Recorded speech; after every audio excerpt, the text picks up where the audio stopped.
freezer going bad. Nights get hot. It's hard finding comfort when going to sleep. These are realities. But with solar and battery storage from Micronesia Renewable Energy, these realities can be a thing of the past. The solar works during the day and the batteries power your home at night. Call 632-2613 to see how solar plus battery storage can make life a little more convenient. MRE, the smarter choice. Opinion. Nearly every Democratic presidential hopeful is in Iowa today. 19 Democratic candidates are expected at a hotel ballroom in Cedar Rapids, one of the largest gathering of candidates so far. Each candidate has been offered 5 minutes to speak at a dinner that honors the state Democratic Party Hall of Fame inductees. These type of pack as many candidates as you can events are becoming more frequent later this month. Most of the field is expected at Congressman Jim Clyburn's annual fish fry in South Carolina. The first debate is also over 2 nights later this month in Miami. Jared Halpern, Fox News. President Trump will also be in Iowa this week. He's set to visit Council Bluffs in southwest Iowa to tour a renewable energy facility and deliver a speech about implementing year-round use of E15 and ethanol blend gasoline. He'll attend a fundraiser in Des Moines later that day. Broadway's Big Night gets underway tonight with James Corden back at the helm. The biggest and brightest on Broadway will be honored at the 73rd Annual Tony Awards at New York's Radio City Music Hall. James Corden will take the stage once again as host. It's a graveyard in Hadestown. Hadestown leads the night, heading into the ceremony with 14 nominations in every category except for Best Actor. The musical is a retelling of the Orpheus-Eurydice mythology, where Orpheus travels to the underworld to rescue his fiancée. Ain't Too Proud to Beg followed with 12 nods, and Tootsie with 11 among the snubs for Best Play. The Tonys will broadcast live on CBS at 8 Eastern. Michelle Polino, Fox News. Rafael Nadal pulled away in what had suddenly become a tight final to beat Dominic Thiem 6-3, 5-7, 6-1, 6-1 today for his record-extending 12th French Open championship. It raises Nadal's Grand Slam title count to 18, within 2 of Roger Federer's record for a man. I'm Rich Dennison, and this is Fox News. Security Title is honored to join in sponsoring Ray Gibson on The Point. Half a day. I'm Rita Tidegli of Manila, and this is where I start my day, listening to the voices of our community and sharing thoughts about issues that affect all of us. It all boils down to our people and our land. Ingatan ang iyong tahanan. Protect your home. When purchasing or refinancing your home, remember to call the professionals at Security Title, just like you call Ray Gibson in the morning. 2-for-1 dinner time is back at Ruby Tuesday Guam. That's 2 fresh garden bars, 2 tasty entrees, and a sweet dessert to share for just $25.99. 2-for-1 dinner time for a limited time at Ruby Tuesday Guam. When your family needs medical care, how often do you find the need to visit multiple clinics? When a child has a serious ailment, do you find yourself meeting a medical provider only to learn you must go somewhere else for testing? At the FHP Health Center, you can find multiple specialties and testing services under one roof. And if your family needs urgent care, FHP is there for you with convenient weekday, evening, and weekend hours. Voted the island's best clinic in Pica's Best 2 years in a row. FHP, our island, your clinic. Learn more at fhpguam.com. Business travel just got easier. Take your data plan with you for only $10 a day to all 17 Data2Go destinations. Never worry about additional data roaming charges when you go where your business needs you. The US, China, Thailand, and so much more. Have the assurance you need to check emails, surf the web, and stay connected. Call 688-2677 today to make sure your account is Data2Go ready. Docomo Pacific. Better together.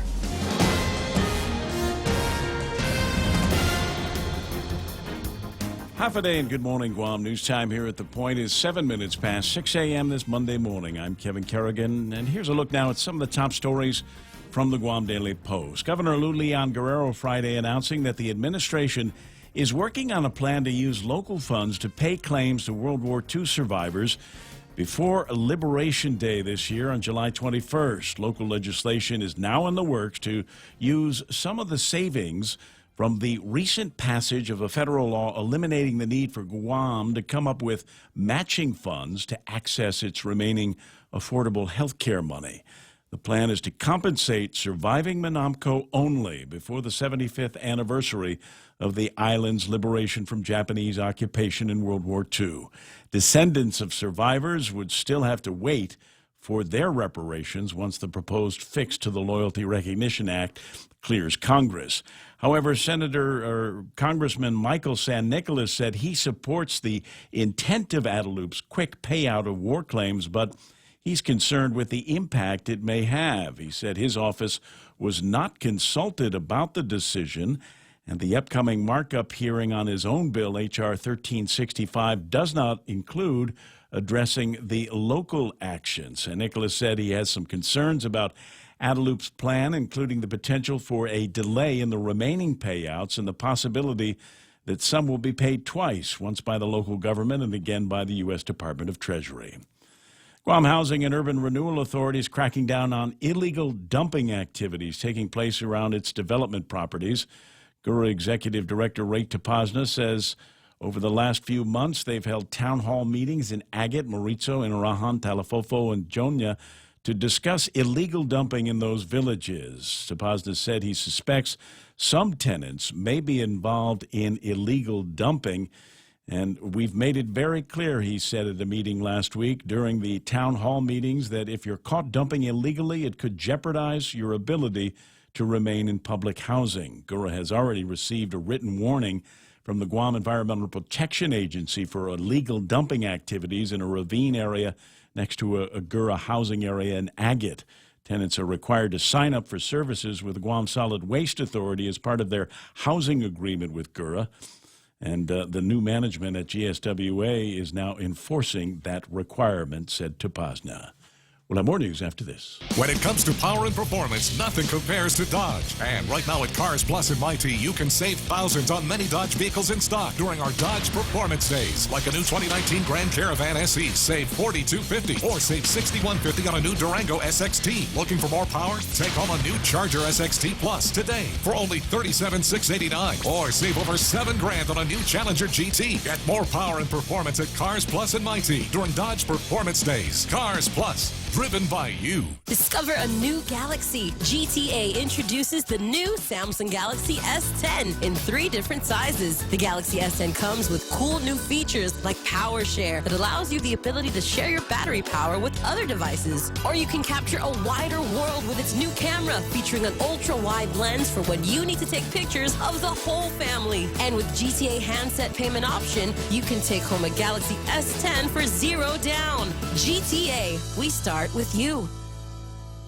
10 minutes past 6 a.m. here at The Point. Governor Lou Leon Guerrero signed 2 recently passed bills into law Friday. Senator Kelly Marsh's bill number 59 is now Public Law 35-23.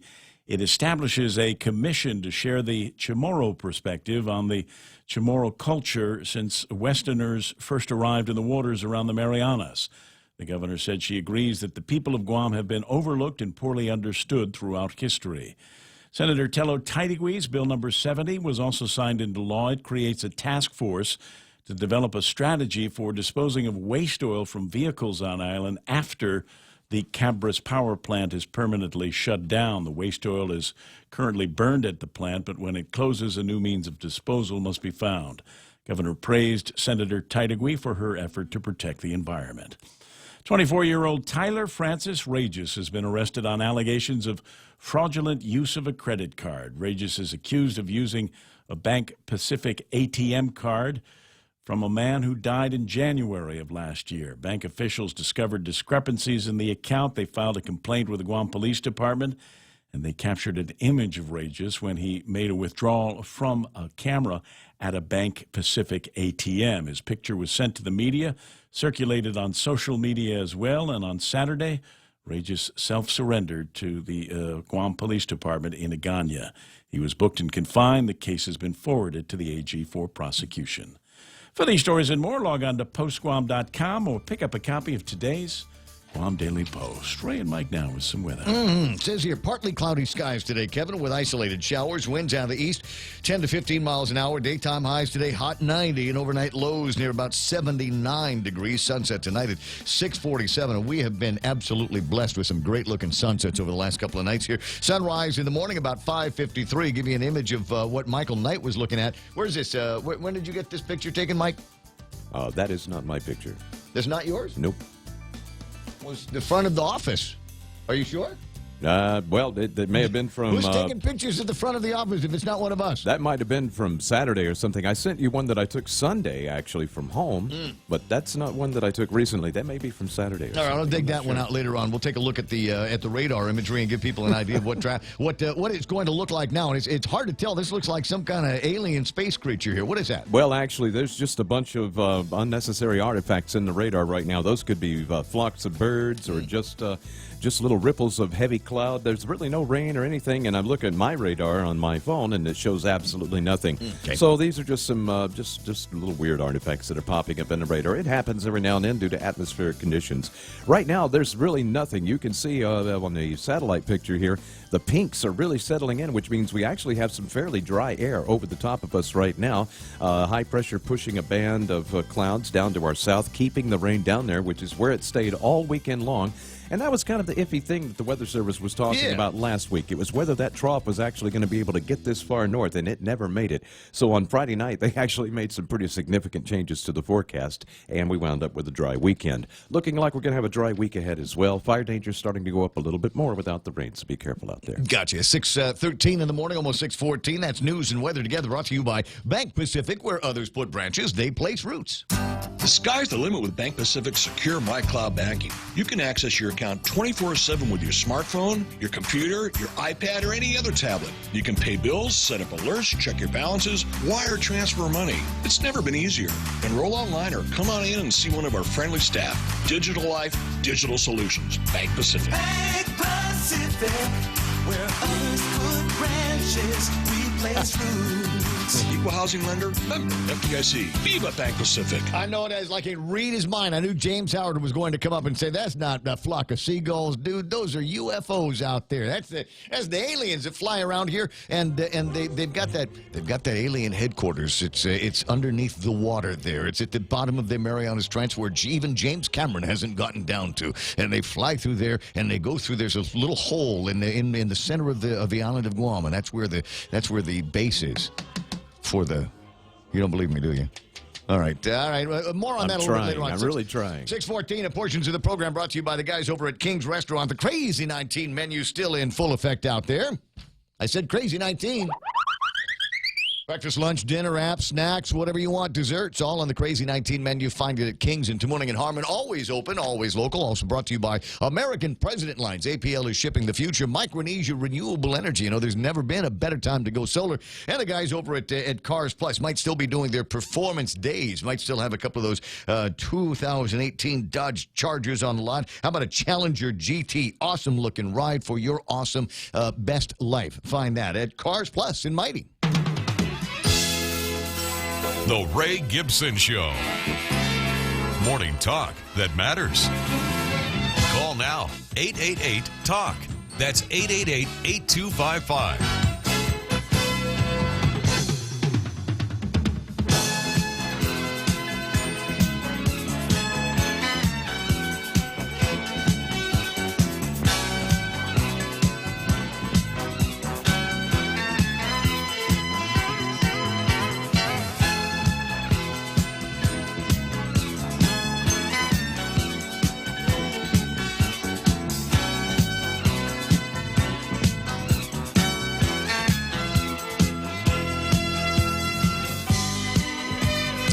Took a chance, went out, hit the beach yesterday, and because I thought maybe there might be some grill marks, and sure enough, we got some grill marks. A lot of high-altitude clouds up there in the sky. Seem to keep things a little bit cooler than usual. It still got hot. Still could hear the skin sizzling on my skin, but it was a nice day for grill marks over on the beach place yesterday. Nice weekend. I hope everybody had something fantastic, an excuse to pull out the camera and take a picture. We'll talk about some of mine and some of the big headlines in a couple of seconds. But first, it is the Ray Gibson Show on 93.3 The Point. My name is Ray. Thrilled, as usual, to be here with you, especially on a Monday morning after such a busy weekend for just about everybody. Michael Knight is our weather whisperer. Duke Sky Talker is his weather nickname, his actual handle. And so he's the guy that's going to take a look at some of the maps that we're looking at and maybe give you some ideas of the observances of what's happening climatologically here on Guam. Was that the correct usage of the word? More or less. More or less. Thank you. Yeah, it's nice to hear that. 988-5874 if you want to WhatsApp or call Mike in the studio at 888 825-5888-TALK is the telephone number. And if you've got a thought in your head about whatever your observations were, no doubt that you had a chance to get together with people over the weekend. What'd you guys talk about? What was the big deal in your conversation? What was it that seemed to have everybody all captivated and talking about stuff? What was the big topic out there? Was it the balloon ban? Maybe. Let's spend a little bit of time talking about that in the program. Kevin Kerrigan from the Guam Daily Post. Good morning. The big news is Jollibee's. I hear that. Whoopie-doo. What is it? Is it 4 or 5 potential Four over locations? the next 5, 4 new stores over the next 5 years. All right. Now, and it's not just us saying that. There is. If I told you, I've That got was the announcement from the president at the official grand opening on Saturday. How many grand openings have they had for that place? Well, this was the official one. Okay. All right. So that brings in all of the people, the big shots from the Philippines Right. and the franchise holders and all of that stuff. But yeah, and we are not the only ones talking about it. As I've said many times, I've got a Google alert, and any time that there's a story about Guam that gets printed up in any of the off-island press, of which there's several, I'll get some kind of a notice. And there were 1 or 2 or 3 places, Business Watch and Business World magazine. There's a few other websites that have taken that story and saying that's kind of a big deal. Population 160,000 people here, and it's possible we may at some point have more Jollibees around here than we've got McDonald's. That would be something? crazy. We need 3 more restaurants, so to kind of round it all out. We need an Arby's. Got to have an Arby's. We also need an In-N-Out burger, not because I like them, but because lots of our folks here, like it from California. And we also need a Whataburger. That way, they and In-N-Out can beat each other up for the best burger on the island. All right. So, I've been to an In-N-Out. I went to one in Los Angeles a couple of years ago, if for no other reason than to go there. Because everybody says, "Oh, if you're going to L.A., you're going to be the Roosevelt Hotel's right over there. You got the Strip right on the other side. You got to go by the In-N-Out burger." And I got one, and it was good, but I mean, it wasn't.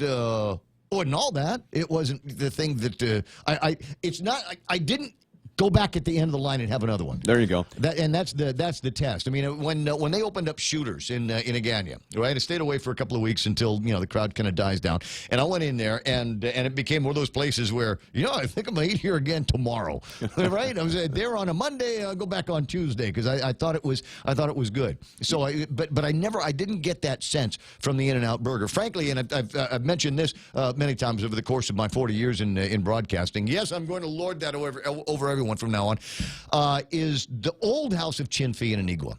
Not the new House of Chinfi, but the old one they used to have over on the side. It's one of these old buildings that looked like it survived the Second World War and the bombings and all of that. But there used to be an old Filipino guy in Chinese restaurant, old Filipino guy in the kitchen, and he made, I thought, maybe the best burger I've ever had on Guam. Hand thrown, right? You get the meat, throws the meat in there, does it all by himself, and sticks it on this gotta have been 100-year-old grill, and maybe that imparts a whole lot of flavor to it. And so while that's cooking, he throws a couple of just plain old American bakery Pullman bread in a toaster, puts a little tiny light toast on it, and put the meat on top of that, stick a thing of cheese and a pickle. There you go. We're finished now. Condiments you put I think and this we're talking about Chinfi in the early 80s. Your condiment lists include soy sauce, ketchup, and mustard. You could ask for some mayonnaise. Yeah. Well, but other than that, that was, as far as I'm concerned, that was the best one, and there's never ever been another one better. Somebody else is going to chime in. Patrick Maloney saying Dairy Queen back in the old days. Randy Landis wants to have a White Castle down here. Look. Here's the thing about White Castle. This is not rocket science. I've seen you go to the White Castle in Vegas. You are essentially getting your food in the kitchen. Yeah, you can see them cooking it, and it's dinner bread, and they cut it in half, and they cook up this big square of ground beef, and I think the seasoning is basic salt and pepper. Yeah. Throw in some onions. Nice. And then bang, you're done. Can't really beat that. Dairy Queen's fine, but there are 2 different kinds of Dairy Queens. There's the Dairy Queen that only serves ice cream, and then there are the Dairy Queens that are part of the Brazier food group, and they're the ones that serve the food. They serve you stuff like hot dogs, steak fingers with gravy and toast. Never had any of that. So, how did we get started on this? It's not even 6:30 or 7 o'clock in the morning. We're already talking about chow. Where are we? 6:22 in the morning, and let's take care of these guys here. Sometimes you want to go where everybody knows your name, and they're always glad you came. You want to be where you can see our troubles are all the same. You want to be where everybody knows your name. Ismael is back. And everybody knows it now because it's finally back at the top of the list. He was playing a little bit from the States, but it's the States. So but he's back home apparently because he was able to get #1 position today. John Ray right behind him. James Howard. There's Dennis Ben-Sur and Landon Nadler. Lady D is online. She rounds out the top 6 here. Al Batista and Lynn Vince, Borja Polino, Nick Perlosky, and Rico Blancaflor made it into the top 10. The amazing thing is that Rico Blancaflor is listening in Manila, which is a city in the Philippines. Some of you might have heard of it. And the thing is, if you're listening in Manila in the Philippines, it's 4:20 in the morning. What are you doing? What are you doing awake? And apparently, he says you woke up at like... Apparently, he woke up extra early and thought, I wonder if I'll be able to do this. I wonder if I'll be able to sneak in. Well, like I said, top 10, not bad at all. A bunch of other people on the line now. I got Uncle Robert Underwood. Uncle Carl T.C. Gutierrez is also online. I see John Ray Taitano. Juan Carlos Benitez is on. My God, this is just star-studded already. Anita Muffness with her Valentine's eyes. I got Johnson Nicholas, Charlene Marchessault, Mark Cruz is waving. Nice picture that you posted up on Facebook. And thanks very much, Mark, for visiting the AK BMW showroom to say hello and blow a kiss. That was nice. Ken LG's on. Further proof that Ismael is a time-traveling alien is the fact that he was able to sneak in and get back to #1 here. Mingo Ree is there. I got Randy Kruger. Who may also be a space alien. I'm not sure. There's Tommy Bernardo, Eddie Cruz, Sharkey. Ooh, you're on early this morning. That's amazing. Dave Torrey is up and online. Bob Camacho, Pam Duvall, and thank you very much for swinging by on Friday as well. There's I think everybody got a double dose of all of the brownies that were served there. Chetch Mesa's online. I see Vivian Cunningham is there. Smug Wimp is online. Tony and Annette and Pinko Addo waving at everybody. Smug says Arby's and a Chick-fil-A, please. Yeah, yes on the Chick-fil-A. They do that so well. Marketing is awesome. The only thing is they would become another of these places to go, but are closed on Sundays. Now, I kind of, there's a bunch of places, every once in a while, like, Sunday, 5 o'clock, and I go, okay, don't feel like cooking, don't feel like sticking around the house, and go and try to find some place to go eat and spend a couple of minutes with friends. And they're just, some of the places where I like to go during the week aren't open on Sundays, but if it was Chick-fil-A, I'd want them to be open every day here on Guam, even though I know that's against their corporate plan. Golden Corral, says Ismael. Nate Timinglu's online. Eddie Artero's there. Pat Maloney says, Dairy Queen, buddy. I got Lou Sanchez listening, I think still online and out of town. Sundays are peanut butter and nanner sandwiches. I suppose. Just also nice. Rico Blancaflor with the memory of the old House of Wong. Sure. Dennis says, bring back the Hooters. There was a Hooters here on Guam. It didn't do well. Yeah, because it was put in that place that's cursed. I don't know. Because they had one. I want to say it's the same people that were running the Hooters in Manila. And I'm going, how do you not have a Hooters in Manila? It should be just wildly hand over fist successful. And then somebody said, no, because we have the Air Force One and LA Cafe. Yeah. So you can stare at it and get the tease. You can go someplace else and get the whole enchilada, if you will. Last Dairy Queen was at Big Navy's gas station. They left out there in about 2005. Who else is playing around? The old man at Cool Spot in Barragata had a great burger too. You know what? That's a fact there, Eddie. But you didn't go to Cool Spot when you were in a hurry. That was the thing, because there was always a line of people, and B, they kind of finessed that burger there. And I think you could still, if you wanted to, put it together. Pam Duvall with another reminder, A&W Root Beer, which used to be, was it Marine Corps Drive? And there it is. It was for a while a funeral home, and I think it's going to be. I think they're going to turn it into some kind of a clinic. I'm not sure exactly what it is that Safa wants to do with that place. Joette Cruz, Juanita Mache, Edilberto Santos de Castro says, "Good morning, Guam." Well, good morning back at you, buddy. Man, I'm not sure I want to go to a clinic that used to be a funeral home. Might bump into an old patient or something. Ray Cruz, food stamp, Saipan, nice. Five Guys, says Randy Kruger.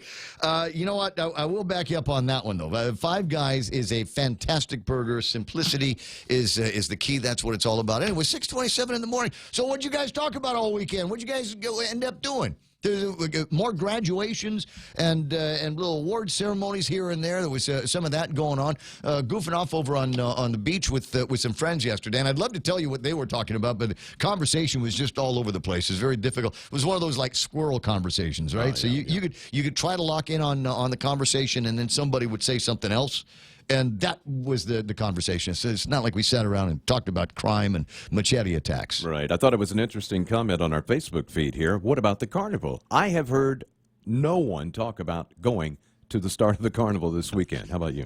Because they changed the dates so much. Yeah. You remember I want to say it was supposed to be like the 5th, and then the governor's office said we're going to do a proclamation signing, or we'll be there for the starting ceremony. And I want to say that was going to be Thursday or Friday, and then they sent something out, said no. And we talked with Angel Sablon a little bit about the other day. He said no, I'm going to push it off until Sunday.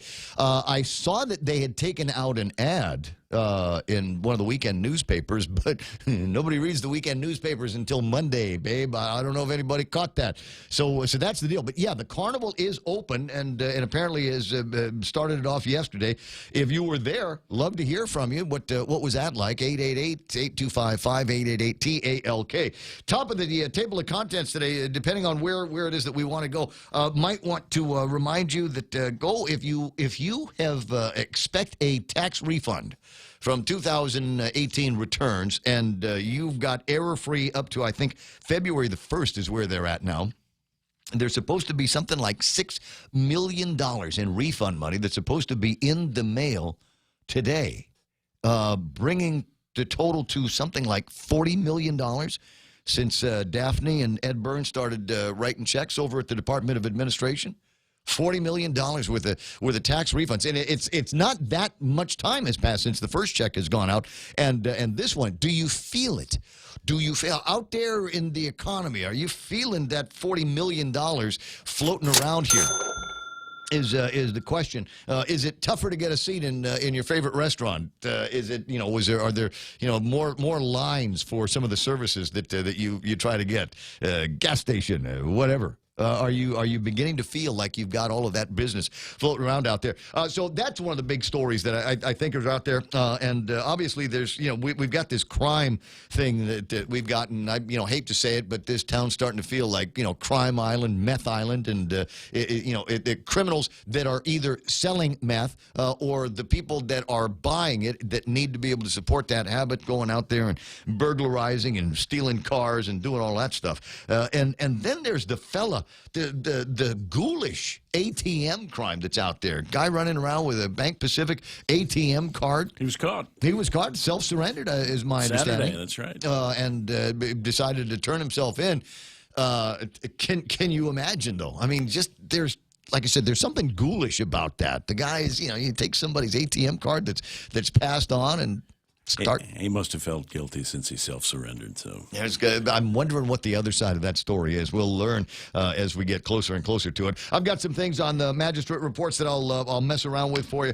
Plus what I consider to be some of the very interesting clippings that are out there. Up to and including this story here from, was it Saturday's Guam Daily Post. Commissioner responds to calls to sell utilities.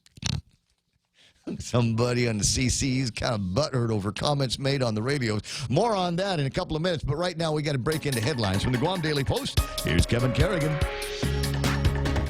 Half a day and good morning, Guam. And the headlines from the Guam Daily Post this morning: a bill to allow the two most beneficial health care proposals is likely to increase the cost to all Guam taxpayers of providing health care coverage to GovGuam employees and retirees. According to testimony heard Friday evening on Speaker Tina Munya Barnes' Bill number 94, Introducing the bill, Barnes said the intent is to ensure that our GovGuam employees continue to receive the highest quality health coverage and not the lowest cost option.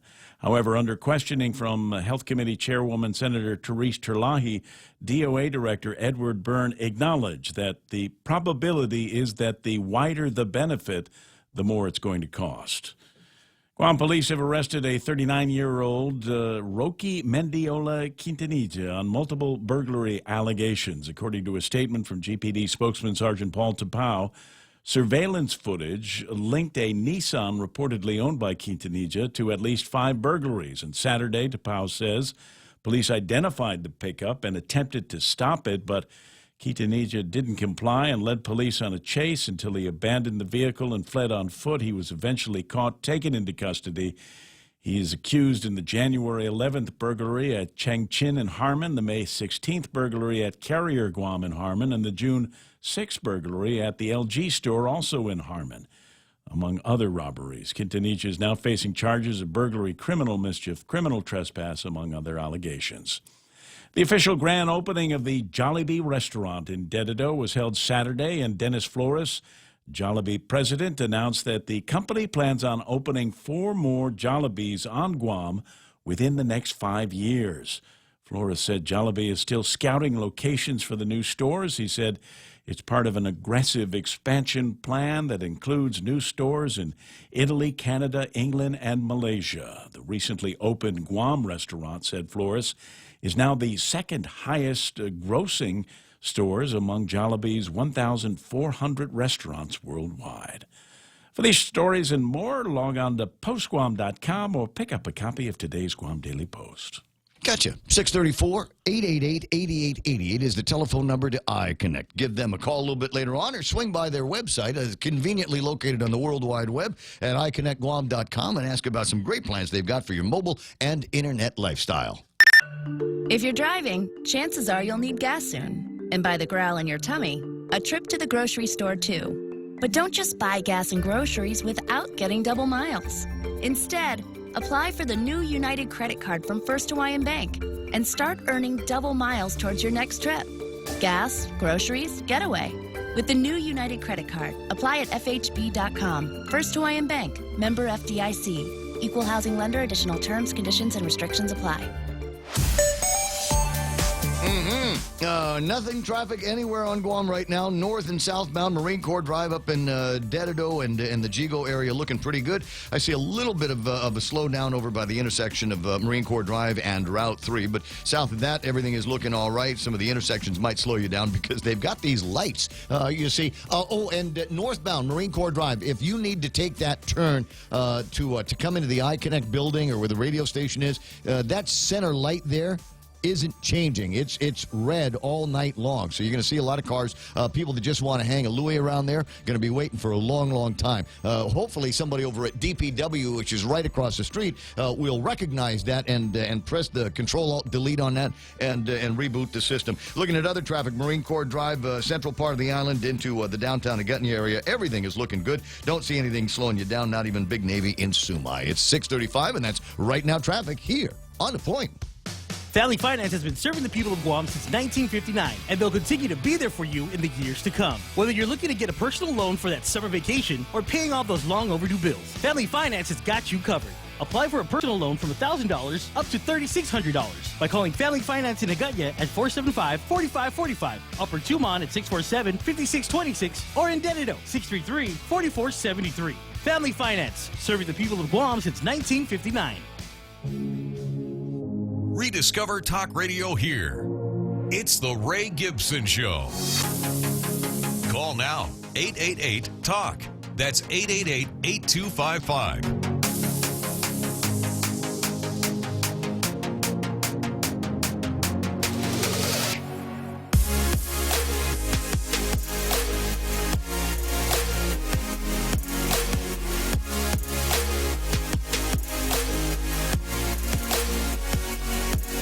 I tell you what, on trail on Saturday, doing some hiking with fast hiking with some buddies down south, and got to the end of the trail right around sunset, and it was down over in between Seti Bay and Sella Bay, and that kind of outlook there, and right off in the background was the sun that was beginning to set, and I thought this would make a nice picture, so I got out the camera and did a little selfie of me standing in tall grass at the end of the trail with the sun just about going. It might have just hit the edge of the horizon prior to that, and there were a million other pictures that we're taking of that sunset on Saturday night. I could see them all on Facebook. Saw some nice sunset pictures from last night as well. Hey, anytime you want to share those, 988-5874. That's 988-5874. Love to take those things and put them out there. Just because there's so much other bad news that's floating around.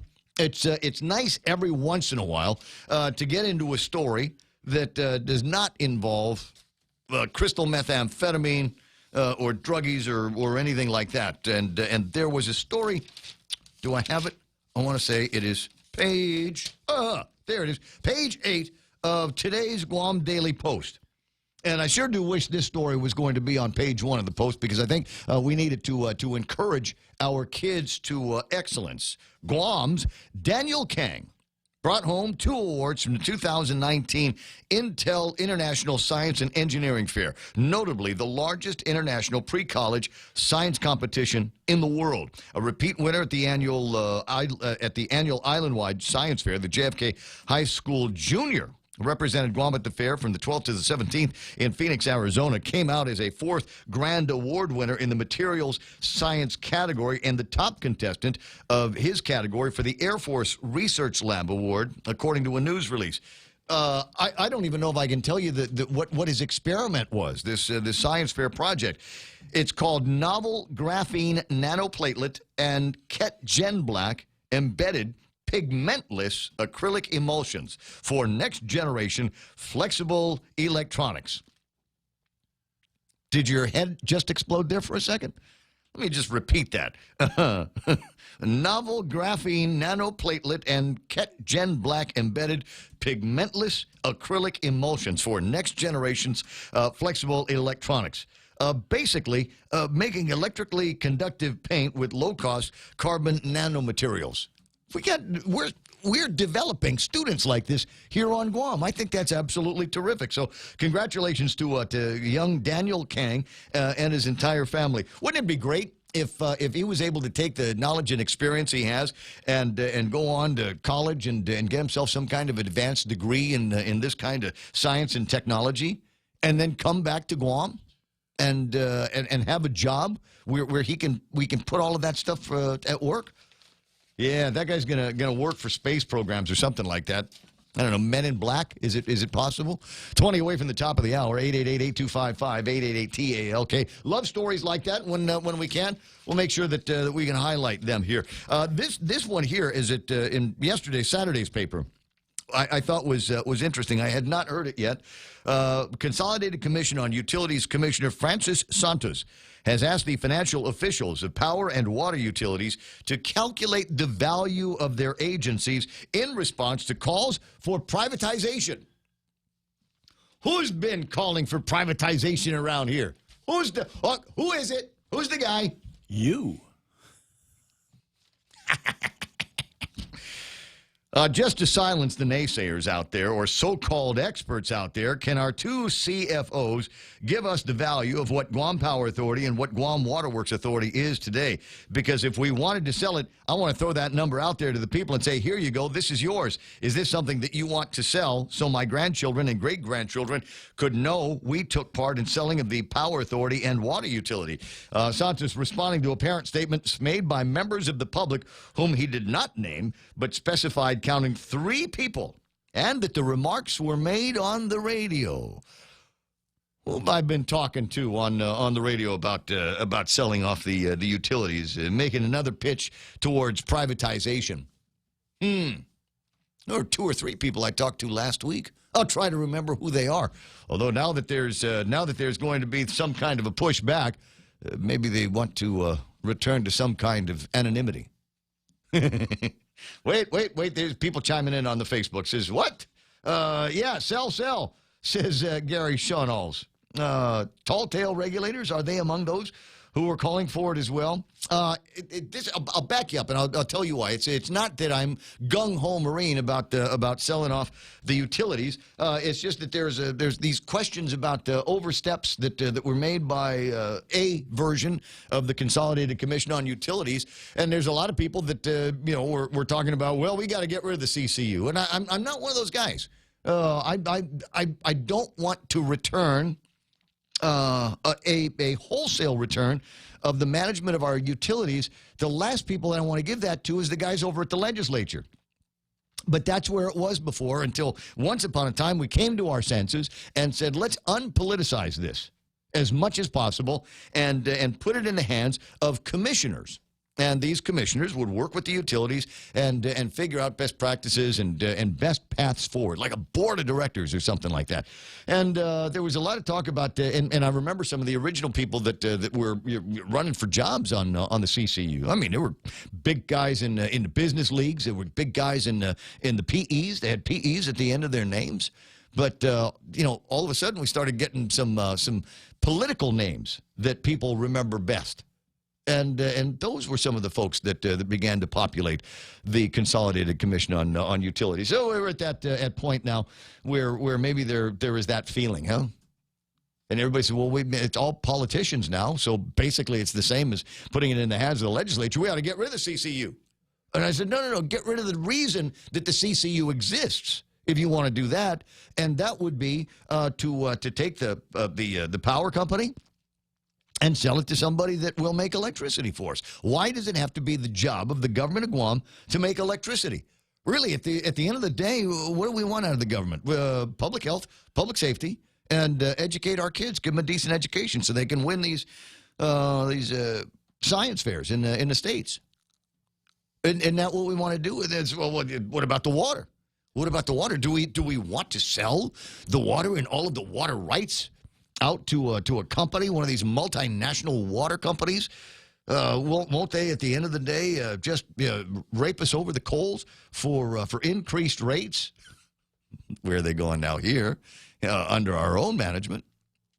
Is that something that we want to do? Sell our water rights. It's the people's water. Honda mi tau tau. It belongs to us. They've had that conversation in some places, and that's where that's all I wanted to do was get that conversation started. I'm glad people are getting attention on it. I counted 3 people that said, let's sell the utilities because we can do it better.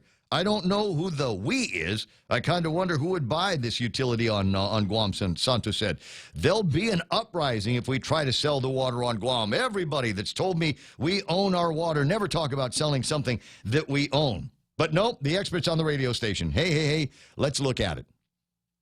Is that so bad? Who said butthurt?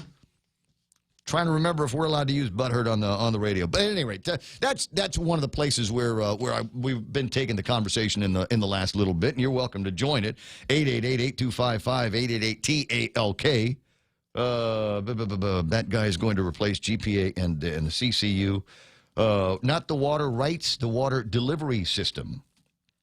Ken OG says, CCU members need more coffee. I see Francis Salas there. Yeah, political names in there. The CCU, the CLTC has lost their way and forgot what their true mission is, says Eddie Cruz. And Ken LG says 4 out of 5.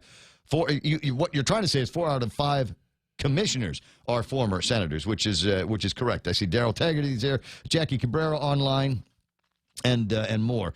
Ken LG says, need to bring in an outside appraiser to get the true value. Can't trust CCU or the utility managers to do a good job. What's the name of the guy? I think I remember it. My memory doesn't fail me.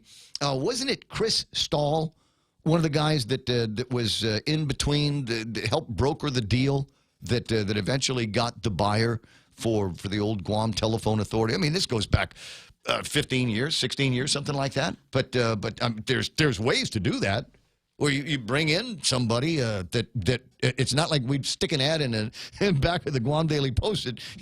Here's Guam Power Authority, $350 million. Come and buy it.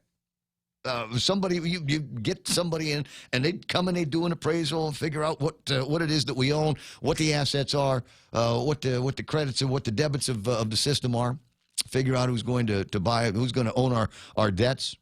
How are we going to who's going to get what share of the outstanding collections that there are out there? There's that kind of thing. And then you put together the paperwork, and it comes to document that thick, and eventually it gets signed off, and we get this big escrow number. And then before you know it, there could be somebody else running things. We sold the telephone authority, and there were people there that were up in arms and against the idea of selling off the Guam Telephone Authority. But we did. And you know what? We didn't die. None of us are dead because we sold GTA. In fact, I had the opportunity to hang out at the new GTA Experience Center over at the Landmark Building. And incidentally, the Landmark Building is absolutely gorgeous. But you're going to need a new phone for yourself, or a new plan for yourself, or maybe you're in a business and you're looking at like this old rotary phone on your desk.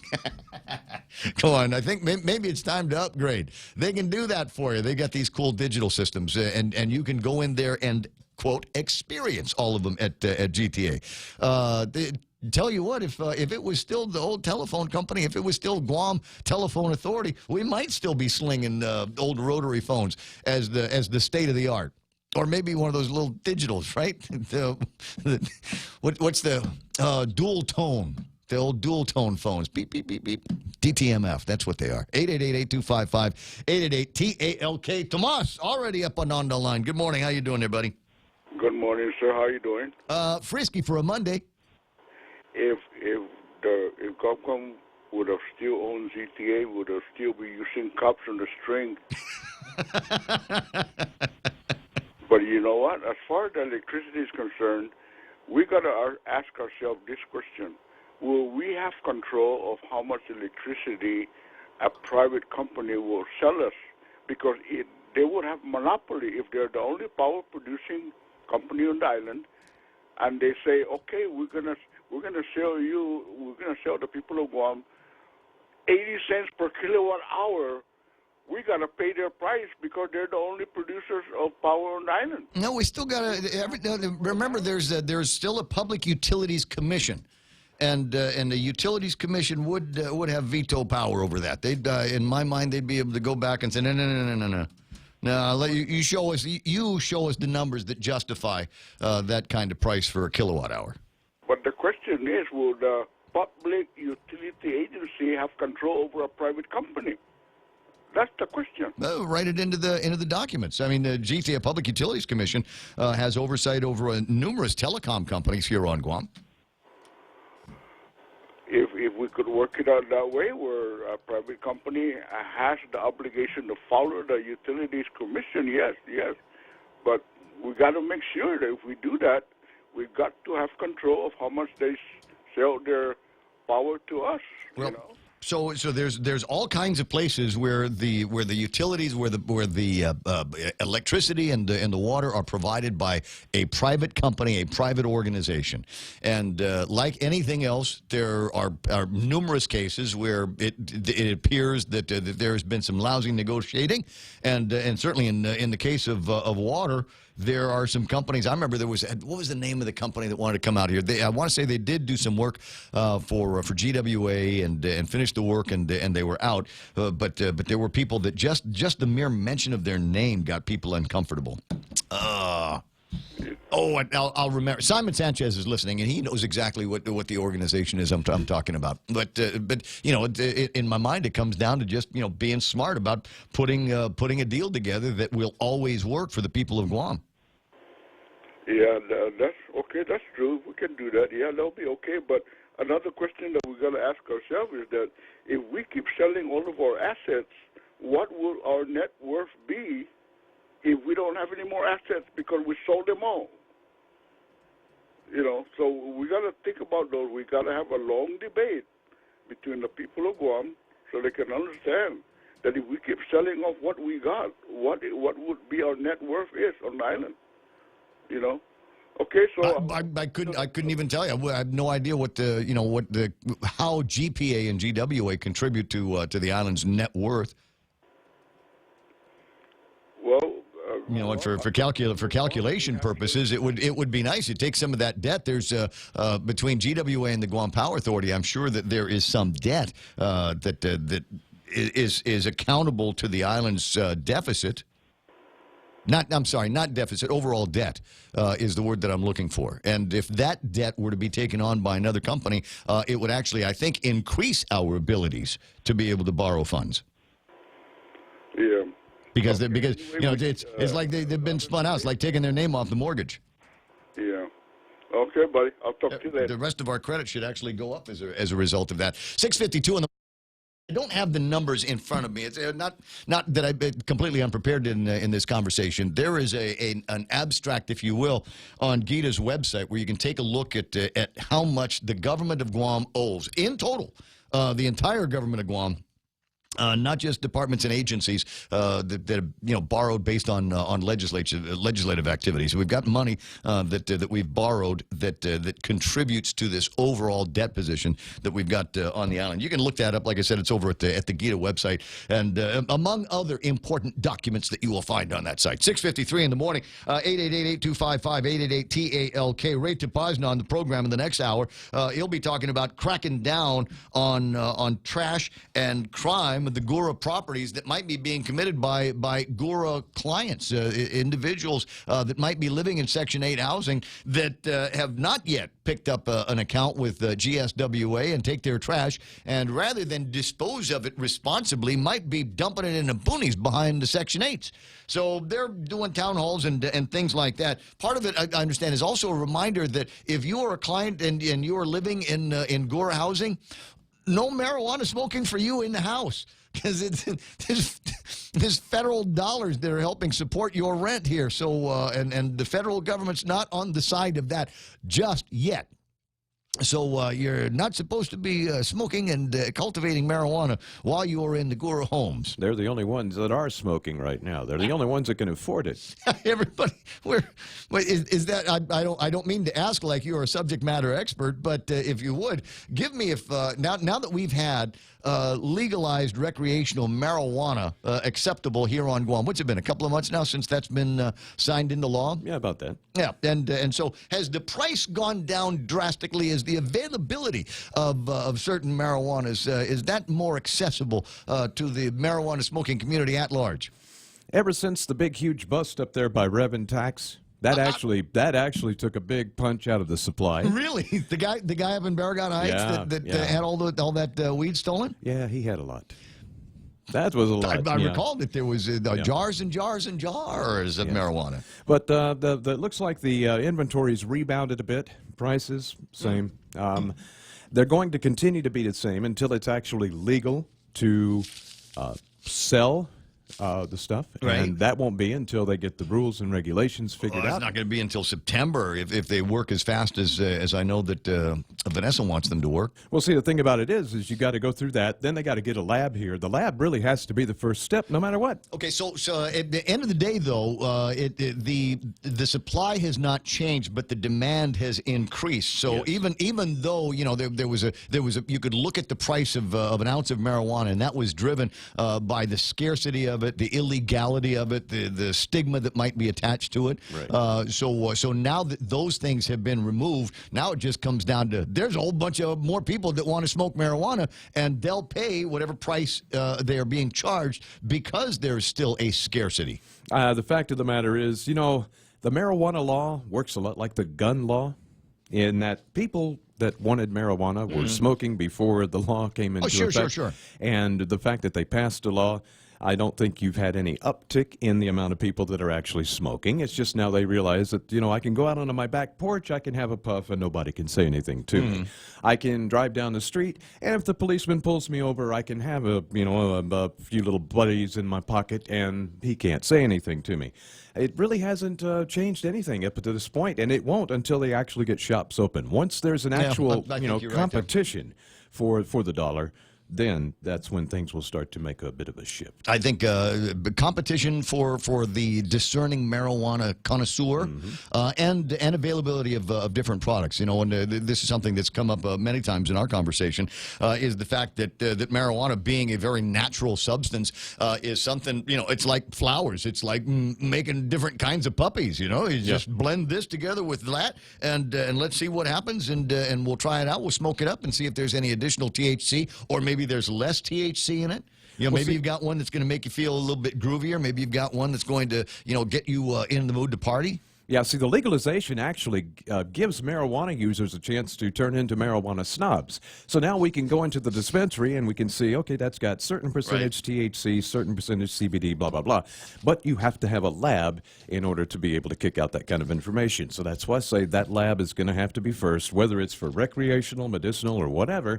You've got to have a lab that tests for certain impurities and toxic substances, but also ones that determine, you know, what sort of difference in the chemicals that are in the actual marijuana, so that those that want to get a certain kind can go into the dispensary and get that. Exactly. I mean, there's a difference between whether you want to drink whiskey or tequila or beer, right? I mean, you get different options in front of you.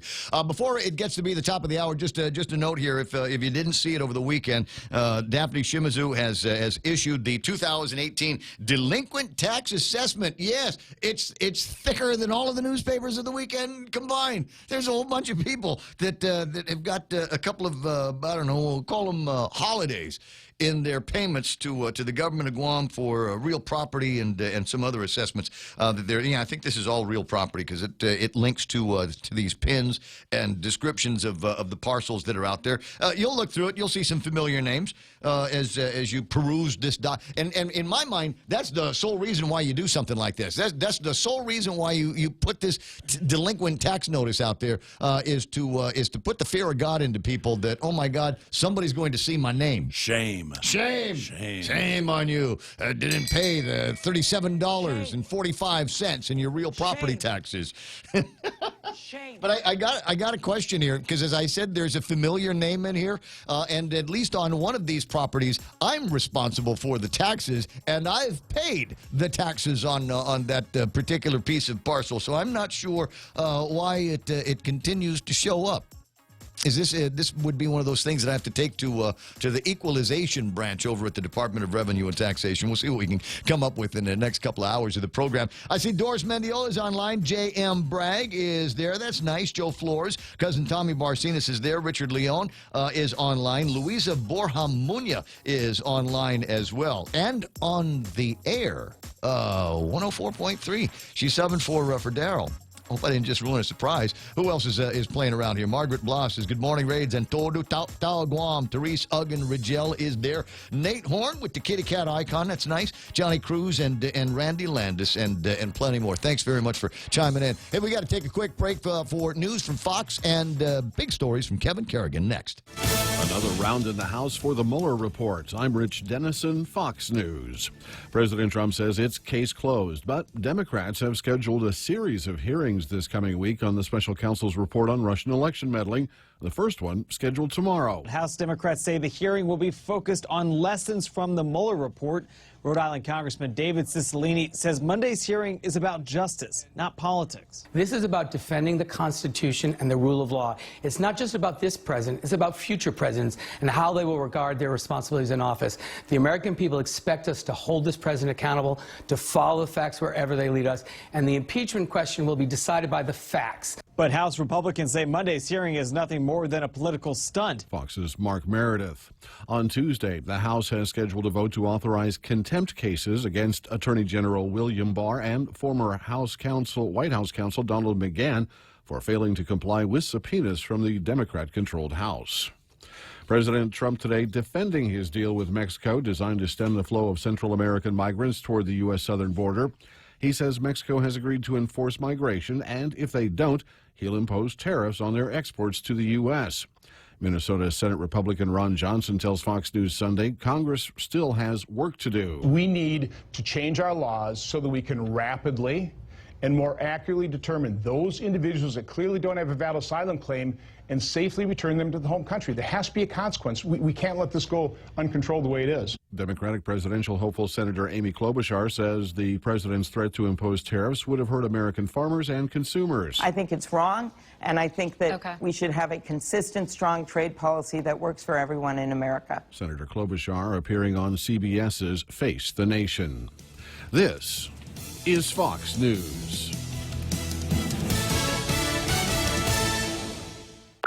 Hey, it's Mom. Somebody forgot to thaw the chicken, so meet us at Chili's for 2 for $25. Oh, and congratulate your sister for making the basketball team. She's thrilled. Love you. See you at Chili's. Enjoy 2 full meal combos for $25. An appetizer, 2 mouth-watering entrees like our crispy chicken breast, smoked barbecue quarter leg, or smoked jalapeno cheddar sausage. Served with corn on the cob and french fries. 2 bold combos for $25. A full-on meal deal available nightly for a limited time. Together, we Chili's. Let's go for a drive. Let's take a stroll. Let's gallivant. Let's go cruising. We all have different ways to describe how we get up and go in our cars. But whatever you may call it, you can do more of it when you save 6% off your fuel purchases at any Shell station when you use your eligible Bank of Guam Visa and MasterCard credit cards. So stop by any Guam or CNMI Shell station and start saving today. Visit bankofguam.com for more information. Terms and conditions apply. Bank of Guam, the People's Bank. Member FDIC.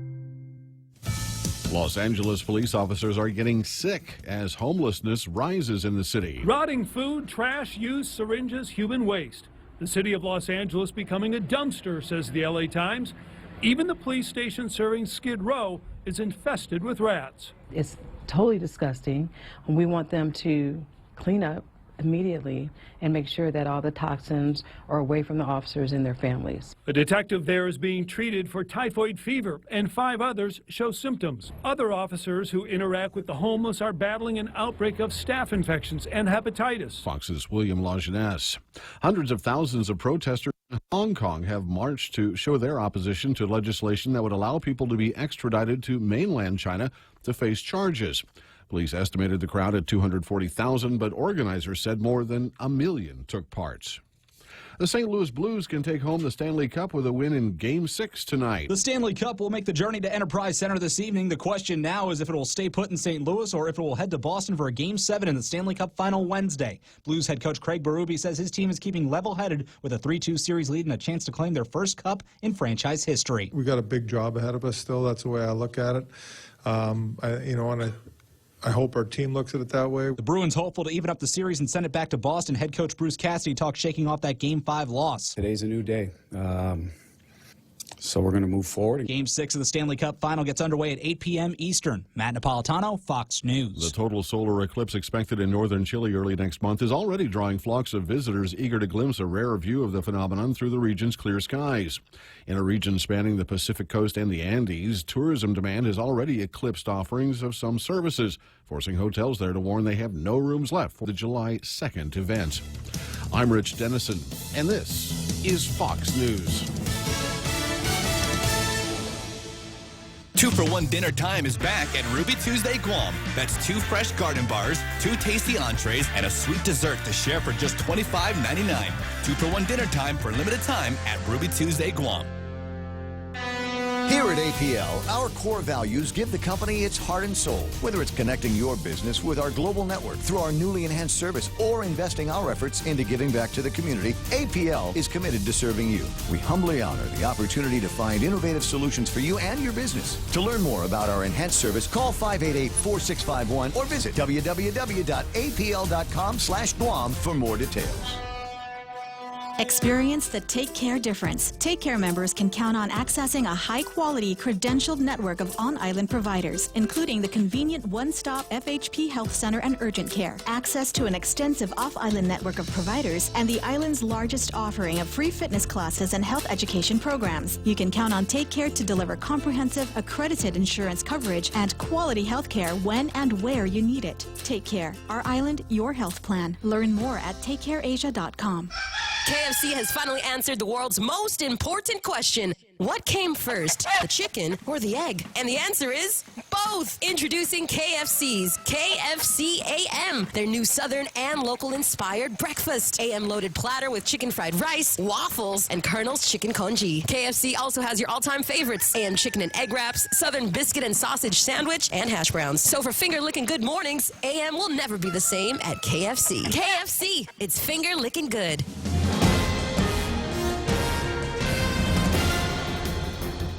Half a day and good morning, Guam. News time here at The Point is 7 minutes past 7 a.m. this Monday morning. I'm Kevin Kerrigan. Here's a look now at some of the top stories from the Guam Daily Post. Governor Lou Leon Guerrero Friday announcing that the administration is working on a plan to use local funds to pay claims to World War II survivors before Liberation Day on July 21st. The governor said local legislation is in the works to use some of the savings from the recent passage of a federal law eliminating the need for Guam to come up with matching funds to access its remaining affordable health care money.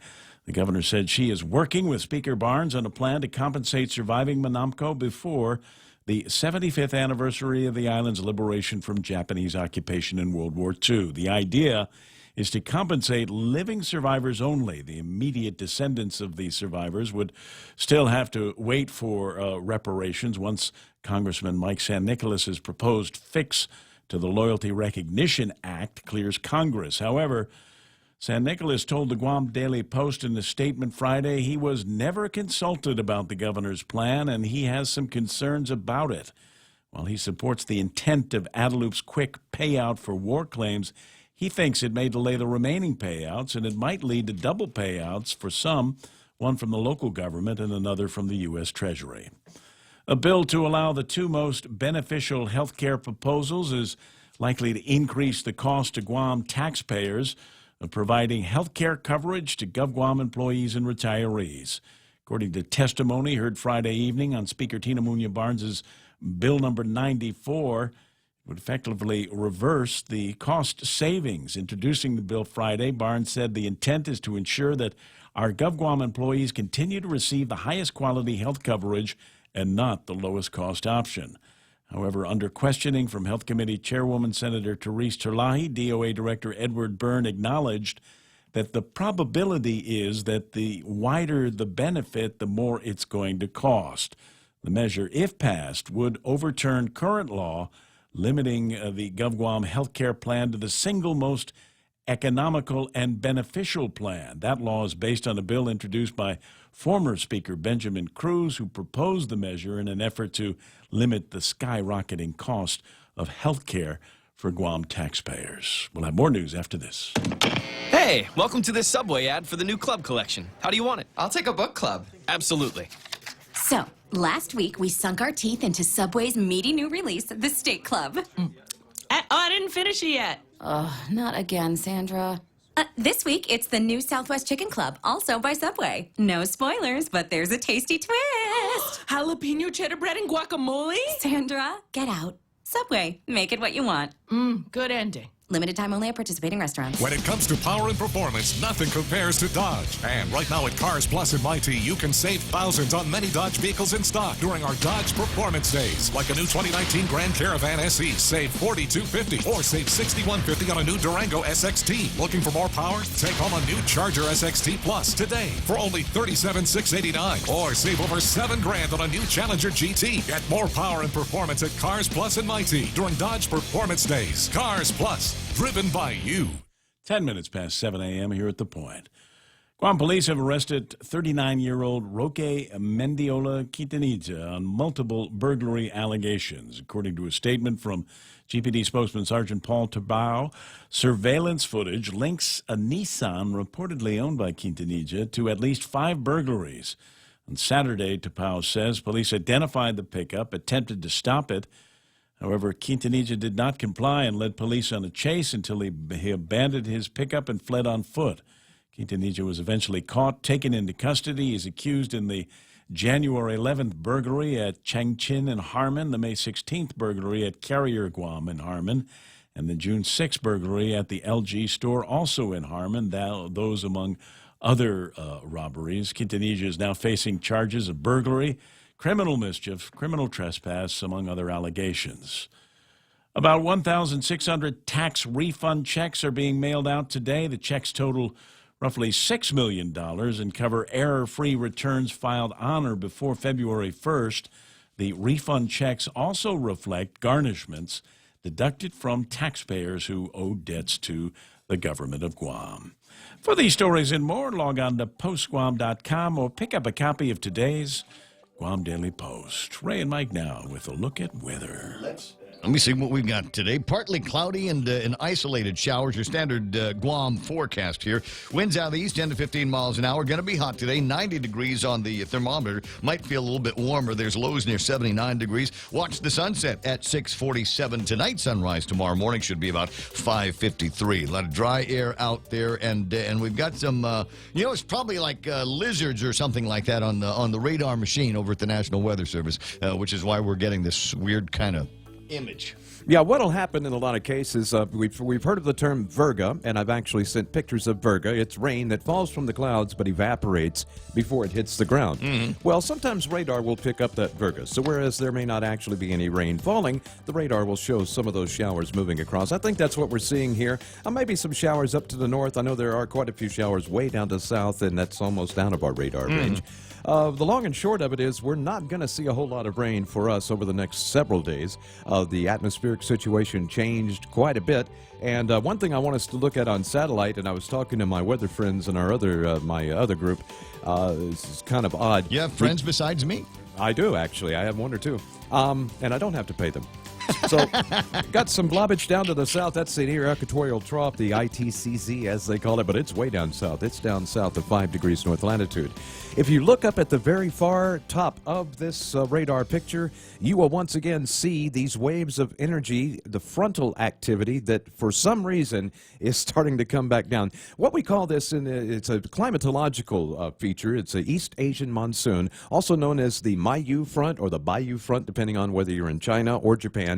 And it's a seasonal springtime weather system where the fronts come down and the moisture just trails along this long front.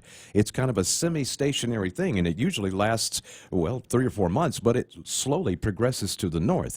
It hasn't been doing that this year. It seems to be stuck right around Japan and even getting some energy down as far as, coming towards us. So it's very weird. With this dry air intrusion, we were talking about it, it's going to make any tropical activity a little slow to happen. We're kind of seeing some of that right now. We had a little push of energy come on through. You can see the bow of clouds down to the south of us, a semicircular bow there, and some dry air behind it.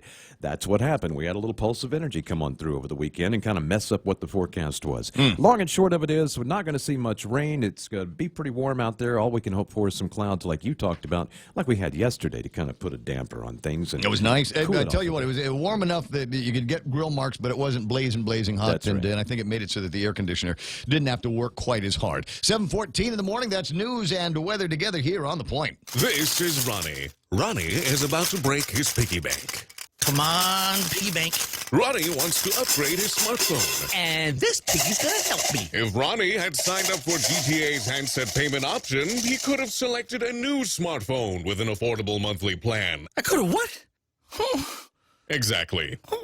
Sign up for HBO at GTA and don't break the bank. I'm sorry, piggy bank. Terms and conditions apply. GTA, we start with you. Gotcha. Portions of the program here brought to you by King's Restaurant, because they have that crazy 19 menu. Madcap, zany breakfast, lunch, dinner, apps, snacks, and desserts available for you 24 hours a day, 7 days a week. Mooning and Harmon, always open, always local. That's King's. APL is shipping the future. The guys over at Micronesia Renewable Energy say there's never been a better time to go solar until now, because now you can get solar with battery panels that are attached to them, so that when the power authority takes a dump, you probably won't even notice it.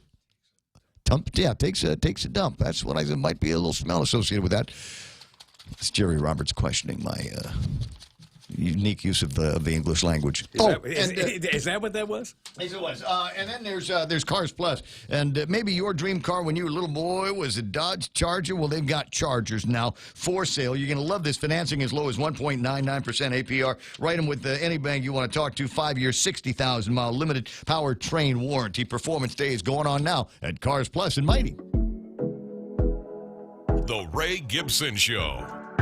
Any speaker, anytime. Morning talk that matters.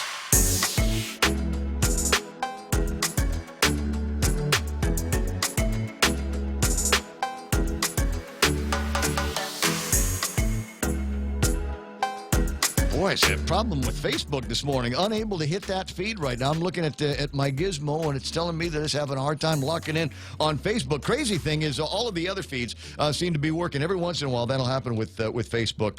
And so what you do in that case is either turn on the actual radio or go to YouTube Live, and look for Ray Gibson Show. Just search for that, and it'll bring you into that. 7:16 in the morning, 888-825-5880-TALK. Is the telephone number around here. And Jerry Roberts is back in the studio. His training is, I guess, over at the place he was doing some training at, and now can rejoin us for the morning show in a live position. Won't that be fun? Anyway, so that's coming up, but let's take a look at how the markets ended up on their Friday, our Saturday morning. Looked good for the S&P 500 in the green by 29 points, 2,873. NASDAQ at 7742. That's up by 126 points. Dow Jones Industrial Average poised to go right over 26,000 again, with an increase of 263 points to close at 25,983. Now, what are the numbers from? And I'm curious to see what the aftermarket numbers are going to be looking at now that depending on how you interpret it. But it looks like the Mexicans blinked on the tariff deals and gave in to all of Trump's demands on the humanitarian crisis at the southern borders of the United States of America, and they're going to be calling out their guard to help secure the border between Mexico and the United States, and people that are going to be applying for asylum will be sleeping in Mexico as opposed to crossing the border, making the application for asylum, and basically disappearing into the country. So, like I said, it depends on how you look at. If you love Trump, then you're like, whoa, that's 2020, dude. That just put a lock on the election. If you hate Trump, you're going to say that, oh yeah, well, you know what, that was all stuff that the Mexicans had already agreed to, and the tariffs, the threat of the tariff didn't necessarily put them over the barrel. Yeah, okay, tomato, potato, potato. It's 7:18 in the morning, so we'll take a look at some of the other numbers that I like to look at. West Texas crude now trading at $53.99. We've got an increase, an uptick for Tapas, up by $1.58 for a barrel of Tapas crude, and unfortunately that could be an issue. So keep an eye on that. I don't know. It's one of those things. They just dropped the price of gas to like $4.20, right? Is that's where it's at? $3.93 in Saipan, by the way. I said $4.20. Slow, dude. Monday, come on. What did you say it was up in Saipan? $3.93. Well, you know why? No, still state of emergency. They have not yet got out from under, as I understand it, the state of emergency that was declared after the typhoon they had. Why can't we do that? Because we didn't have a typhoon. No, we didn't know. Just declare a state of emergency. Yeah. So it's one of those things. The anti-price gouging thing, right? So they were able to say we're going to freeze the prices where they are for right now, and so until somebody comes out and says that crisis is over, the emergency has passed. I think they're going to see those prices as low as they are. Really? And can you imagine what will happen? What the gas companies are going to do the second the governor says that we're taking the prices back? We're going to release our control over the prices. I can only imagine. It's going. Oh. Will it be like a rocket taking off? Will it be like firing off a laser bolt at something? So that means if we ever have another typhoon here that causes damage, that never happens. I'd have to look at the prices law. will. Well, they'd have to say the same. The idea is, if the price of a gallon of gas, the price of a six-pack of beer, the price of ice and water remain the same, batteries and things like that, to prevent people from gouging you on the prices. Gotcha. So, but that usually only lasts for a week, 2 weeks, something like that. It's been months for those guys up in Saipan, and their economy isn't doing all that much better. As a result of that storm, the governor went to a 72-hour work week up there. You know why? Apparently they don't have any police stations to close. They didn't have any public swimming pools that were already closed that they could close, right? They didn't. They're unable, and maybe the state of talk radio up there prevents them from being able to go and wring their hands and say, "Oh, woe is us! There'll be payless paydays." Yada yada yada. 72-hour work week will survive it. I'd like to suggest to the governor and her office that in the case of another storm approaching us, like we did last year, that she have some sort of pre-emergency declaration that she can impose that would prevent price gouging in advance of a storm, which is exactly what took place here last time. I want to say it's automatic. Well, and if they did, maybe people didn't get reported. I'd have to look it up. Somebody send me the chapter and verse on that. But I want to say it's automatic at like condition 2. The prices are where they are, and they're set until an all clear is declared. Well, by condition 2, you're pretty much already in the middle of a storm by then. It needs to be done at core 3, something I don't know something about a little bit further out. Too many close calls for something like that. I mean, let businesses do what businesses do. Well, if we don't, they're going to still charge $12-15 for a case of water like they were last time. 7:21 in the morning. Don't shop there anymore. 7:21 in the morning, and about time for Jerry Roberts to come in with this morning's Extra Point, brought to you by Guahan Insurance Services and First Hawaiian Bank. 2millionmiles.com on the World Wide Web. Jerry. Congratulations on your 40th. I saw it on Facebook. Closing in on now entering my 5th decade. Can I say that now? Because it sounds bigger than 40, right? Sounds bigger than 40. Now in broadcasting on Guam in his 5th decade. 2 days. I spent a couple of days in Saipan and would love to say that everything went just like clockwork. It didn't. There's a little story to tell about my 48 hours just to the north of us, and that's next on the Extra Point. It's important to have claims process that works for you. At Guahan Insurance Services, we make things simple and convenient. Same door you walk in to purchase your insurance is the same door you open to file your claim. We can't pretend that the car insurance claims process is fun, but we can promise a hassle-free and speedy recovery without any runarounds. For your home, auto, and business insurance, visit us at the Camacho Landmark Center on Marine Corps Drive in Tamuning. Don't forget to like us on Facebook or give us a call at 475-1162 or text 929-SAVE. That's 929-7283. Travel the world and then some with the 2 million United Miles sweepstakes from First Hawaiian Bank. Enter and you could win the grand prize of 1 million miles or be one of 6 other lucky winners. The world is big. Our prize is bigger. Enter at fhb.com/2 million miles. No purchase necessary. Void where prohibited. Sweepstake starts on May 1st and ends June 30th, 2019. Open to legal residents of Guam and CNMI. Ages 18 years or older. Visit 2millionmiles.com for official rules. First Hawaiian Bank. Member FDIC. Equal housing lender. I had put a lot of hours into finishing a new course. The client in Saipan was preparing for my arrival, and the team was excited. So was I. It would be the first group to experience this training, and I wanted it to be a huge success. I got to the airport for the 7:30 flight. I'd arrive about 8, grab a car, and get to the client to launch the course at 9. It was all set up. And then the announcement came that the Saipan flight was delayed because the plane was late to get to Guam and would need cleaning and to take on supplies. It was over 45 minutes later when we took off. Landing, I hustled to get my bag. I could still get there by 9:20. No. The flight was full, and my bag came off almost last. When I got to the car rental, there were 5 people ahead of me. It was well after 10 before I was on my way. When I arrived at the client's location, I was starting close to 2 hours late. They were cool with it, and I was relaxed as a result of that. Then we discovered that I couldn't get the video from my laptop to their monitor, like I did the last time I was there. As it turned out, the adapter I'd used the time before belonged to one of the employees, and he'd taken it home. He called to have it delivered, and we started the course while waiting for it. Late plane, late luggage, late car rental, no video connection. Just about everything that could have gone wrong to that point had gone wrong. Will the course be the same? The answer to that was thankfully no. The group was great, and they took to the material with high energy and enthusiasm. The session flowed exactly as I hoped it would. We ended late, but nobody complained. They would have gladly stayed longer if I would have asked them to. I then did one-on-one coaching sessions and went to check into the hotel. I was ready to relax. Only one problem. I couldn't find it. I drove and no hotel. Went to a gas station, then grocery stores, asked if anyone knew where this hotel was. Nobody had even heard of it. I called their number, and the call didn't go through. Tried again a few minutes later, and they answered, giving directions. Not great directions, and there was no sign anywhere. But finally, I located the place and got into the room. Well, the lamp at the desk didn't work. I went to the bathroom, but the toilet didn't fill. And one of those push-button things, and didn't fill after I had to lift the lid on the thing, and then it would fill up. I went to turn the internet on, the computer. Internet wasn't on. So I had called downstairs, and I asked but the thing was, I went to call downstairs. The phone didn't work. And then I used my phone to call down, and she says, okay, I'll come up in a while. I knew that could be anywhere from 5 minutes to a half an hour. So I walked downstairs, went to their bakery, and I got a few things there, and the bakery was outstanding, just outstanding.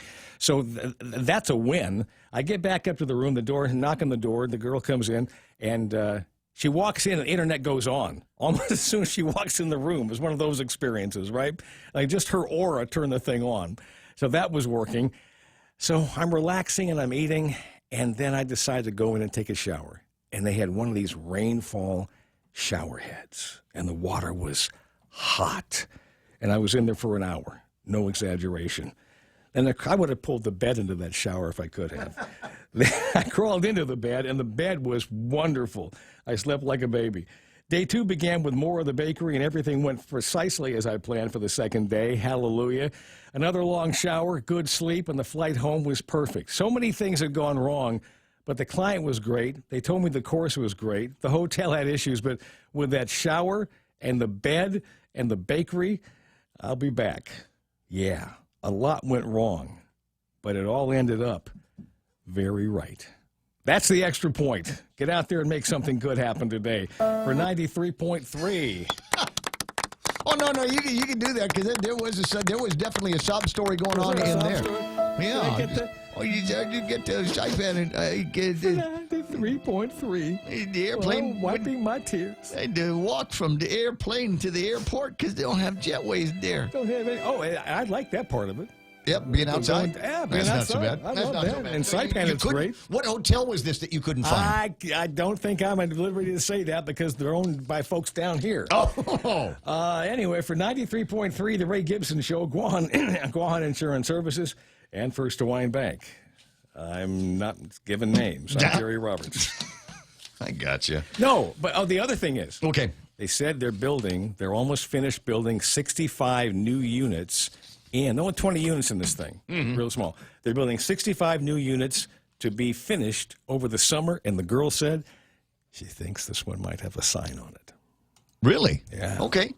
That's pretty cool. All right, good. 728. But if you want to know where the hotel is, give me a call offline or something like that. Apparently you've got to go find it. It's one of those things where as soon as you get there, it's down the street and around the corner and through the Don't they have a phone number? Hills and vales and all of that. Don't they have a phone number? They did. Can't you? What was it next to? Yeah, what was it? Yeah, was it near the ocean? Was it deep in the hills? There's a bakery in front of it. It's right on Beach Road or whatever. There's a bakery on it. Anyway, it's all. Listen, it's always an adventure. You get up to Saipan, and it doesn't matter. Things will always work out. They do. There's something magical about Saipan. Last time I was there for any length of time, I was there for a marathon, and so I get up there and do the marathon, and I go to the Fiesta Hotel. And I said, okay, I'm here to get my room. And they said, oh, you know what, we're crazy booked here. So if you don't mind, because I was kind of coming in on not quite non-rev, but certainly not full fare. Yeah. And they said, well, you know what, go to where the Shirley's is, which is where the sister hotel was, and there's a room waiting for you there. So I get to the Shirley's, and I go to the receptionist, and they said, yeah, we've got a room for you. And I said, okay, do I go up the stairs? And she said, no. Those are for full rev customers upstairs. So yours is you know where the bathroom is over at? There is in between the Shirley's. And there's there's a little bar in the back of that building. In between there is this one last for emergency use only rooms. And it had an air conditioner, had a sliding glass door. And I thought, oh, it's a sliding glass door. Maybe there's a balcony out there. And it goes into where the compartments are for the rest of the air conditioners for the rest of the building.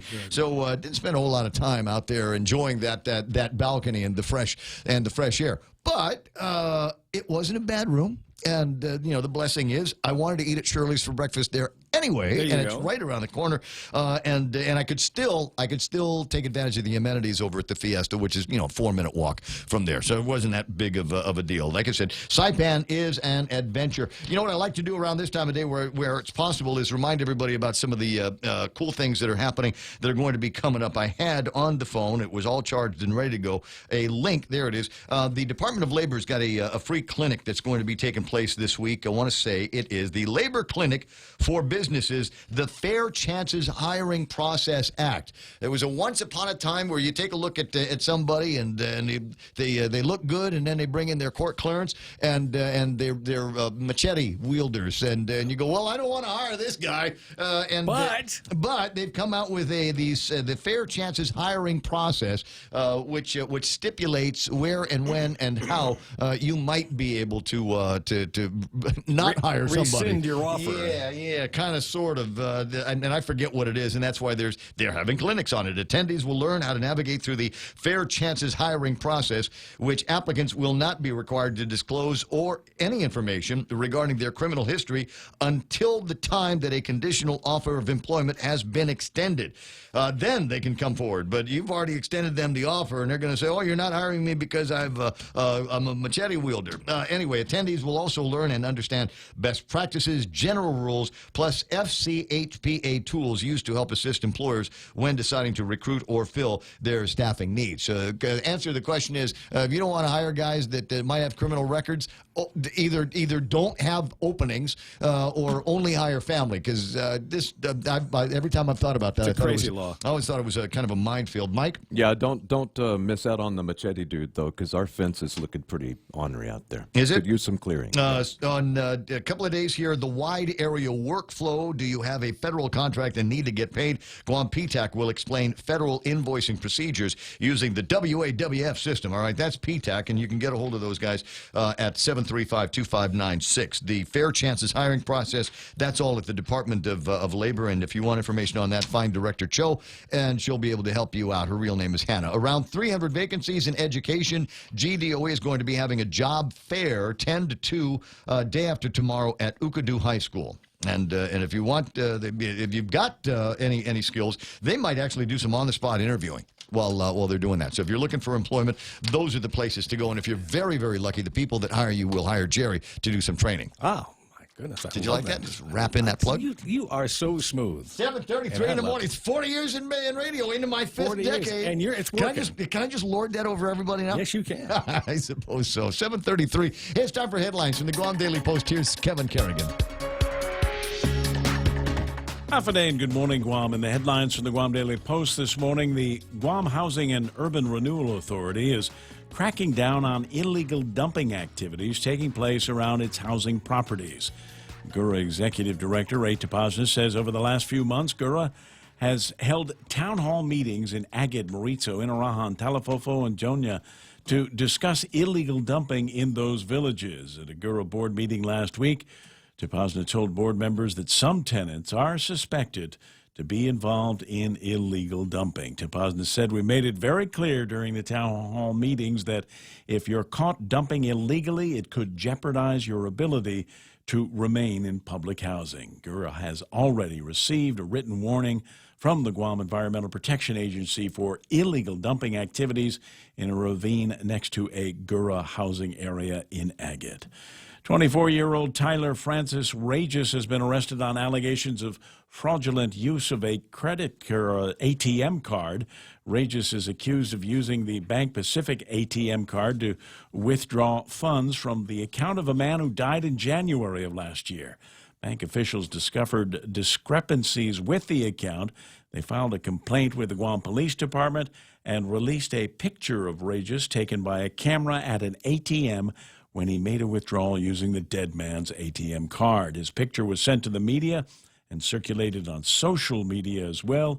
On Saturday, Regis self-surrendered to Guam police at the Agana precinct. He was booked and confined, and the case has been forwarded to the AG for prosecution. The official grand opening of the Jollibee restaurant in Dededo was held Saturday, and Dennis Flores, Jollibee president, announced that the company plans on opening 4 more Jollibees on island within the next 5 years. Flores said Jollibee is still scouting locations for the new stores. He said it's part of an aggressive expansion plan that includes new stores in Italy, Canada, England, and in Malaysia. The recently opened Guam restaurant, said Flores, is the second highest grossing restaurant amongst Jollibee's 1,400 restaurants worldwide. For these stories and more, log on to postguam.com or pick up a copy of today's Guam Daily Post. Okay, it's 7:35. That's iConnect time. Give them a ring, would you? 888-8888. Just pick up the phone and press 8 until somebody answers the phone. Somebody eventually will, and they'll be happy to tell you about all kinds of cool things that you can do and money you can save on your internet and mobile plans. In illness and in wellness, Calvo's Select Care is health care that is there for you. That's why over 80% of the Guam medical community places their trust and insures with us. We offer our members wellness and fitness programs for a healthier lifestyle and provide a comprehensive medical network on and off island to help members from unexpected illnesses. Contact Calvo's Select Care today for more information. Hit reset with Wendy's new Made to Crave menu featuring the peppercorn mushroom melt. It's got savory mushrooms and the barbecue cheeseburger with that sweet and smoky barbecue sauce. And then, of course, they've got the awesome bacon cheeseburger that's got bacon on it for days. I had one of these, and it was amazing. The bacon fell out of the sandwich. You know, it's like you got mustard, mayonnaise, whatever. It was just dripping out of the thing. My sandwich was dripping with bacon, if you can imagine that. It's your world, and Wendy's just rocked to try the new hamburgers on the Made to Crave menu today. Security Title is honored to join in sponsoring Ray Gibson on The Point. Half a day. I'm Rita Tidegui of Manila, and this is where I start my day, listening to the voices of our community and sharing thoughts about issues that affect all of us. It all boils down to our people and our land. Ingatan ang iyong tahanan. Protect your home. When purchasing or refinancing your home, remember to call the professionals at Security Title, just like you call Ray Gibson in the morning. Traffic Gizmo time here at 93.3 The Point as I take a look at things. A little bit busier than it was an hour ago, because it's drive time on Guam. And there's lots of people hitting the roads. Most of the problems that I'm looking at right now seem to be associated with just some intersection traffic, and that's going to slow you down just kind of naturally. A reminder, the intersection in front of us here, in front of iConnect, is down right now. It's red, but it doesn't never go green. Is the thing. So just be on the lookout for that. Southbound traffic, Marine Corps Drive, it will busy up by the time you get down to Big Navy in Sumai. Don't see too much happening in the Tutuhan area, and folks surrounding the Navy Hospital. Looks like that's going to start working here in just a little bit. So if you need to traverse through that area, you might want to build in an extra couple of minutes. That's right now traffic at 7:38 on The Point. 2-for-1 dinner time is back at Ruby Tuesday Guam. That's 2 fresh garden bars, 2 tasty entrees, and a sweet dessert to share for just $25.99. 2-for-1 dinner time for a limited time at Ruby Tuesday Guam. Let's see now. Fast, easy, affordable. That's the best way to describe my home loan at Bank Pacific.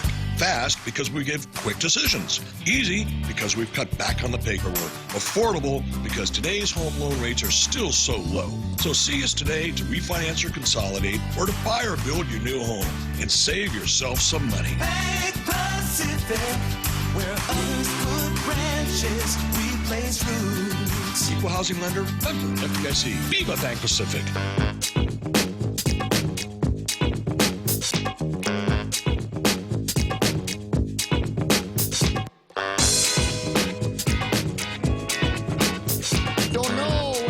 For those of you that normally watch me on Facebook Live, Facebook reporting outages around the world right now, and I was just taking a look at their outage detection scheme, and they've got some websites where you can go to, and yeah, they are having some issues, and that is preventing us from getting on Facebook Live. We were there earlier, but not there now.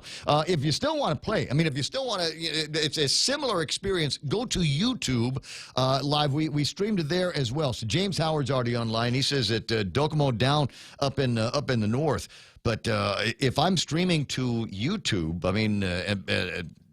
why would an outage here with Docomo cause an issue with Facebook but not YouTube? So the streams are working. Streams are working. We might have a couple of issues. I know that there might be some internet issues because our phone system is internet based and it is down right now. So that means that you cannot call me and complain about stuff. You'll have to put up with me complaining on my own. That's okay. That's all right. I'm a professional here. And I'm fully capable of carrying on the rants on my own. 20 minutes away from 8 o'clock in the morning. 888-825-5888-TALK is the phone number. It might work, so you might want to keep on trying. Otherwise, when you go to YouTube Live, there is a way for you to interact with me. There's just the same way as on Facebook. So there's a thing there that says say something. So that's where you would type in something. So if you're one of those that's kind of jonesing because you're missing the television experience, that's the way to do that. Yep, problems with internet, Facebook, but not here on YouTube. Crazy thing, home phone not working because some of you might be on those digital systems as well. We'll see what we can find out from those guys. But in the meantime, we'll just deal with the outage the way we normally would deal with it, and that's just keep going, keep yakking. Keep the meters going this way. That's the plan. That's the way it works. So, there were some items I was riffing about in the last hour of the program about Consolidated Commission on utilities and the idea that at least one commissioner, Francis Santos, has talked to the guys over at the chief financial officers at GWA and GPA and said, put together a number. What are the utilities worth? I get the sense that he is upset with the tenor of a conversation that has been started, and I'm not the only one that started it. He talks about guys yakking about this at the radio stations. Yeah, the experts at the radio station, whatever. And so I can sort of I understand his anxiety about that. Yeah, because I'm not an expert. I'm just a guy. I live here on Guam. And to the degree that I'm satisfied with the service I get at GWA and at GPA, is it possible that there might be out there somebody that can do it better? So my buddy Dave was telling me that there was the federal government put together an A76 deal years ago, and that would guide the conversation about privatization.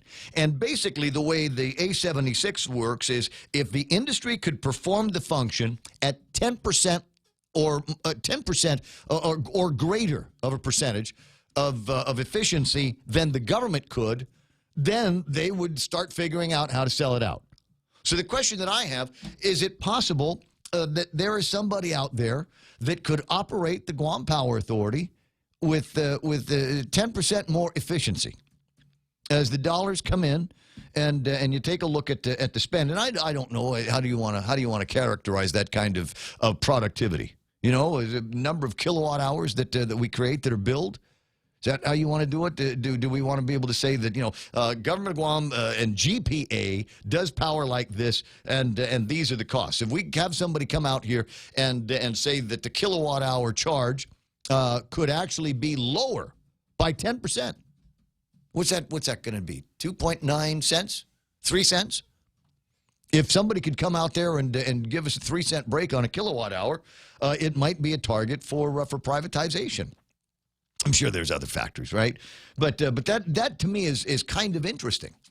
So yeah, put the numbers together, and then maybe we'll continue to have that serious conversation. And again, it had to do with the CCU, and I know that there's a lot of people out there that are still ticked off. Bob Klitzky among them, the regulators, the tall-tale regulators. That are still ticked off about the idea that number one, they gave a raise. They didn't look at an evaluation, didn't do an evaluation. They just said, JB and Miguel are nice guys. They got lots of headaches, and we haven't given them a kiss in a long time, so let's give them a kiss. And from thin air, produce a couple of different scenarios, one for JB, one for Mike. From thin air, we'll do this for JB, and then we'll do this with Miguel. We'll bring him up to here, and then we'll bonus him on the other side. So it'll feel like the same. It'll feel like they've got parity there. As opposed to, I don't know, how do you give raises in your shop? How do you determine those kinds of things? At any rate, it looked funny, and then come to find out they did it illegally, and then there was the rescinding of the pay raises. It just seemed like there was a whole lot going on there, and a lot of people that were very, very upset about that, and said we need to do away with the Consolidated Commission on Utilities. Take great care when you think about that. There does need to be some kinds of boards. There needs to be some kind of adult supervision, if you will, in those areas. And that's what the CCU is supposed to be doing. That's supposed to be the function of it, right? Keep these guys in check and make sure that the prices at the end of the day are reasonable for you and I, for power and for water. And then you and I can agree and disagree all day long whether or not they're hitting that goal, whether it is any more or less affordable because there's a CCU in front of the utilities. And so my thinking is, if you want to do something about it, let's get rid of the need to have a CCU and sell out the utilities. And sure enough, here it comes. Here comes the blowback. It's the people's water. We can't sell that. In fact, it's not even ours. It's given to us by God in the heavens. And it comes down and we catch it and it goes in the ground and it goes in the aquifer and we pump it out there, or it's flowing in our rivers, the same rivers that our people from before the Spaniards came used to walk and shrimp and do all of that stuff. It provided them life and sustenance. And now Ray Gibson wants to sell it? How dare he? Can you see it already? It's gonna happen. You know it's gonna happen. It's just a matter of time. Anyway, so that's probably where the conversation is going to end up going. So my friend Dave and I, touching base on the conversation on the Facebooks and in this case it's the WhatsApp, and interesting conversations past that. What about things like the retirement, right? Guam Power Authority and the employees of the Guam Power Authority, they're in the Government of Guam retirement program, right? Well, at some point, you bring in an invisible hand, you bring in a third-party guy, and they would be responsible for how we're going to do retirement. And it might be a whole different program, might be one that's cheaper than the experience that the taxpayers have now.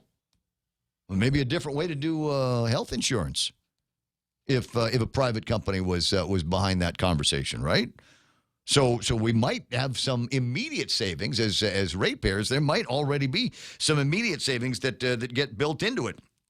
And then there's the idea of this capitalization of new and improved assets, things like that, access to capital.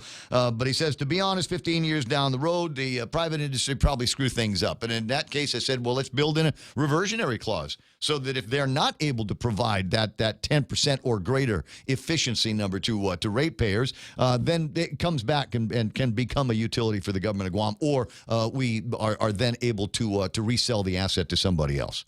Right, we just take the license back and say no harm, no foul. Go find Mike's electric company and start wheeling and dealing with him.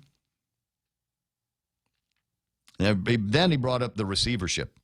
Said the trash receivership was a prime example of greed. $1.5 million a year or more. And the question that I asked him was, if they were so greedy, if we were getting ripped off so bad by the receiver. Now that the receiver is, for all intents and purposes, gone, how come my GSWA bill is still up there? How come I still got to pay $30? If these guys were taking us for a ride all these years and all of a sudden they're gone, should it not be a situation where my trash bill ought to be going down? Or maybe they could pick it up more. I don't know. Do whatever it is that you got to do. I'm just saying it makes sense to me if that was the way things were working, that maybe we'd see some kind of a break there. But not. To which he responded, "Good question," and I feel good about that because whenever I'm in a position where I can have this guy, expert, right, scratch his head and go, you got a point there, Gib. That kind of makes me feel good. So that's where we are. Information trickling in. What do we got? Home phone not working. Cable down, too. The modem is blank on the phone. So, yeah, it looks like at least one of the carriers are having some kind of a problem here with the cables, with the internet service. And I'm telling you, it's freaking me out. So now that makes sense. That because my phone system is a collection of different services, up to and including that one there. They're the primary carrier. So if they're down, that's why you're not hearing callers. We're going to talk with Ray Tapajna from over at Gura and Mike Still. The questions about who's doing all the dumping of trash out there on these Gura homes and Gura properties. And so they're doing town halls trying to get out there and catch people and tell them, stop doing that. What's the matter with you? Oh, no, by the way, for those of you that like the occasional toke of marijuana, you'll need to go to your friend's non-Section 8 house and do, actually non-Gora house and do it there. But so the question that I had on that one, and I'll ask Ray, is I get it. If you're staying at one of the Gora properties, they tell you you're not supposed to smoke marijuana in the house. We got a federal ticket, and if we have a federal ticket, it means that you've got a federal ticket. And until the feds do something about the marijuana smoking at all, then you cannot smoke in your Gora house. So what about people, Ray Topasna? I know you're out there somewhere. What about people that live not necessarily in Gora houses, but Section 8 subsidized homes? So if I go to Gora and Gora's giving me money for my rent, does that mean that the federal dollars that those Gora that Gora is providing to my landlord comes with a stipulation that I can't smoke, even though it's not a Gora house? It's still being paid for. The place is still getting paid for by Gora. Does that mean that I can't smoke in that place, in that apartment? Bigger question is, how will they know? They know. No, They'll know. You can't It'll even be like Google, dude. You It'll- can't no, even it's get be like- health inspectors to do the restaurants here, so there's no way that housing people are going to go and inspect every single. No, they don't need to. They got secret tunnels. Yeah. They got secret tunnels underneath those houses, and they've got people that listen. It's drones. 24. Did you hear that story? Spy drones. Did you hear the story? The Amazon is going to start delivering via drones. Yeah. 5 I thought pound they packages. already were. And under. I don't know. I know that they've been talking about it for a long time, but I don't know when they were eventually going to get started doing it. So the question is, when will they start doing that here? Do we get any of that drone service here on Guam? So, dude, I mean, if I knew that Amazon was flying drones that had goodies in them, I'd be shooting those suckers down, saying, right?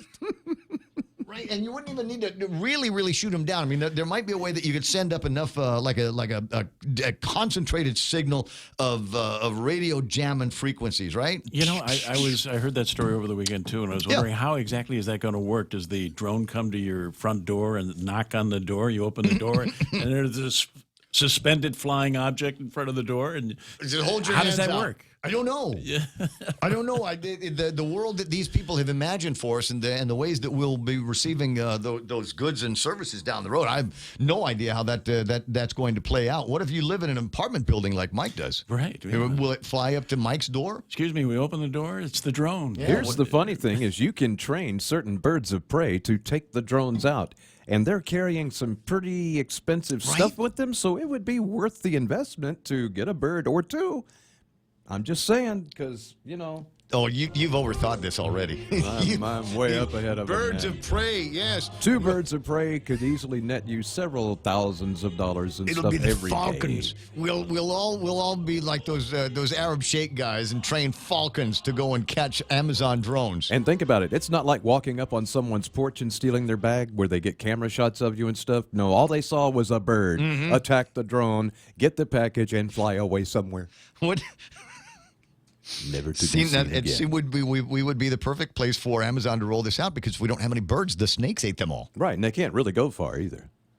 So there we go. There we go. Solving all the Guam's problems and the world's problems. Now 754, and a bill that I'm genuinely curious about here, which has been introduced by neighbor Sabina Flores Perez over at the 35th Guam Legislature, be it enacted by the people of Guam that the legislature finds that releasing lighter-than-air balloons into the atmosphere constitutes littering and poses a danger and nuisance to the environment, particularly to wildlife and marine animals. As such, the legislature hereby restricts the outdoor release of balloons inflated with lighter-than-air gases, with exemptions provided for scientific and/or meteorological purposes. And then they go and in the Guam Code annotated and add these words. It is unlawful for any person to willfully or negligently release, organize the release, or cause to be released one or more balloons inflated with a gas that is lighter than air, except for balloons released by a person on behalf of a governmental agency or pursuant to a governmental contract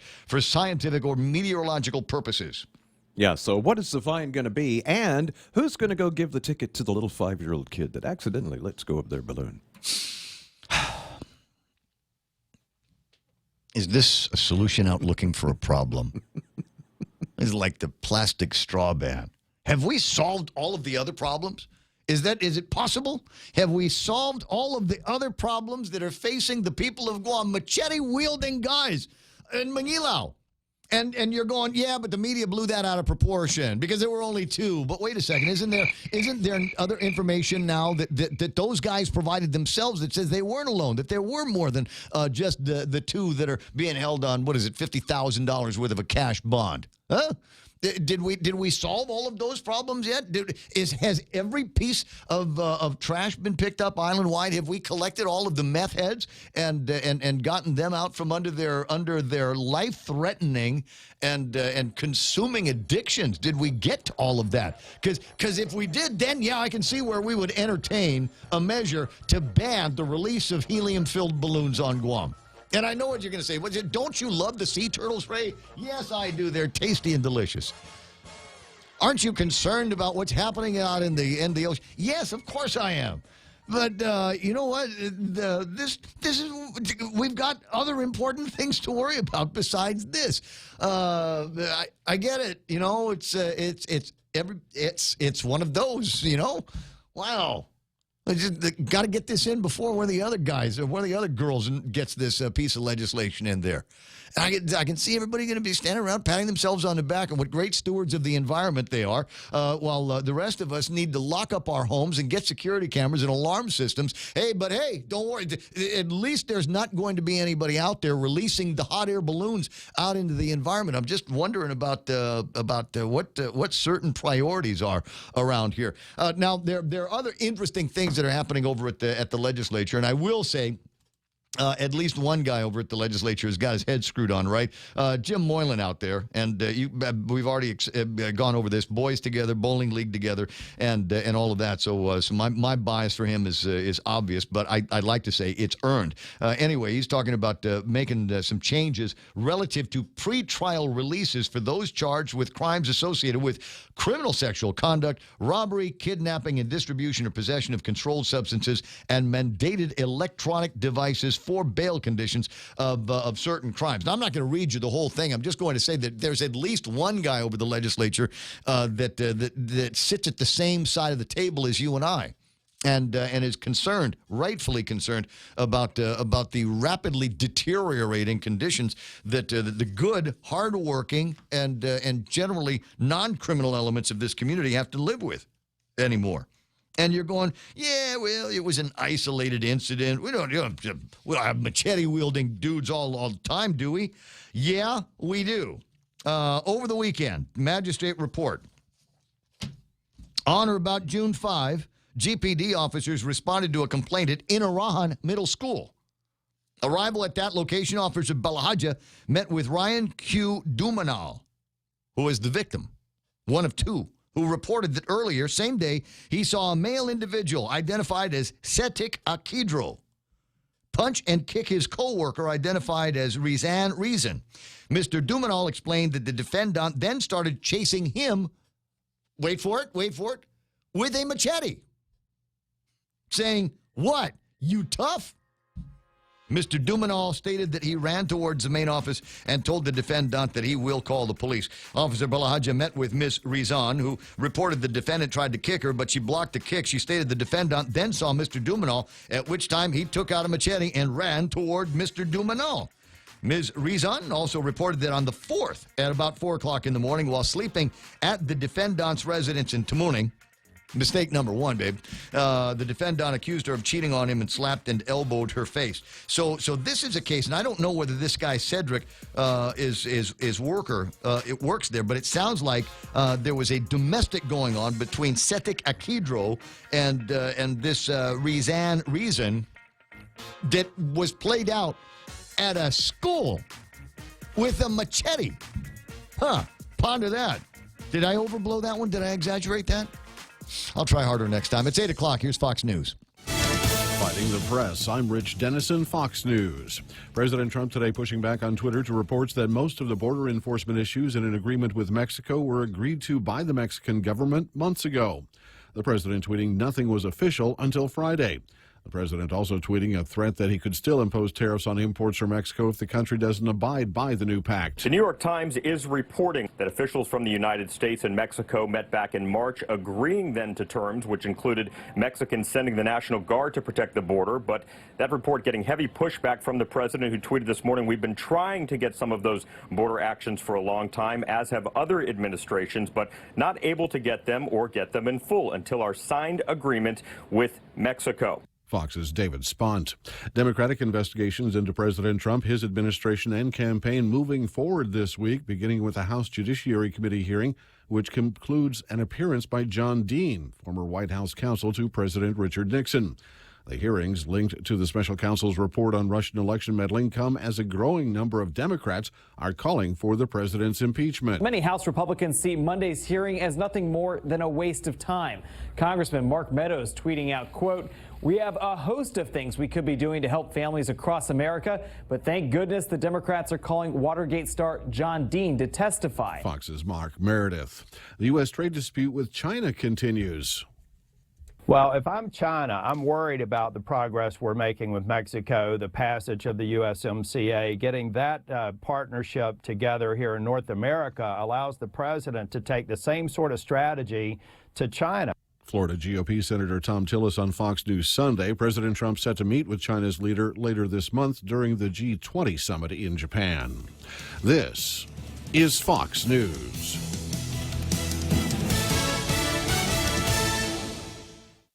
We know too well the inconvenience of not having power after a storm. You worry about the food in the freezer going bad. Nights get hot. It's hard finding comfort when going to sleep. These are realities. But with solar and battery storage from Micronesia Renewable Energy, these realities can be a thing of the past. The solar works during the day and the batteries power your home at night. Call 632-2613 to see how solar plus battery storage can make life a little more convenient. MRE, the smarter choice. Your home is one of the most important investments you'll make in your life. At Nanbo Insurance, you can rest easy knowing that you're covered with reliable and affordable homeowners insurance. Nanbo makes it easy to protect what matters the most so you can enjoy the moments that matter the most. With Nanbo, you can also save big when you bundle up and insure your car, home, motorcycle, or business. Enjoy great savings up to 50%. Visit nanbo.com or call 477-9754 for more details. At least one person is dead, several others injured after a crane collapse in Dallas during severe storms.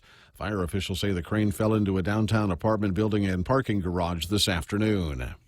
Authorities are treating the deaths of former state senators from Arkansas and Oklahoma as homicides. Linda Collins Smith was found dead Tuesday. While the cause of death is still under investigation, her former press secretary told reporters she had been shot. It also took a few days for investigators to confirm the death. Property records indicate the home was owned by Collins Smith and her former husband, a retired circuit judge. The two divorced last October and were said to be in court dividing up properties. Meanwhile, in Oklahoma, police in Norman say they found former state senator Jonathan Nichols dead inside his home from a gunshot wound. Nichols served as a state senator for more than a decade. Both shootings are still under investigation. Fox's Jeff Paul. A fix-up for one of America's great roadways. It winds from Chicago to L.A. more than 2,000 miles along the way is how the song goes. Route 66, the Mother Road, created in 1926, has been celebrated in music and its own TV series with that theme. Many upgrades have been made along the highway in its nearly 100-year existence. The feds even created a program to help preserve the historic highway. Now, officials in Albuquerque, New Mexico want to get on board with a $2.3 million plan to add sidewalks, bike lanes, and landscaping. Legislation meant to designate 66 as a National Historic Trail is stuck in Congress. Karen McHugh, Fox News. A Mega Millions lottery ticket worth $536 million were sold at a San Diego, California liquor store. Once the winner of Friday's drawing comes forward, they'll have to decide whether to take the jackpot in 30 installments or the lump sum of just over $345 million. I'm Rich Dennison, and this is Fox News. Business travel just got easier. Take your data plan with you for only $10 a day to all 17 Data2Go destinations. Never worry about additional data roaming charges when you go where your business needs you. The US, China, Thailand, and so much more. Have the assurance you need to check emails, surf the web, and stay connected. Call 688-2677 today to make sure your account is data to go ready. Docomo Pacific. Better together. 2-for-1 dinner time is back at Ruby Tuesday Guam. That's 2 fresh garden bars, 2 tasty entrees, and a sweet dessert to share for just $25.99. 2-for-1 dinner time for limited time at Ruby Tuesday Guam. Security Title is honored to join in sponsoring Ray Gibson on The Point. Half a day. I'm Mark Benventi of Santa Rita, and this is where I start my day, listening to the voice of our community and sharing thoughts and issues that affect us all. It all boils down to our people, our land. Protei Igumamo. Protect your home. When purchasing or refinancing your home, remember to call the professionals at Security Title, just like you call Ray Gibson in the morning.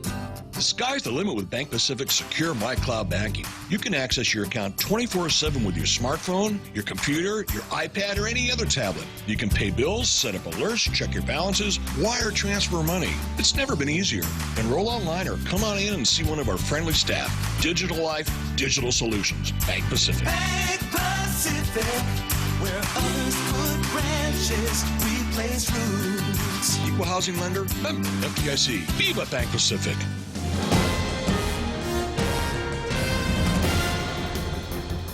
Half a day and good morning, Guam. News time here at The Point is 7 minutes past 8 a.m. this Monday morning. I'm Kevin Kerrigan. Here's a look now at some of the top stories from the Guam Daily Post. Governor Lou Leon Guerrero Friday announcing that the administration is working on a plan to use local funds to pay claims to World War II survivors before Liberation Day on July 21st. The governor said local legislation is in the works to use some of the savings from the recent passage of a federal law eliminating the need for Guam to come up with matching funds to access its Medicare, its remaining Medicare funds from the Affordable Health Care Act.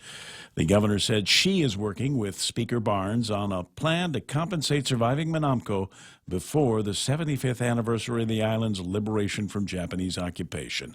The idea is to compensate living survivors only. The immediate descendants of survivors would still have to wait for the reparations once Congressman Mike San Nicolas's proposed fix to the Loyalty Recognition Act clears Congress. However, the congressman telling the Guam Daily Post in a statement Friday that he was never consulted about the governor's plan, and he has some concerns about it. While he supports the intent of Adeloop's quick payout for war claims, he thinks it may delay the remaining payouts, and it might lead to double payouts, one from the local government and another from the U.S. Treasury. 24-year-old Tyler Francis Regis has been arrested on allegations of fraudulent use of an ATM card. Regis is accused of using a Bank Pacific ATM card to withdraw funds from the account of a man who died in January of last year. Bank officials discovered discrepancies in the account. They filed a complaint with the Guam Police Department and released a picture of Regis taken by a camera at an ATM where he made a withdrawal using the dead man's ATM card. His picture was sent to the media and circulated on social media as well. On Saturday, Regis self-surrendered to Guam police at the Agana precinct. He was booked and confined, and the case has been forwarded to the AG for prosecution. We'll have more news after this. Hey, welcome to this Subway ad for the new club collection. How do you want it? I'll take a book club. Absolutely. So, last week we sunk our teeth into Subway's meaty new release, the Steak Club. I didn't finish it yet. Oh, not again, Sandra. This week, it's the new Southwest Chicken Club, also by Subway. No spoilers, but there's a tasty twist. Jalapeno cheddar bread and guacamole? Sandra, get out. Subway, make it what you want. Good ending. Limited time only at participating restaurants. When your family needs medical care, how often do you find the need to visit multiple clinics? When a child has a serious ailment, do you find yourself meeting a medical provider only to learn you must go somewhere else for testing? At the FHP Health Center, you can find multiple specialties and testing services under one roof. And if your family needs urgent care, FHP is there for you with convenient weekday, evening, and weekend hours. Voted the island's best clinic in Pika's Best 2 years in a row. FHP, our island, your clinic. Learn more at FHPGuam.com. 10 minutes past 8 a.m. here at The Point. The Guam Housing and Urban Renewal Authority is cracking down on illegal dumping activities taking place around its housing properties. GURA Executive Director Ray Tapazna says over the last few months, GURA has held town hall meetings in Agate, Maritzo, and Arahan, Talafofo, and Jonia to discuss illegal dumping in those villages. At a Gura board meeting last week, Topazna told board members that some tenants are suspected of being involved in illegal dumping. He said they made it very clear during the town hall meetings that if you're caught dumping illegally, it could jeopardize your ability to remain in public housing. Gura has already received a written warning from the Guam Environmental Protection Agency for illegal dumping activities in a ravine next to a Gura housing area in Agate. Tenants are required to sign up for services with the Guam Solid Waste Authority as part of their housing agreement with Gura, and the new management at GSWA is enforcing that requirement, said Topazna. Guam police have arrested a 39-year-old Roque Mendiola Quintanilla on multiple burglary allegations. According to a statement from GPD spokesman Sergeant Paul Tapao, surveillance footage links a Nissan reportedly owned by Quintanilla to at least 5 burglaries. On Saturday, Tapao says police identified the pickup, attempted to stop it, but Quintanilla did not comply, led police on a chase until he abandoned the pickup and fled on foot. He was eventually arrested and taken into custody. Among the burglaries he's accused of being involved in, the January 11th burglary at Changchin in Harmon, the May 16th burglary at a Carrier Guam office in Harmon, and the June 6th burglary at the LG store also in Harmon. Quintanilla is now facing charges of burglary, criminal mischief, criminal trespass, among other allegations. For these stories and more, log on to postguam.com or pick up a copy of today's Guam Daily Post. Ray and Mike now with some weather. It says here on the weather thing that Mike makes for me every day, partly cloudy skies with some isolated showers. We'll see winds coming out of the east, 10 to 15 miles an hour. Going to be warm, another 90-degree day on the forecast. Overnight lows near about 79 degrees. It was 82 when I got in the car this morning. Sunset tonight, 6:47. Sunrise tomorrow morning should be about 5:53. I'm hoping this is an updated radar picture. I still got those boogers in the mix, so it's going to be kind of tricky to see what's happening in this area. Mike? Yeah, looking at my radar on my phone, it looks like that this sort of stuff has been filtered out of that display. So I'm guessing these are just some artifacts of clouds, maybe some Virga rain falling and not quite hitting the ground. For the boys? Virga. Oh. Virga. V-I-R-G-A. Ferda is a word from Letterkenny. And some of the people that I was hiking with on Saturday know all the lines to all of the episodes of Letterkenny. Nice. That's all I was hearing about Snipes and Ferda all weekend long. It was absolutely gorgeous. And a buddy of mine comes up to me and says, "Dude, I got to get on an airplane. I got this long flight out to the West Coast." And I said, "Yeah." He says, so how do I download the show so I can watch it on the airplane?" And I'm like, I don't know. Hit HBO and see. So now the Ferda might be Ferda that Virga yes. that we're looking at. Yeah. In the meantime, all right. Definitely there are clouds moving across. I'm looking at the window here, and so they are those particular artifacts on the radar are associated with some kind of cloud. Mm-hmm. So, but not much rain falling out of it. Looking at satellite real quick here, we see some pinks and purples around the Marianas. That's some dry air that's kind of pushed on in. What I'm seeing here is it looks like a surge of energy from the north has come and pushed down some of the moisture. Yep. I'm not sure that that's actually what's happened, but that sure is what it looks like. In the meantime, all it really means for us is not as much rain as we were hoping for. Yeah. All week long. It's like that. We wanted to get a few more inches of rain around here, just if for no other reason. The fire danger rating among the places that I was doing my hiking over the weekend is one of these spots that would normally be just the most beautiful colored greens and browns out there, out in the Badlands of Guam, made worse now because of the grass fires. Some of them set by Mother Nature, some of them might have been set by poachers that are out there, because now there's these green shoots that have come up now. And that's going to attract the pigs and the deer out there, and the hunters should have an easier time getting to them. Unfortunately, because there's a lot of the root base that's gone, the red dirt that is normally a part of that vista is all going to run off now into the rivers and then down into Seti and Sella Bay. Unfortunately, yeah. As tragic as fires are, they are actually nature's way of clearing out old dead growth and allowing for a better growing circumstance for new life. But there's some spots up there look like the surface of Mars. Yeah. There's nothing there. There's just dirt.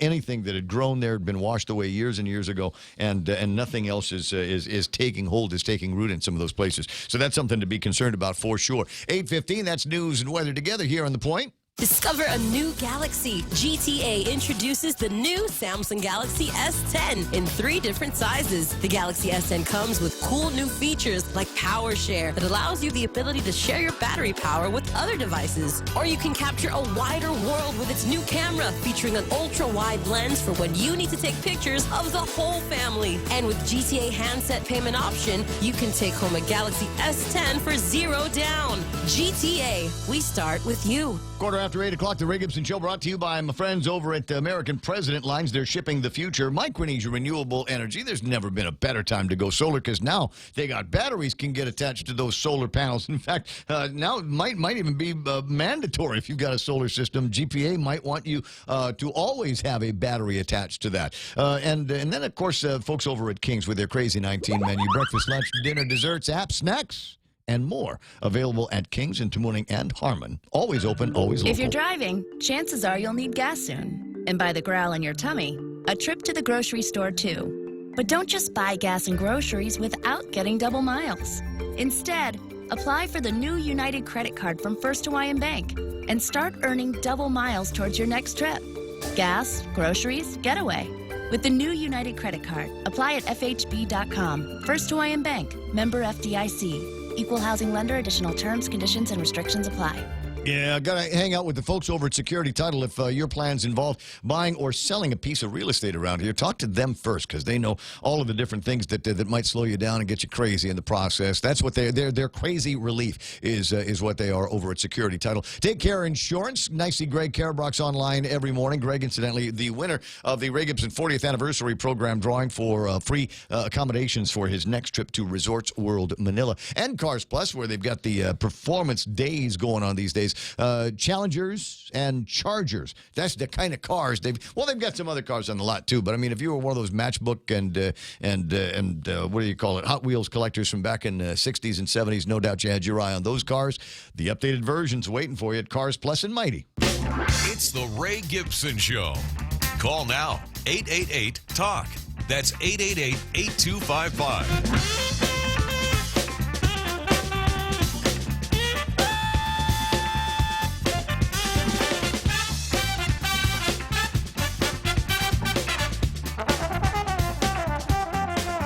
Don't you hate Mondays? I mean, it sounds like a cliche, and, I try to avoid cliches as much as I can around here. But, yeah, this particular Monday, a little bit of a problem for everybody. Got word from Docomo Pacific online. They're Docomo Pacific on Facebook, which kind of interesting because I can't even get to Facebook Live here on the program, but I can get to Docomo's Facebook page. Apparently, there was a power issue somewhere that is affecting land-based internet traffic for them. And it's not just here. It's also apparently affecting folks up in the CNMI as well, according to their website. They're working. I had just assumed someone had dug up the cable and stole it from them. No, I think it's a piece of glass that those guys are using out there. But there's I'm trying to.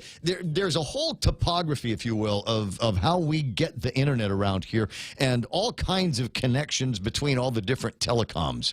So it's for me to go, okay, well the problem is going to be just for Docomo customers, but sometimes some of the other internet players are also one way or the other kind of customers or partners with Docomo. So you might see some issues with your internet service, regardless of who your carrier is. So just watch out for that. 8:18 in the morning. Hi, it's the Ray Gibson Show until it's not going to be anymore. I had Jerry Roberts in the last hour, goofing off with a bunch of topics in the last hour before that as well. But as we like to do around this time of day, we jump into the head of Blake Watson and see if there's anything that we can talk about because it's time for Sports with Blake.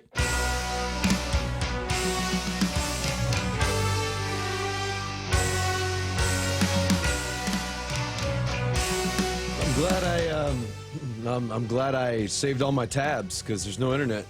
Yep. So that was sports. See? No, it can't be that simple. We can't think because the internet is down. Hapade, Guam, and CNMI power was lost to critical parts of our network, causing cable and internet outages. Mobile voice and data are unaffected. We appreciate your understanding as our team works quickly to restore your services. We'll keep you posted as more details become available. All right, and they've got, as you might imagine, there might be there's comments there from folks kind of reporting, yeah, okay, so it's out for for me too. It's out for these guys there. So I'll keep an eye on their Facebook page. You keep an eye on it as well. And when the services begin to get restored, that'll be awesome. We'll know almost right away because our Facebook live feed will go back into a running situation. Right now, we're trying to log in, and it's restarting the process all the time because as we're sending out a signal, it's got no place to go. Incidentally, our phone systems are also Docomo SIP line based, and if they're down, then our phone lines are down as well. So expect to hear a lot of talk from this mouth here between now and 10 o'clock in the morning. So my buddy Blake Watson in the studio, are there any sports tabs open on your computer? There are. I'm just glad I got these open before. Okay, here we go. There was Bud Light Guam Women's Tackle Football League in their final regular season games. All four, because there are only 4 teams, they will advance to the playoffs. But of course, it is one and done, just like the male counterparts over in the Budweiser Men's Tackle Football League. There were only 4 teams, so they played through the regular season. Everybody plays each other twice, and then they go one and done in the playoffs. I have a theory that they should actually split these teams up. We're familiar with six-man football, and 6-man football, they could actually field more teams and have a more competitive situation. Yeah. Although the rules are a lot different. They are, but I'm all for a more competition. When you only have 4 teams, I mean, it's who's going to win. Just based on how the season went. So why even have playoffs? If you had a bigger competition pool, then things can happen. There can be things that happen when you have more people playing, and you know how it goes. So that's my input for the day. The 7-time defending champions in the league's last regular season opener, Team Legacy, they beat up the Steel Blazing Saints 26-0. They blanked them actually, and they also will take the number 1 seed going into the postseason as they posted a perfect 6-0 record, and the Saints winless. They will be rematching next week as the number 1 seed will take on the number 4 seed. And then in the later game, the Island Stunners, they defeat the Sindalu Raiders 22-0. The Stunners get the number 2 seed, and they will play the number 3 seed, Sindalu. So just because of kind of the way it shook out and the rankings, it's all going to be a rematch next week, and then winner of each game will go on to the championship the next week. So that's what we had in Bud Light Guam Women's Tackle Football. Elsewhere, in our buddy Dr. Tom Shea, he had his Scholar Athlete over the weekend. I believe it was last night. Sunday, right? It's always usually on Sunday night. The 19th annual Shea Su Ying Scholar Athletes Awards. And this year it was Matias Calvo. Matias Calvo from the 2019 Father Duenas. He was also valedictorian out at FD. It seems that he plays rugby amongst maybe something else. He's going to Dartmouth, it seems, in the fall. And then elsewhere, Alexia Brown, she was the female Shea Award Scholar Athlete, and she will be attending Mary Hardin Baylor in Belton. She is from, Guam High graduate. So she going to Belton, Texas. She's going to Mary Hardin Baylor. That's a very elite crew of scholar athletes that he has joined. The nomination is important as well. It's not like every kid that gets nominated goes forward and makes it through the process. I think there were 11. I'm trying to remember how many there were, including young Mason, and so there is this. You get your best athletes and your best scholars out there, and you toss them out and see who rises to the absolute cream. The elite cream of the crop, if you will. Yeah. So our congratulations to those guys. It will be interesting to see what next year's candidates start looking like. It's funny. We've been between you and I think we've hosted several of the scholar athlete programs, and you were talking about this being in its 19th year. 19. And I got to say, Mason had been coming with me to scholar athlete dinners over all of these years. Good food. Well, the food is good. So it's just kind of cool that now that he's a graduating senior, he could have been nominated to something like that. Very cool. Yeah, and next year he's been with all of those. Yeah. Next year will be a big year because it'll be year number 20. Yep. So big deal going on with that one there. 8:24 in the morning. Trying to think if there were any big sporting events that I was a part of over the weekend. Nope, nothing.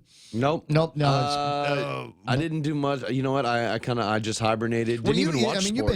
You've been sick. So you got some couch time in, right? Yes. So what did you watch on the couch? What was there on the couch? It's funny. For I don't know, maybe starting Friday night, or Saturday morning. A lot of Ninja Turtles. What? There was a lot of Ninja Turtle stuff I'd never seen. Yeah, it was on like Hulu and stuff. Because I was looking for the original movies, and I searched Ninja Turtles on the two things that I have, Netflix and Hulu. Yeah. And the original movies were not on there. However, there were a couple things on there that I had just kind of passed me by. Like there was an animated movie from 2007 that with some pretty big names that actually I didn't know. I didn't know that Patrick Stewart from Star Trek, Chris Evans, Captain America, and then Buffy the Vampire Slayer, Sarah Michelle Gellar, all lent their voices to a 2007 one-off like Ninja Turtle animated movie. I was not aware. Yeah, see that. I mean, it's part I'm not animated. aware of. It's animated, but it was an actual like movie. It wasn't like a TV movie or anything like that. Yeah, so for me it was. I remember Mirror? watching. No, the movie that came out in 1990. I remember watching. I remember. I did watch the movie. Yeah, and that's the one I was looking for. Because sometimes that'll pop up on either Hulu. It's been on there, several times. It comes and goes on Netflix and Hulu. Because I guess they've got good standing with Viacom, who own the TMNT properties. But anyway, and that kind of led me to a YouTube wormhole because I pulled up some of the original 1987 cartoons. Did you have a crush on Judith Hogue, who was the April O'Neil in 1990?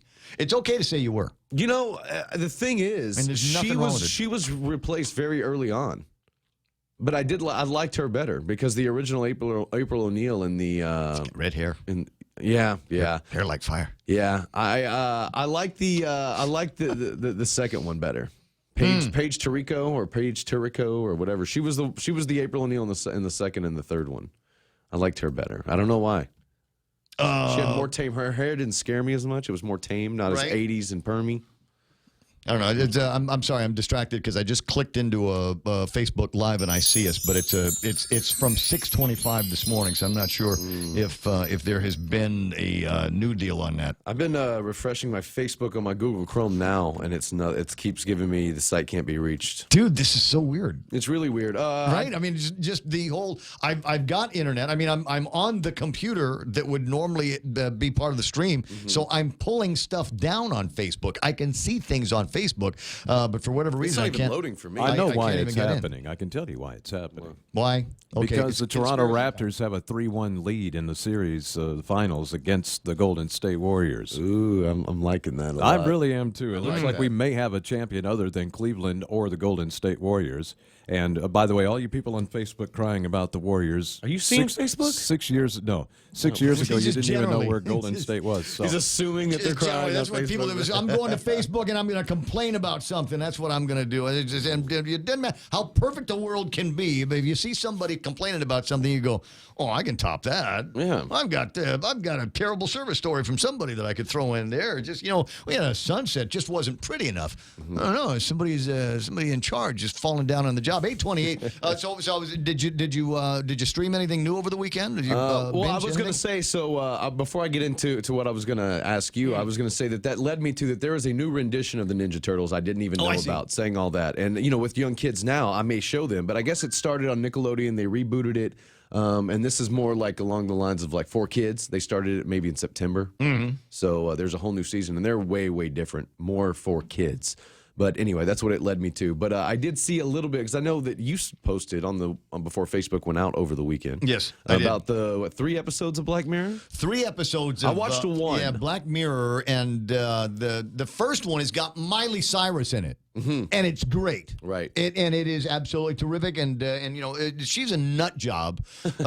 She's tamed down a little bit, right? Well, I mean, she's not showing her boobies like as much as she used to. Her I mean, songs aren't as weird. I don't know, but I thought she acted it out very well. I thought she did a really, really good job. I mean, of course, she's Hannah Montana, right?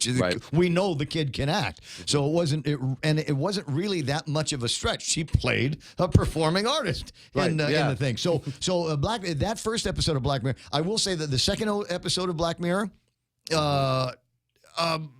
is that the one with the heavyset guys wearing the? So it's a couple of dudes that they're in a VR video game, a virtual reality video game, and one guy plays a guy in it, and his buddy plays a girl in it. Some weird things happen. And that's right. And then there's Boykin, right? Yeah. And between them. But yeah, it's in the real life world, it's 2 guys, but it's opposite couples, opposite genders in the video world, and let me just it will make you think about stuff. I mean, they get to a point where they're like, okay, let's kiss and see if this is, are we gay? Are we gay? And they kiss, and there's no click, there's no fireworks. But obviously, that can't be the end of the show. So take a look at that. The third one, I might need to watch the third one over again because it's kind of an hour and a half worth of a diatribe on how.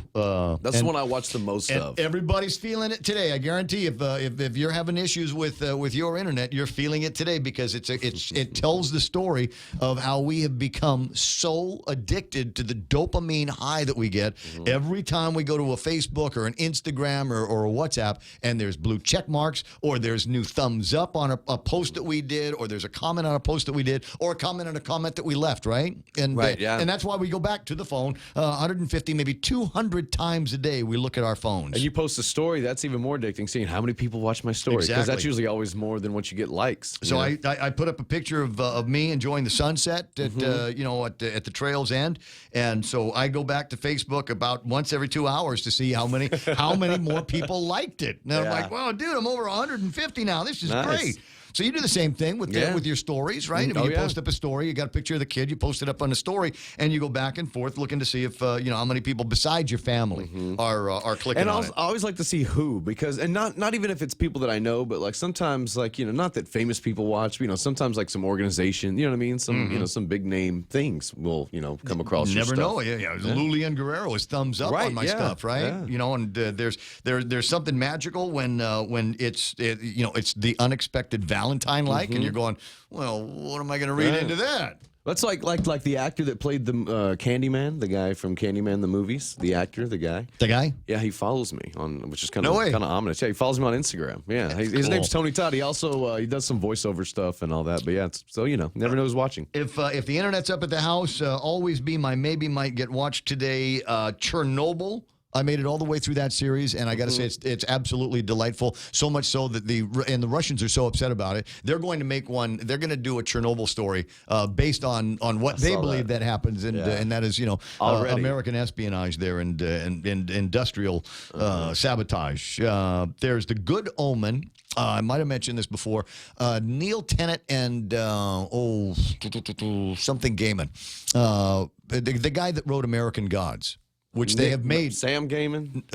So we talked about it last week. Yeah. Anyway, so they've got that is out there on but it's on Amazon Prime. Good luck with that.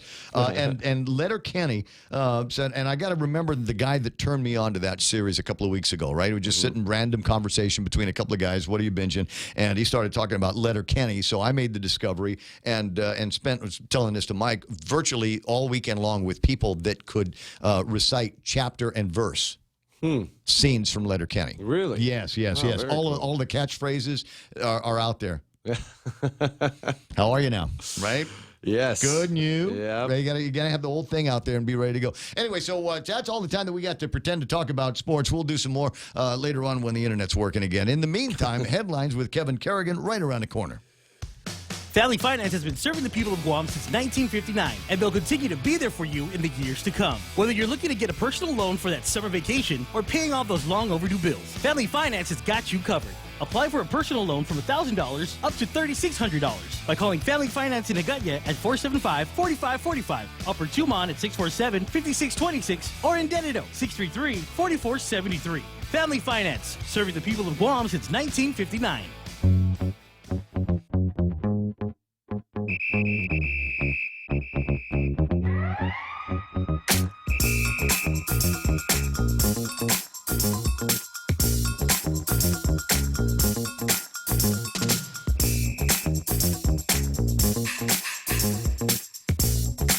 Word from the WhatsApp crew, 988-5874. That's 988-5874. WhatsApp guys say that the point.gu is up and running, so that feed is working. Thanks very much for that. I can actually see where the feeds are going out. I know that YouTube Live is cranking. A buddy of mine saying the Facebook Live video is working, but the commenting is for whatever reason not working right now. Don't know what it's all about. Like I said, there's some weirdness in the force and the way things are working. Landline services are down for some people. Landline data data that is based on landlines are down for Docomo customers again.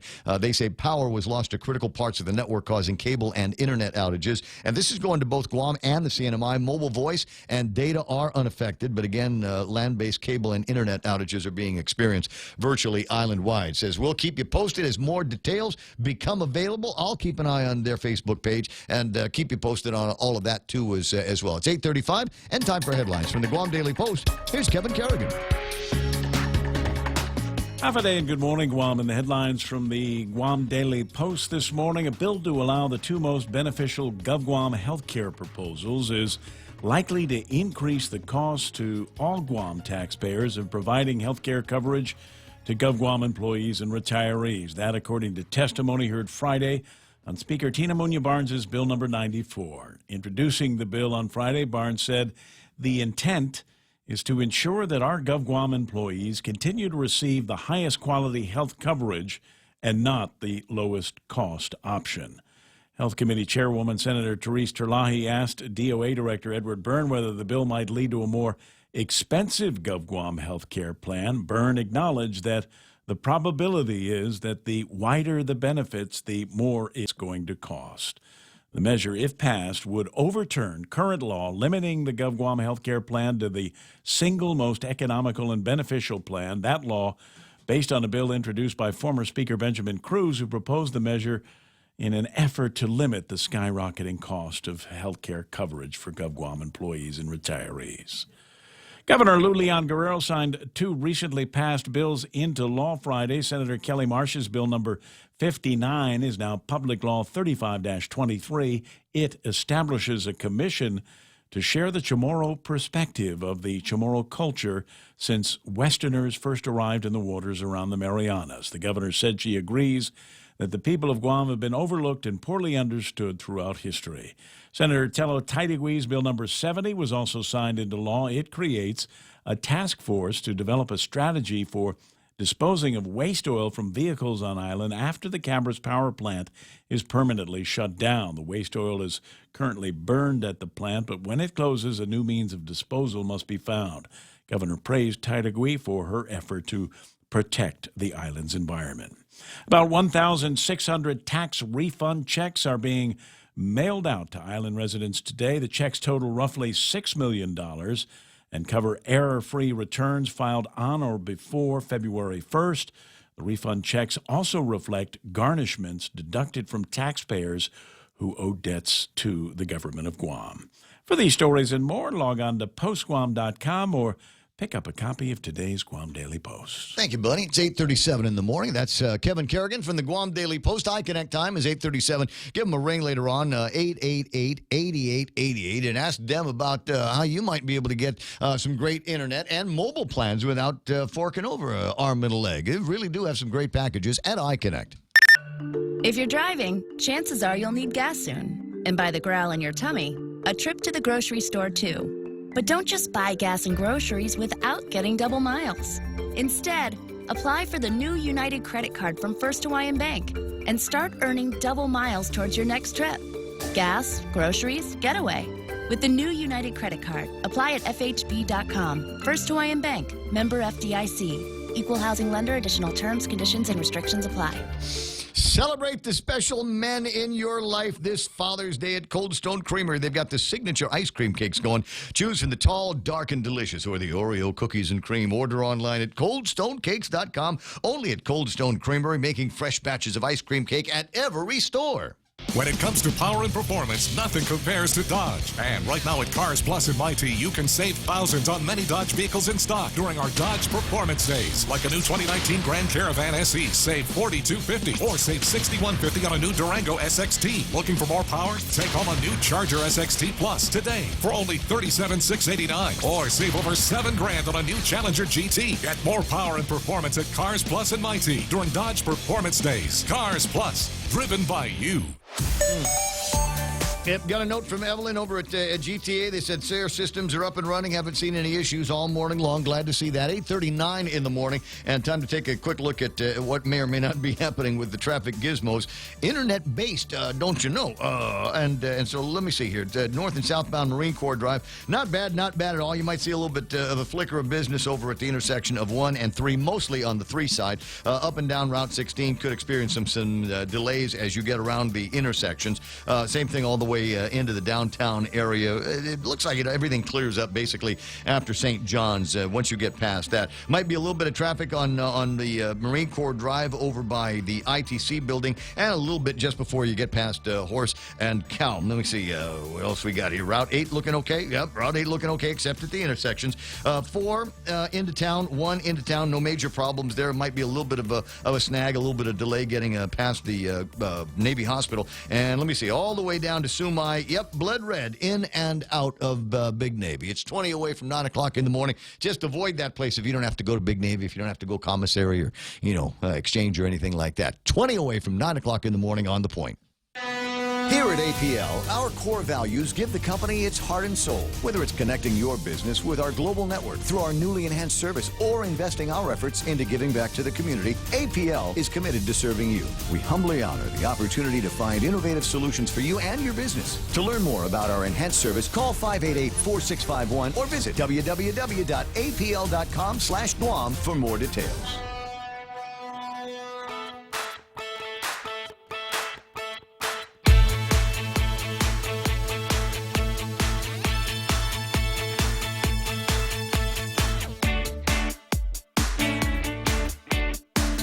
I got to be on the internet. It's my job to be on the internet. This is what I do here. I talk on the radio, and I need the internet to be able to go out there and find stories, and certainly ways to interact between you and I. So when it's not there, trust me, I certainly miss it. One of the comments on Docomo Pacific's thread this morning, again, they're talking about power being lost to critical parts of their network. I didn't say power outage. They lost power to some of their critical network issues, causing cable and internet outages between here and the CNMI, apparently. And Annie writes, hey, folks, consequences of high technology. One server down. What's to happen when all the servers go down? Society is too dependent on technology. It's true. It's true, as they say. If I can't get, you know what I cannot do? If I can't get to the internet, I would have to break out an old-fashioned word processor on the computer. And on virtually every computer I own, the closest thing to a word processor is whatever the notepad is. Whatever the notepad is on the Apple, whatever the notepad is on the regular Windows computer. I haven't owned a word processor since. There used to be a collection of software that Microsoft did called Works, and I liked Works. The original version of Works for Windows had a word processor in it. You could do spreadsheets on it. You could do database work on the thing, which I thought was very, very cool. Anyways, I want to say they got rid of the database functionality of it and decided that, if you were a real Excel person, you couldn't use the spreadsheet on Works. It just, it felt like, you want to drive a Ferrari and this thing is chugging along like a 62 VW, right? And so there were people that were like, yeah, I'll open that up and convert it.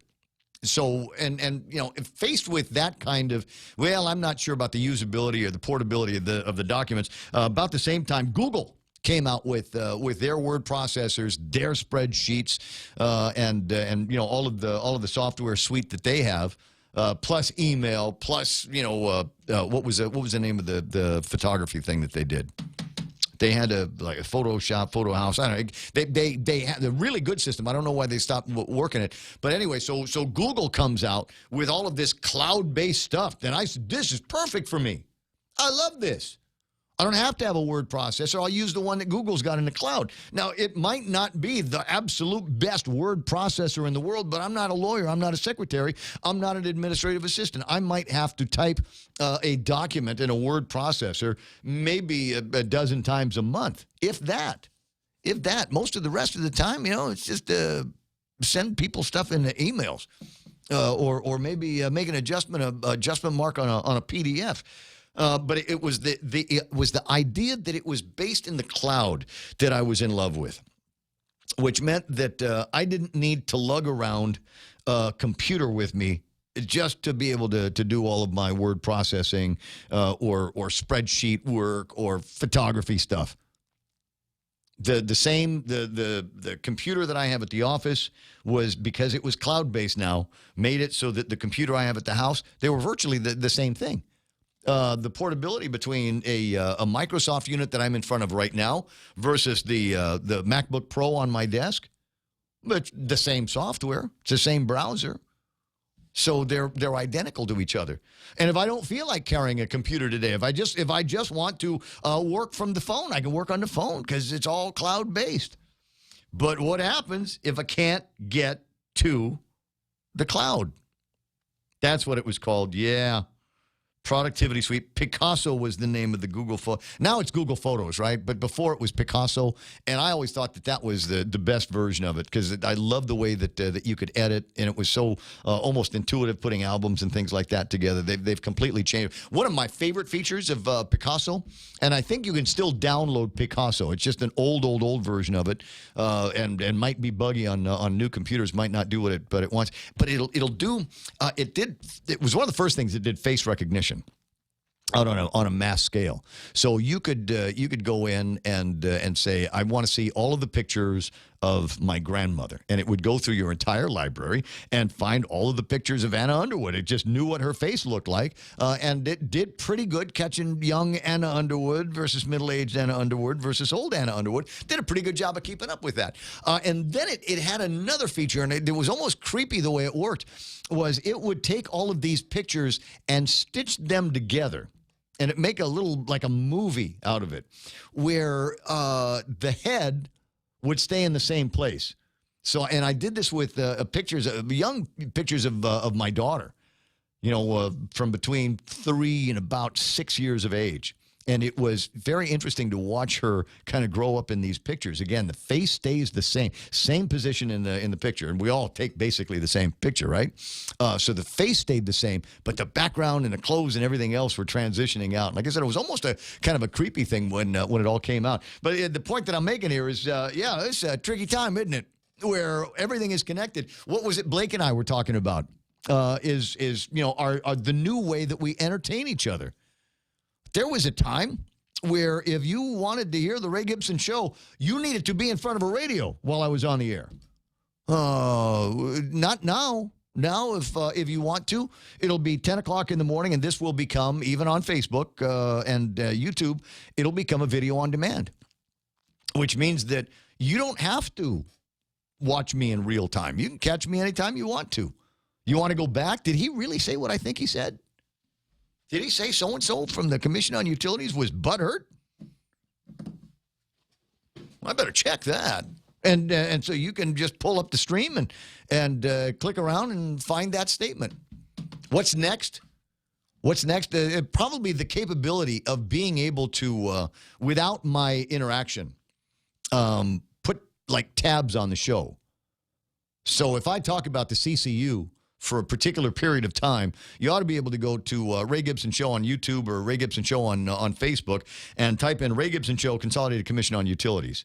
And it would give you the whole list of every time the CCU has ever come up, right? We'd put it would automatically put the tabs in there based on the words that are coming out of my mouth, right? If I'm talking to Simon Sanchez, I say the name Simon Sanchez. And it will tab that, and every time that Simon Sanchez's name comes up in the broadcast, you ought to be able to search it by that. So it was Ray Gibson talking about CCU on the 10th of June. You click, you search for it, the CCU, and that will be the option. And then there'll be one from Thursday last week, and another one from day before last week. And every other time we talked about the high school. Exactly. The what? The high school. Oh, the high school. Yeah, it would come up then too. With the teacher? Or the no, Simon Sanchez High School. Oh yeah, well I don't think the computer dude, it could be the recognition capabilities of these things could actually astonish us and make it so that it would understand the distinction between Simon Sanchez the human versus Simon Sanchez the high school. just based on the context of the conversation, because these things are happening in just an incredible rate. I just don't want a computer to do that. I want it to guess. I want me to have to be able to make it do something. It's not going to be your choice. I know. It won't be your choice anymore. There's a guy in Silicon Valley that woke up and was thinking about that. And so he's going to go to work today and code it and then sell it to the highest bidder. He's going to sell it to Google, or he's going to sell it to Apple or somebody. And they might go, yeah, that's great technology. We're not ready for it right now. And just park the code somewhere until we're going to come out with a revision on something and make that happen. I will make the point again today. If you get a chance, there's Guahan Insurance Services is in the building. There's an infusion in the building, and right next door, Navy Federal Credit Union, right there, landmark building on Marine Corps Drive.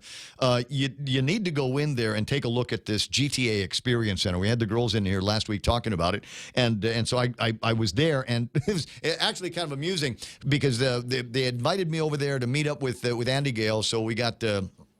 All of the marketing people standing around and watching Andy and I completely geek out on 5G and what the capabilities are going to be with 5G and stuff in the building that will make 5G that much more. Oh my God, I'm going to love it, right? Yeah, you can't miss the spot either because they got a nice brand new logo up there, kind of cool with the little GTA and a kind of a modern font. Did you get the logo? Do you understand what they're doing with that?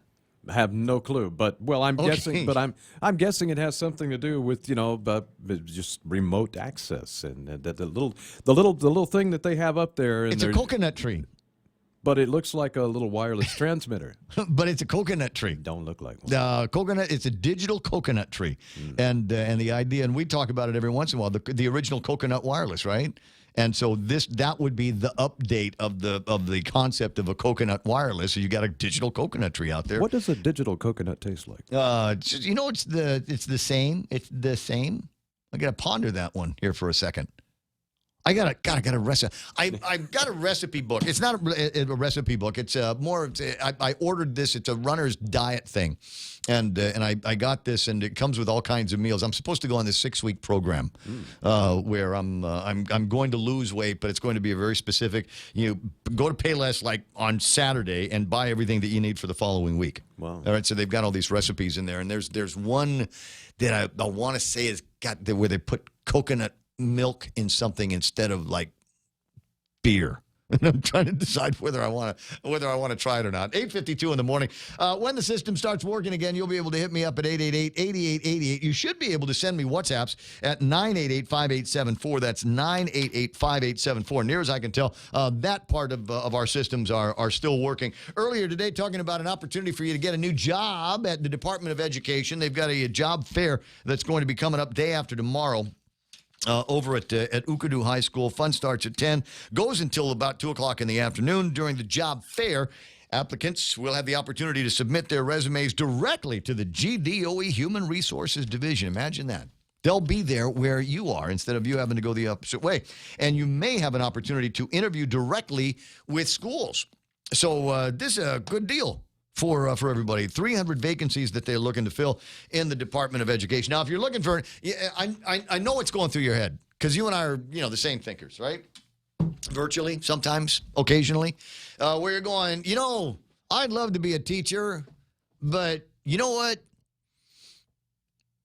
The pay is crap. There are all kinds of stuff in there that you got to put up with. You would think that your partners in the process, the parents, would be more involved, but most of the time they aren't, and it feels like one of those just thankless jobs sometimes, doesn't it?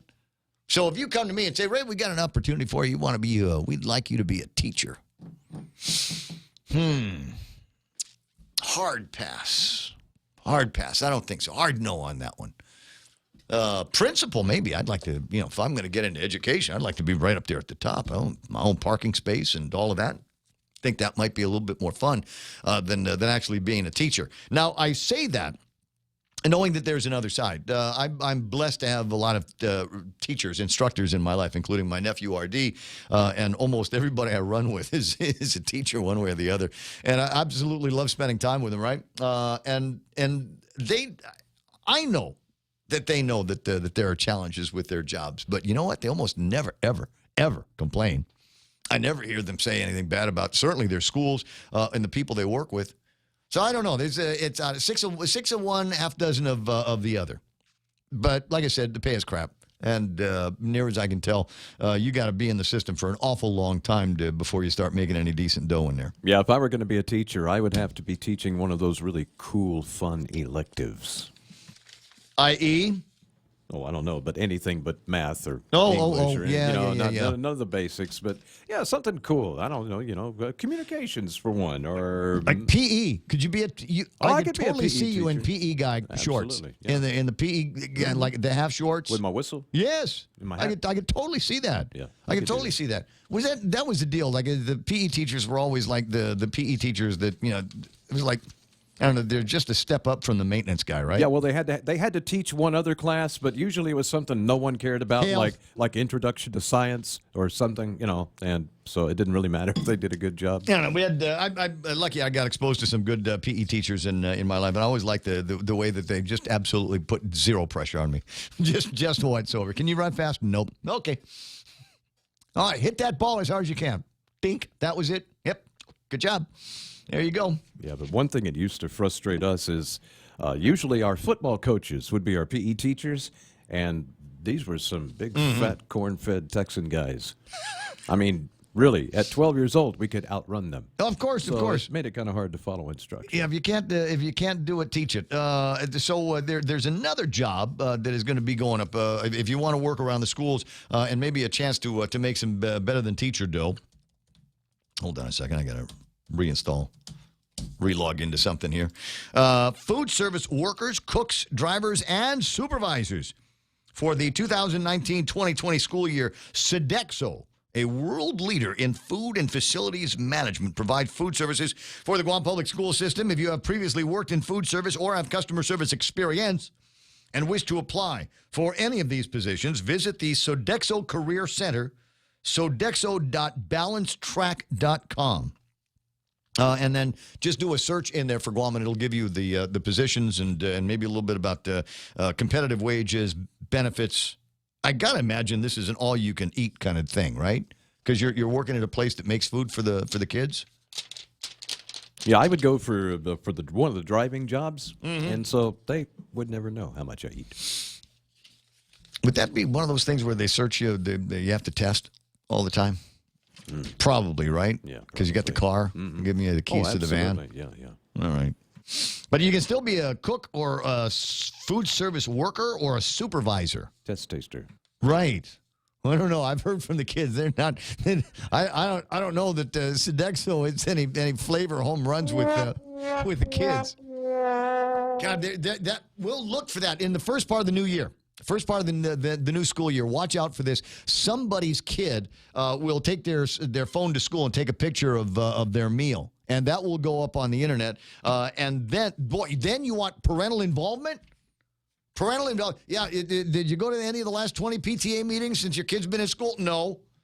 But man, if the kid shows up and posts a picture on Facebook of what they consider to be crappy food, oh my God, you'd think they were paying for it.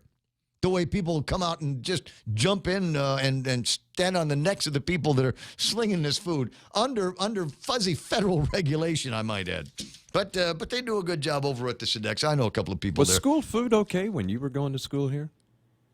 Because where I was, it was good.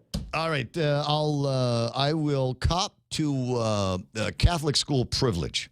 Okay. Right? Yeah. I went to school at Cathedral Grade School for the first 6 years of my educational life. First grade through sixth grade at Cathedral Grade School, and we had a lady, the Sister Roberta was the name of the lady that ran the cafeteria at Cathedral Grade School, and it was good all the time. It was good all the time. Somewhere out there is somebody, a classmate of mine that is listening, that remembers there was this.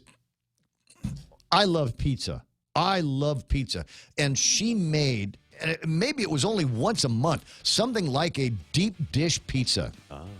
You know, soft bread at the bottom, and had her kind of spaghetti slash pizza sauce on top of it, and ground beef for days on this thing, and sprinkles of cheese. Oh my God, it was good. I have not had anything that tastes that good, similar to that, in my life. In my life, I've been pursuing that flavor, and I've never gotten it. And Sister Roberta passed away years ago, God rest her soul, and I would kill to have that recipe. Yeah, you're out there, you're somewhere from around my vintage. You know exactly what I'm talking about. Food tasted better in the 60s. Maybe that's all there is to it. Hey, look, it's 9 o'clock in the morning. Got another hour of yak. It's just me and Mike now because the internet is broken, and that means my phones don't work. But you're still welcome to chime in on the WhatsApp or other ways to get a hold of me. We'll talk about your comments and feelings in the next hour. A deadly collapse. I'm Rich Dennison, Fox News. A construction crane fell into a downtown Dallas apartment building and parking garage during a storm this afternoon, killing at least one person and injuring several others. Rescue officials say some of those injured are in critical condition. A spokesperson for Dallas Fire calling it a tragic first. I don't recall ever responding to one where it's actually fallen onto an occupied building, much less an occupied 5-story residential high-rise. Yes, we have some live fire dogs who are on location trying to help go inside some of the zones that we're not sending first responders into. The Weather Service had issued warnings of possible wind speeds in excess of 70 miles per hour associated with the storms. President Trump announced late Friday that the U.S. and Mexico reached a deal on reducing the number of migrants heading toward the U.S. border, and in exchange, he postponed tariffs on Mexican imports that were to take effect tomorrow. Many Republicans opposed the president's proposal, including Wisconsin GOP Senator Ron Johnson. I think just in general, Republicans understand that tariffs are a tax on American consumers, and we don't want to see them in place long term, nor do I believe President Trump does either. He's using tariffs as leverage in trade negotiations, and I think he used them as leverage in this situation brilliantly, quite honestly. Democrats say the president created a crisis, then lifted the threat of tariffs at the last minute. The White House pushing back on a New York Times report that the contents of the agreement included many actions Mexico had already agreed to. House Democrats have scheduled a series of hearings this week on the special counsel's report. They're intensifying their focus on the Russia probe, with some calling for impeachment. The Democrats are trying to focus public attention on allegations the president sought to obstruct a federal investigation, and also to highlight his campaign's contacts with Russia during the 2016 election. This is Fox News.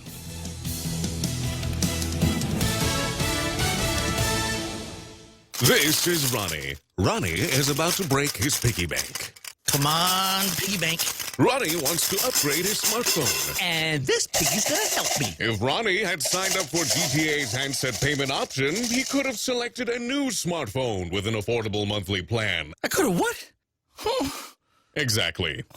Sign up for HBO at GTA and don't break the bank. I'm sorry, piggy bank. Terms and conditions apply. GTA, we start with you. It's important to have claims process that works for you. At Guahan Insurance Services, we make things simple and convenient. Same door you walk in to purchase your insurance is the same door you open to file your claim. We can't pretend that the car insurance claims process is fun, but we can promise a hassle-free and speedy recovery without any runarounds. For your home, auto, and business insurance, visit us at the Camacho Landmark Center on Marineport Drive in Tamuning. Don't forget to like us on Facebook or give us a call at 475-1162 or text 929-SAVE. That's 929-7283.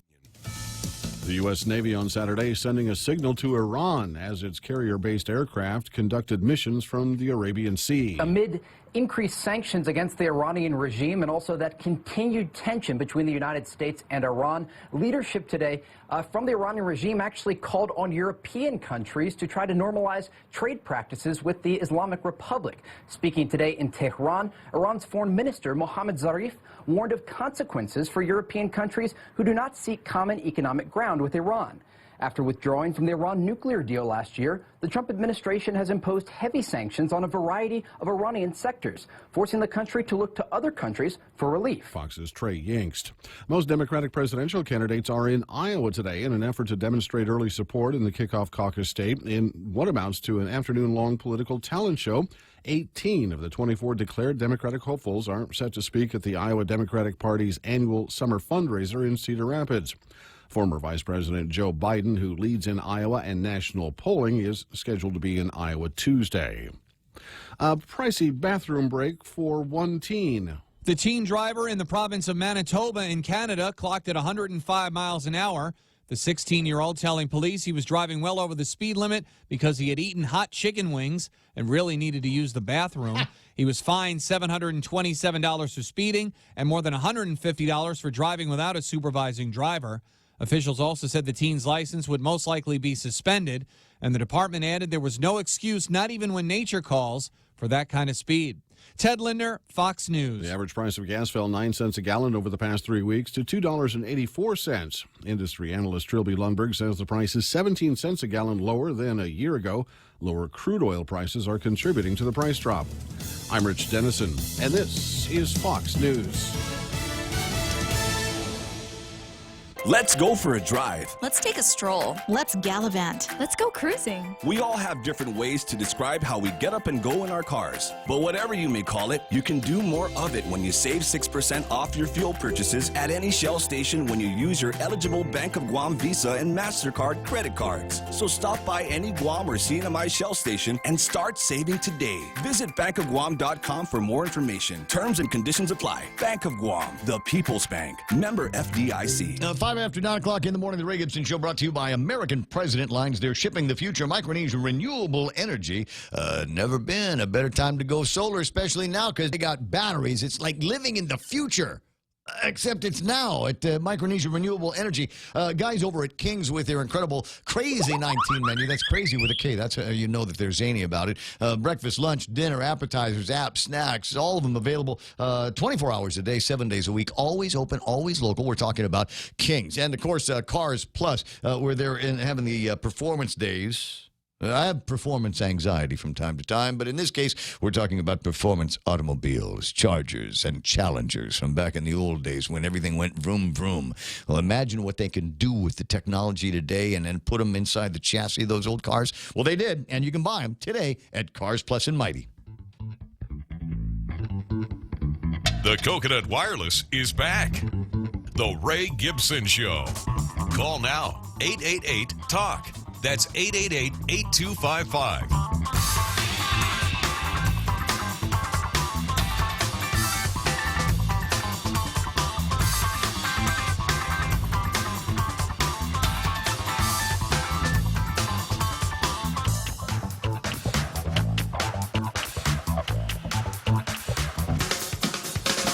Some places might be experiencing internet and information outage right now. Apparently, there's some critical circuits over at Docomo that are down between here and including the CNMI. So just FYI, if you're going, well, I can't think. I can't get to the internet. I can't think. Mileage may vary. There's always a good idea. Getting back into a little bit of that conversation about what to do with internets and webs and things like that. Here's a thought. As I ponder this, always have a backup. Always have another way out. You ever do that? Or just when you walk into a building, when you walk into a room, do you know how to get out of that room? If there was something that prevented you from coming out the way you came in, could you still execute an exit? First thing I do is look for the exits, and if there's less than 3, Yep. I'm second-guessing whether I actually want to be there. There's got to be at least 2 ways out of there other than the way I walked in. Exactly. It's one of those things. Well, the same is true when it comes to data circuits and things like that. So if right now you're having a hard time, very important to have some kind of a backup. And there is probably a backup that I could plug the phone system into to make it actually it works in here. It's working fine in here in the internal network. But because they're data circuits, they're data lines. It's as far as our phone equipment is concerned, it can't see the rest of the world. So that's just the way it is. And even if I were to plug in another one of the carriers that we use here at this place at Choice Broadcasting, still wouldn't make any difference because the origin of those SIP lines are at Docomo Shop. So not much I can do. The backup on if the phones don't work is Ray Gibson talks for an hour, and that's okay. Broadcaster. Long time I know how to do it. In his 5th decade. There's a certain freedom. Because you know what it means? it means I can say whatever I want to without having to even worry that there might be somebody that would disagree with me and call me up and say, you are a lunkhead joker. What are you talking about? That's right. They just have to scream at the They radio. just scream at the radio, and they'll get a beep when they try to call in, which means that if you call as many times you want to, it ain't going to get over here. And that's just the way that is. And so, like I said, there's a certain kind of freedom that allows me. Yeah, but I'm kind of sad I don't want to have about the whole that freedom phone every thing, day. man. You Why? know, Well, I know we had guys that we wanted to talk to today. Well, you know, for me, it's messing up my exercise regime, man. You can always exercise. That's okay. But yeah, that's the other part of this 6-week thing that I'm supposed to be doing. Yeah. Yeah.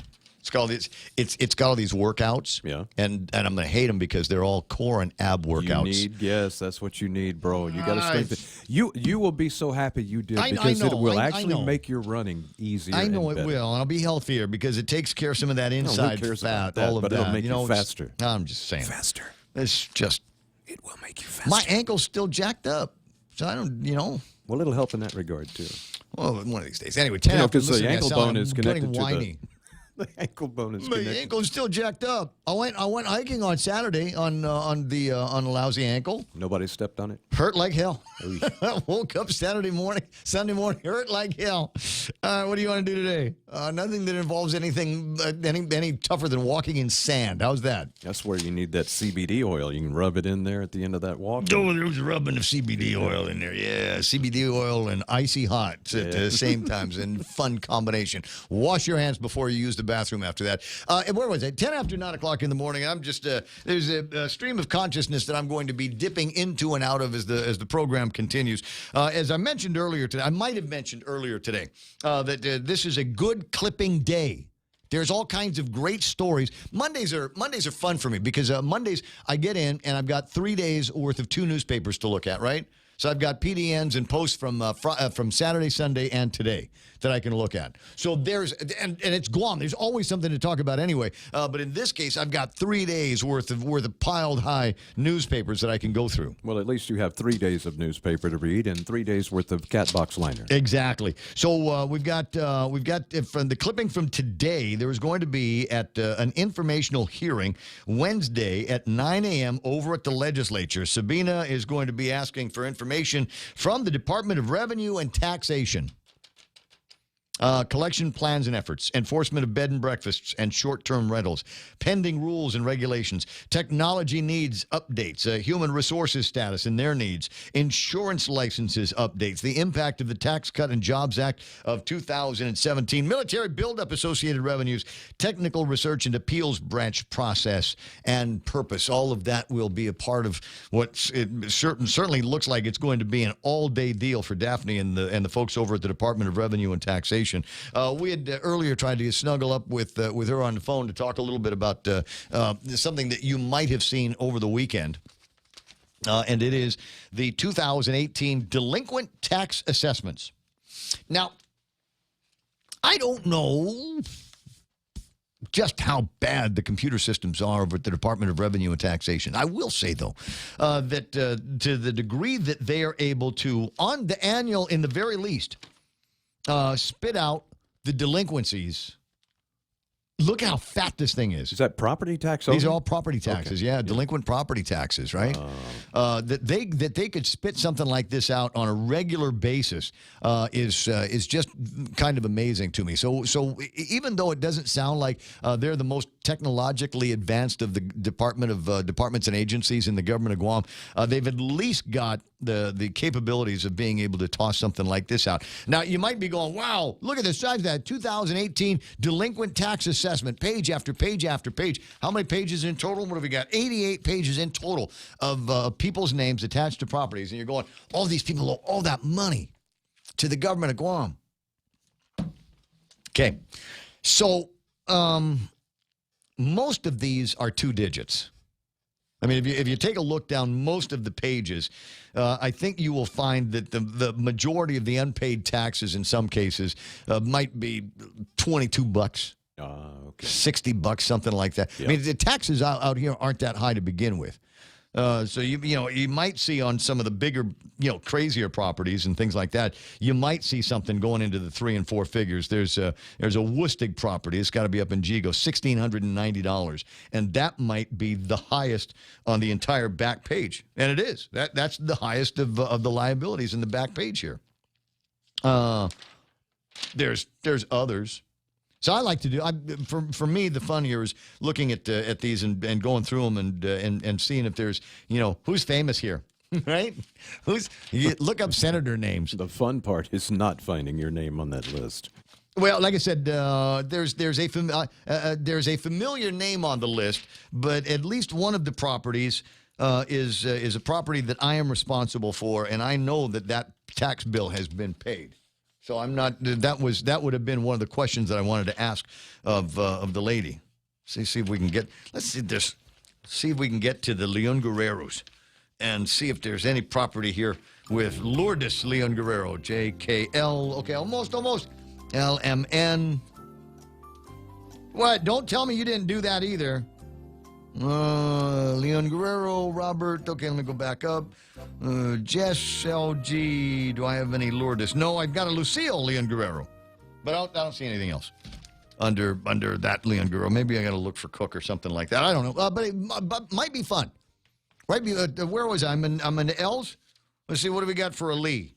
Is in Regine Bisco. Is there anything in it? And it wouldn't be out of the question. I mean, there was that little operation with the Chamorro Land Trust Commission, right, on some deeded property that she was able to get her hands on, and then said, no, not me. No, don't see her name in there either. But that'll be the fun. It's in Saturday's newspaper, so Daily Post. So see if you can take a look at if you've got a copy laying around, and just go through it and see if you can find some Tony names here, and maybe put them together with something else, just because it's fun. Churn the gossip if you want to. So there were a couple of other things that were of interest. Speaking of properties, this will be interesting. I need to make sure that Big Sister Shelley is aware of it, because this will affect traffic in her neighborhood. There's a temporary traffic control that they're putting in place at Barragata Heights. The public hereby advised that on June the 17th, which is Monday next week, through March 30th, of 2020, motorists traveling on Barragata Heights, South and North Savannah Road should expect intermittent lane closures and shifts as shown on the map. And as is become typical of the way these announcements comes out, it gives you the absolute worst map that they could have ever done. There's nothing that shows any landmarks. It's just, here's an outline that written on a road that might be Barragata Heights. As a longtime resident of Barragata Heights, I can tell you I have no idea where the hell this is. I'm trying to make heads or tails out of it. Where exactly is this? North and South Savannah. Okay, I think I got it. Where's the gas station? Where's the Church of the Korean Jesus here? Where's the Church of the Filipino Jesus? They're all right there on those same roads that you're quoting, but I don't see them on the map. Anyway, so it says there are going to be some lane closures and intermittent shifts. The project includes trenching, waterline improvements, and road restoration. We apologize for any inconvenience you may experience while the work is ongoing. Fine. Just never go to that part of the island again. The same thing. Remember when they came out a few weeks ago and said that there was going to be a year's worth of construction on Marine Drive in front of the coffee place and Nissan? Right? And sure enough, there is, but they weren't very clear what the nature of the work that was being done, when it would begin, when it would end, what time of day it was going to begin, what time of day it was going to end, just that we're going to have crappy traffic. And that's all we're going to tell you. And it might be a year where we have this crappy traffic. It's kind of fun doing this without worrying about the phones. Oh, yeah, it is. Yeah. Like I said, I don't want the freedom every day, but it is kind of nice. I don't want to get into total bellyache mode, though, on a Monday. But you can steer the ship on I guess. the direction you want to go. I'm just holding on for the ride here. That's cool. That's cool. So anyway, for those of you that are wondering how come there's no phone calls in or out, because something broke over at Docomo, and that's where we get the paperwork on our gizmo here is all connected to that. I bet they wish they had Micronesia Renewable Energy. They would have had a battery on that thing, and it would have gone out. Could have been. I don't know. I want to see if something works. I got a light where I did not have a light before. Let me see if I can make something. No, it was there for a second, and now it's gone. Yeah, there's the beep. Anyway, so it's struggling. I think what's happening is struggling. It's trying to get through. We just need a little bit more bandwidth on the thing.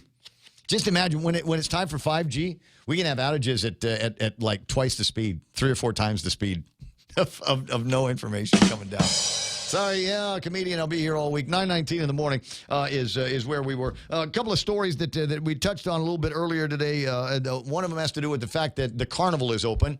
I'll say that now. I'll repeat that because you might have missed the memo if you hadn't been paying attention. If you'd been at graduations or maybe just goofing off at the beach or something like that. It is not as though a big deal has been made about the inauguration of the 75th Liberation Carnival. Now, I'll just underscore that here for a little bit because it's the 75th Liberation Carnival, the 75th observation of the liberation of Guam by forces of the United States, including mostly Marines launching from Navy ships that come out here to liberate Guam from the hands of, in some cases, the barbaric Japanese. Mm-hmm. And you would think that there would have been a whole lot more made of the opening of the carnival, but it was shrouded, he says, in the controversy that was the casino games. And now, before the internet went to hell, there were a couple of people online that were actually sending kudos out to the Department of Revenue and Taxation because they were saying that wow, you know what? There's actual people here. There's actually people in the casino watching, checking IDs, and keeping notes on who is winning and who's not winning. And that's inside the casino. They said they're walking around outside to surveilling the other games of chance, the non-casino games of chance out there. So who knows? It's possible that despite the concerns that have been voiced by so many here on Guam, it is possible that we will be able to watch money go in and come out of the carnival, with the government of Guam getting their appropriate share of those taxes. What a miracle! It's possible that despite weeks and weeks and weeks of controversy and heartache over at the legislature over whether or not this constituted gambling, and do we do this?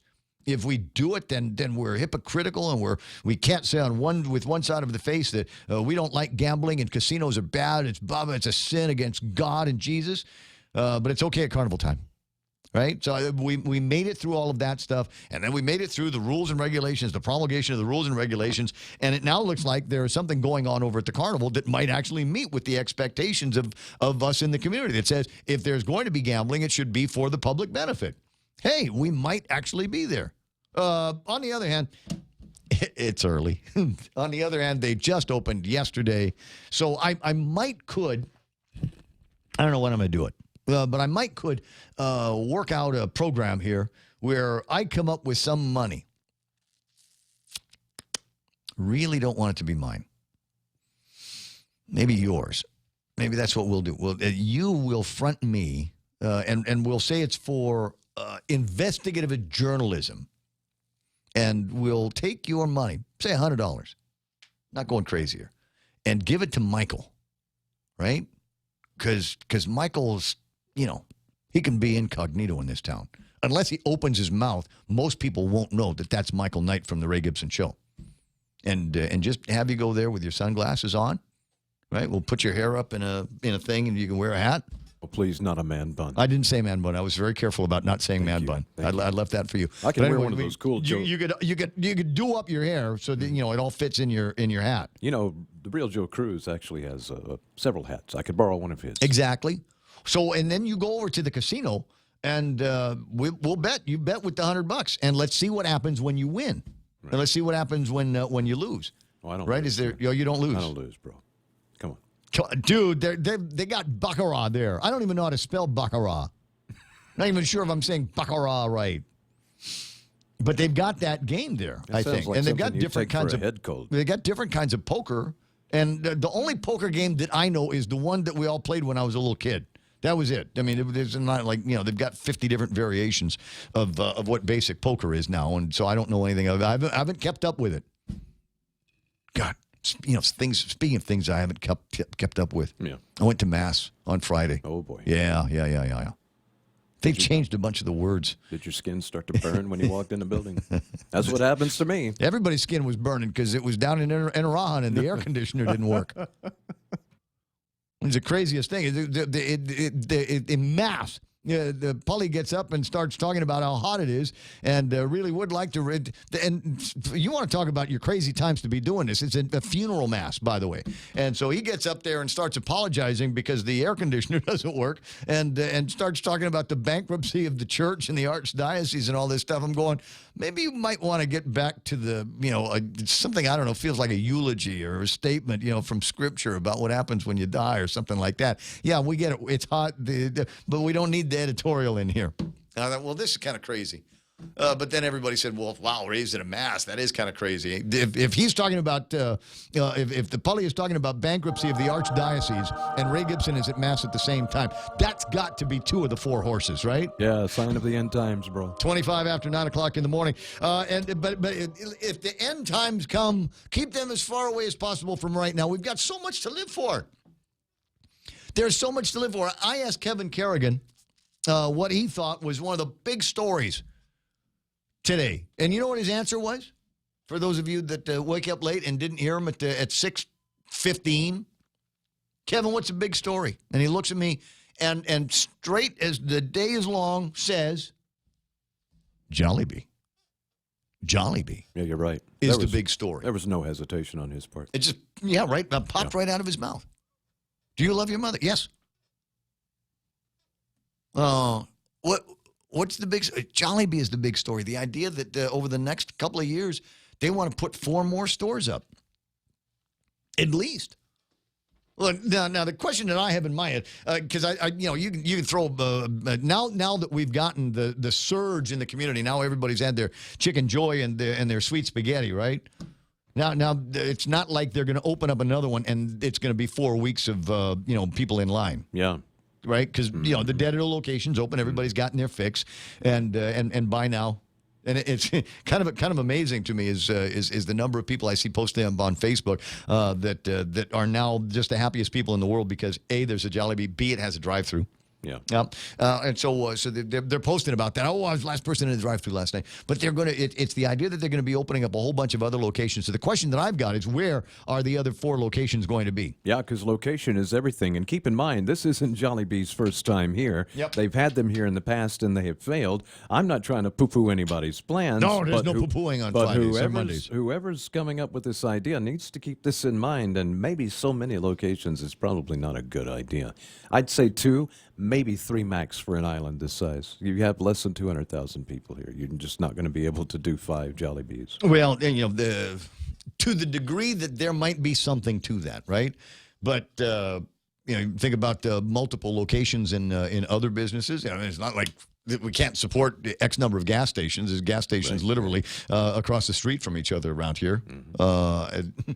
Oddly, there's none in Tumon. I always thought that was weird, that there is no gas station in Tumon. I can't tell you the number of times I've wanted to be. I've needed to put gasoline in my car, but we don't have one of those in the Tumon area. But the point is that there are ways to support it. Having been in and around the coffee business for a time or two in my life, I'd always go, wow, you keep opening up the stores, they're going to start cannibalizing the customer base from one to the other. And the answer is no, it didn't work out like that. People just, that's a convenient location and that's a convenient location. So if I'm on this side of the road, that's the one I'm going to go to. If I'm on that side of the road, that's the one I'm going to go to. But the money still goes in the same pockets. So I don't know.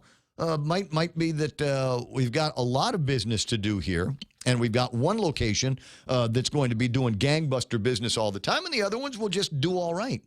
And that's all they need to do is just do all right. because it's going to be, I want Jollibee. Where are you? I'm over here. Okay, the Jollibee for that is there. The McDonald's for that is there. The Wendy's for that is there. So I don't know, multiple locations. I don't know, especially in that kind of game. Will it be detrimental to their success? I don't know. Is the answer, because I ain't in that game. I'm in the radio station game, and the more ways, which is the way we do it, the more ways that we can entertain you. Online, on the air, on demand, on any speaker, anytime, the better that works out for us. People say, "Oh, there's not as many people listening on the radio because they can catch you on Facebook Live." Doesn't matter. Again, goes into the same pocket. But what about the other radio stations? If people are listening to the boss, that means they're not listening to you. Again, money goes into the same pockets. Is the way that works. And it's a happy equation at the end of the day. 9:29 in the morning. It is the Ray Gibson Show. Items left over on the table of contents. And I didn't, at 9 o'clock hour, and I always head into crime when I'm in the 9 o'clock hour, and I'm trying to break myself of that habit because it's so annoying. I think that we can come off of a great weekend. And unfortunately, the things that are rotating around in my head is the fact that we've still got lunkheads that look south at the law. And they keep getting put back out. My friend Richard Fee, educator class, has an editorial in one of the 6 newspapers that were on my desk this morning talking about exactly that problem. Is everybody in this community doing whatever it is that we got to do to keep ourselves safe? Cops out there doing their jobs. God bless them. Every single one of them. And so they're out there doing their thing. But you get somebody that gets arrested, and they go to jail for 20 minutes, and then they're back out on the street. That reminds me, at some point I'm going to talk about Bill 160 over at the legislature. This Jimmy's bill. This is the bill that makes sense, that's been introduced recently. And then you've got another bill that I'm looking at going, no, we before we entertain this in a public hearing, can we please have the public hearing on Stand Your Ground, which was introduced months ago, which still has not had a public hearing, for which there are a lot of people with questions with the Castle Doctrine and Stand Your Ground and what exactly are my rights when it comes to being able to defend myself. But no, you know what's going to happen is we're going to get a public hearing on the balloon ban before that happens. Because that's the real problem. That's what we've got to solve here, is the number of these unlicensed, lighter-than-air devices that go up into the sky, and eventually the helium leaks out from them, and they fall to the earth. They plummet to the earth in big numbers. And it's littering. It's littering. And it's bad for the environment. And turtles will catch the balloons and they'll think, oh, this is a funny jellyfish. I'm going to eat it. And then it will go into the turtle's stomach and never digest, and pretty soon it's going to be a Matai turtle. And that is a sadness. That is don't get me wrong. Yeah. That's a sad thing. I love sea turtle. I think they're beautiful, beautiful creatures. They cook up and really don't well, wish too. They cook up. There's supposed to be 11 different kinds of meat. But never give turtle meat to the dog because it'll make the dog's hair fall out. Yeah, well, it's cold in the stomach. Have you ever heard that? No. Anyway, myth and legend. I've never tried it. But anyway, so that's the deal, right? As everybody says, no, this is bad for the turtles and the sea life and the sea creatures and all of that stuff.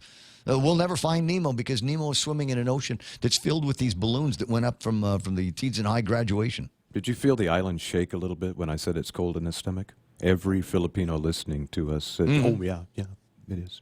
It's cold in the stomach? That's what they'll tell you. The turtle's cold in the stomach? Yeah. See, the island shook again. That's all the Filipinos nodding. Nodding up and down. Yeah. Okay, you've got to explain it. I have no explanation for it. They just say when you eat turtle, it stays in your stomach, and so they call that being cold in the stomach. Interesting. Unlike beef or pork or other things which you eat and make you feel good. Is that all kinds of turtles or just seagoing turtles? I'm thinking it's all kind of turtles. Because there are turtles here. Mm-hmm. I've seen them. Yeah. You know, people go to the pet store and they buy those little turtles. Yeah. And pretty soon you get tired of keeping that clean. Mm-hmm. And as it turns out, they're not great pets. No. You know, don't roll over, don't play bad, you know, speak, give me a paw, shake your hand.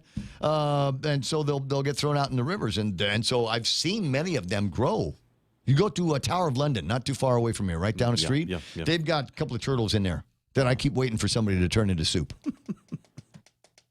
Hold the turtle, make it pee. Is the punchline. Sorry, 9:33 in the morning. I got to take a break here because I've been talking nonstop for like a half hour, something like that. iConnect time is 9:33. Swing by the nearest iConnect and have them teach you all about the great plans they've got for internet and mobile that are online right now at iConnect. Hey, it's Mom. Somebody forgot to thaw the chicken, so meet us at Chili's for 2 for $25. Oh, and congratulate your sister for making the basketball team. She's thrilled. Love you. See you at Chili's. Enjoy 2 full meal combos for $25. An appetizer, 2 mouth-watering entrees like our crispy chicken breast, smoked barbecue quarter leg, or smoked jalapeno cheddar sausage. Served with corn on the cob and french fries. 2 bold combos for $25. A full-on meal deal available nightly for a limited time. Together, we Chili's. The Extra Point with Jerry Roberts of Guam Training. What happens to us when little things go wrong? Do we get upset and allow those small issues to impact the bigger issues? I'm Jerry Roberts, and at 7:20 a.m. on The Ray Gibson Show, a little perspective on tolerance and seeing the big picture. You can find daily transcripts of The Extra Point at GuamTraining.com. Tune in every weekday morning at 7:20 for The Extra Point with Jerry Roberts. Brought to you by Guahan Insurance Services and First Hawaiian Bank on 93.3 The Point.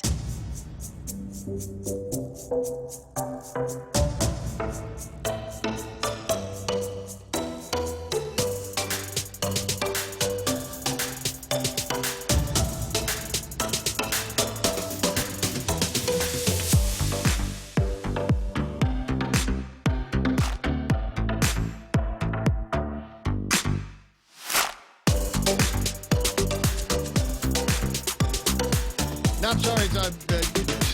Typical Ray Gibson distraction mode, right? So I wanted to go and see if we were streaming online, and because I keep getting notes from people that say, "Hey, you're online on Facebook Live," and I'm going, "No, we're not. We haven't been on Facebook Live since about 7 o'clock this morning." And I go, "But I can see you." I said, "Look at the timestamp on it. The timestamp says this is 6:55 or something like that. It doesn't say right now."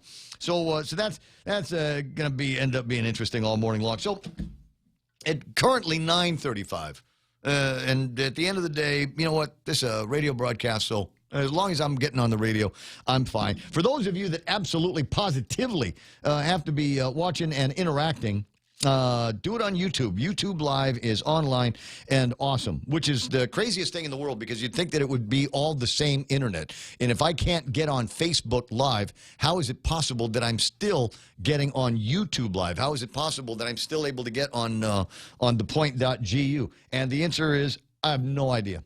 None whatsoever. I used to know.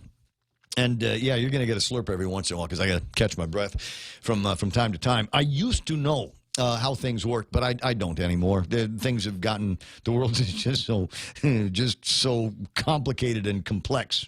Lynn Polino says, internet seems constipated, but I got you on YouTube and listening to the boss on the radio.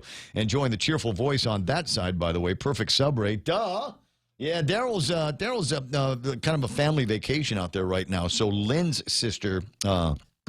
and the senator is playing over on Boss 104 right now, you know, and she's done that radio thing. I wonder how many times she said cat. A midday rendezvous, something like that. 9:37, and looking over at a couple of stories that I've got in front of me that I haven't riffed on yet. You can bet on stiff penalties for violating carnival gambling rules. I don't even know which TV station put this out. Like it or not, gambling is covering the cost for the government. But what are the penalties for vendor violations? You must be at least 21 years old to play the games of chance. And if anyone under the age is caught inside the house of cards, there are consequences. $1,000 for the first offense, $5,000 for the second offense, and game over for third offense with an additional 5-year ban on participating on any bids for the carnival. That's KUAM. Is it? Okay. Well, I'm glad that they went out there and did all that. So they got to be vigilant about the people that are in there. Any and all revenues derived from penalties will be appropriated to the Guam Behavior Health and Wellness Center. Isn't that nice? Violations on maintenance or not returning the location to pre-carnival conditions will result in the loss of their deposit, which is $5,000 for House of Cards, $1,000 for other games of chance vendors, deposits for food court and rides, carnival games, etc., $500, $200, and $100 respectively. And that, according to Daphne Shimizu and her staff. taken measures to prepare for all of that carnival goodness. But again, there's carnival. What time do they open? 4, something like that in the afternoon? You don't know? Haven't heard. There was... We'll check on somebody in the media. Maybe somebody in the media might know. I don't know. Then there's this story here. It's been floating around for a couple of days. Outrigger to hire an archaeologist to examine the alleged artifacts, which is this crazy story about a guy walking by a thing over at the Outrigger and said, "Holy smokes, those are artifacts of my people." And the people at the Outrigger go, "I don't know how those got here. We don't know what they are." So, and turns out there was another guy that works at the Outrigger, but not, I think, for the Outrigger, that was digging through all that stuff. He said, "Yeah, it's rocks. They're just kind of rocks and boulders. They're not, we're not talking about in tools of the indigenous. They're not the whatever it is that you think they are. They're not." Right, yeah. So well, I think the guy that called suspected that they might have been laddie stones that had been broken down and, used as, construction filler. Or lusong or something like that. Anyway, so they got Vic April's going to go and take a look at it. We'll find out what it is, and the chances are like he's going to do one of those. Yeah, as it turns out, sure enough, they are rocks. And let's not try to make a big deal about everything. Is it possible that we can just have a pile of rocks and not have automatically everybody go, "Oh my God, there's desecration. Desecration of our culture, stealing our culture from us." Okay. Anyway, so there's that. GovGuam must submit strategic plan for crime-fighting assistant grant. No, we don't. We just need tougher judges. Where was it? There was. See, now I'm gonna have to dig it out. Where's the story from Richard? It's the editorial section. Like I said, of one of the newspapers here this morning. He hits it on the head. I'm agreeing with him because he basically agrees on me. Here's Lee Weber's take on it from, is this today's? Yeah, today's paper. Politics is at the heart of violence issue.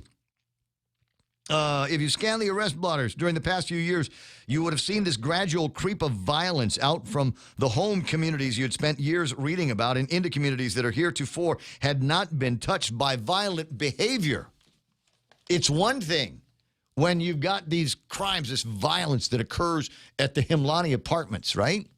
It's another thing when it happens within a half a mile of the University of Guam and Guam Community College, and it involves Micronesians with machetes, and they bang on former Senator and CCU Commissioner Judy Gutherts. That's the change, isn't it? Isn't that what's catching everybody's attention? Maybe even us evil guys in the media, right? It's happened before when it was Micronesian on Micronesian crime in the Himlani apartments, and nobody really. I mean, there were some people got excited about it, but not to the degree that we were exaggerating the other day, right? So all of a sudden, oh my. It's happening to Judy, and it's happening right there in Manilao, in the heart of the educational district. How can it be? Politics, he says. We've got, never been politically expedient to talk about that problem. Well, now that it's happening to Judy, now it's a little bit more of a political issue.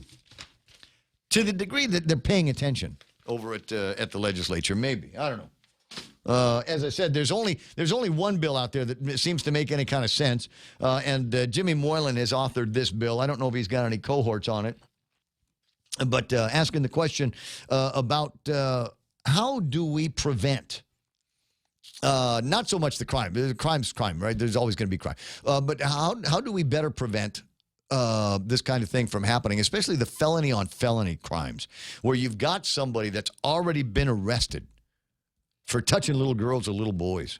You got somebody that's already been arrested for dealing crystal methamphetamine. You got somebody that's already been arrested for armed robbery. They go before a judge, they get magistrated, and then the paperwork goes through, and they're released on their own personal recognizance. Okay, there's your stop right there. You do not let somebody like that out on personal recognizance. But they do, right? So how do we prevent that? Bill 160 would make it so the judge shall, not may, shall consider the following factors. Number one, the nature of the offense charged, the apparent possibility of conviction, and the likely sentence. So if it is something like, what I was talking about, that has to be one of the considerations. The history and characteristics of the person charged, including the length of time they've been on Guam. So somebody that's been here for a long time, maybe we're looking and say this guy might be worthy of a little bit of personal recognizance because he's been here, he's invested, he's got skin in the game, if you will. But somebody like Michael Knight, only been here for a couple of years, flight risk. Oh, absolutely. Yeah. Yeah. Get in trouble. And I'm, like I said, put the hair up in a man bun because Michael Knight would never wear that. Nope. Go to the airport with sunglasses and file Chapter 777. Come and find me. His or her employment status and history and financial condition, family ties and relationships, reputation, character, mental and physical condition, any prior criminal records, if any, including any record of prior release on recognizance or on bail. Where are we getting these judges that they don't already consider these things? His or her history relating to drug or alcohol abuse, the identity of the reasonable members of the community who will vouch for his or her reliability. Tell you what, Jimmy, there's a hole in that one there. Whether at the time of the current offense or arrest, he or she was on probation, parole, or on other release pending trial, sentencing, appeal, or completion of sentence of an offense under federal, state, or local law. History of compliance with other court orders. The nature and seriousness of the danger the person would pose to the community or to any individual member thereof if released.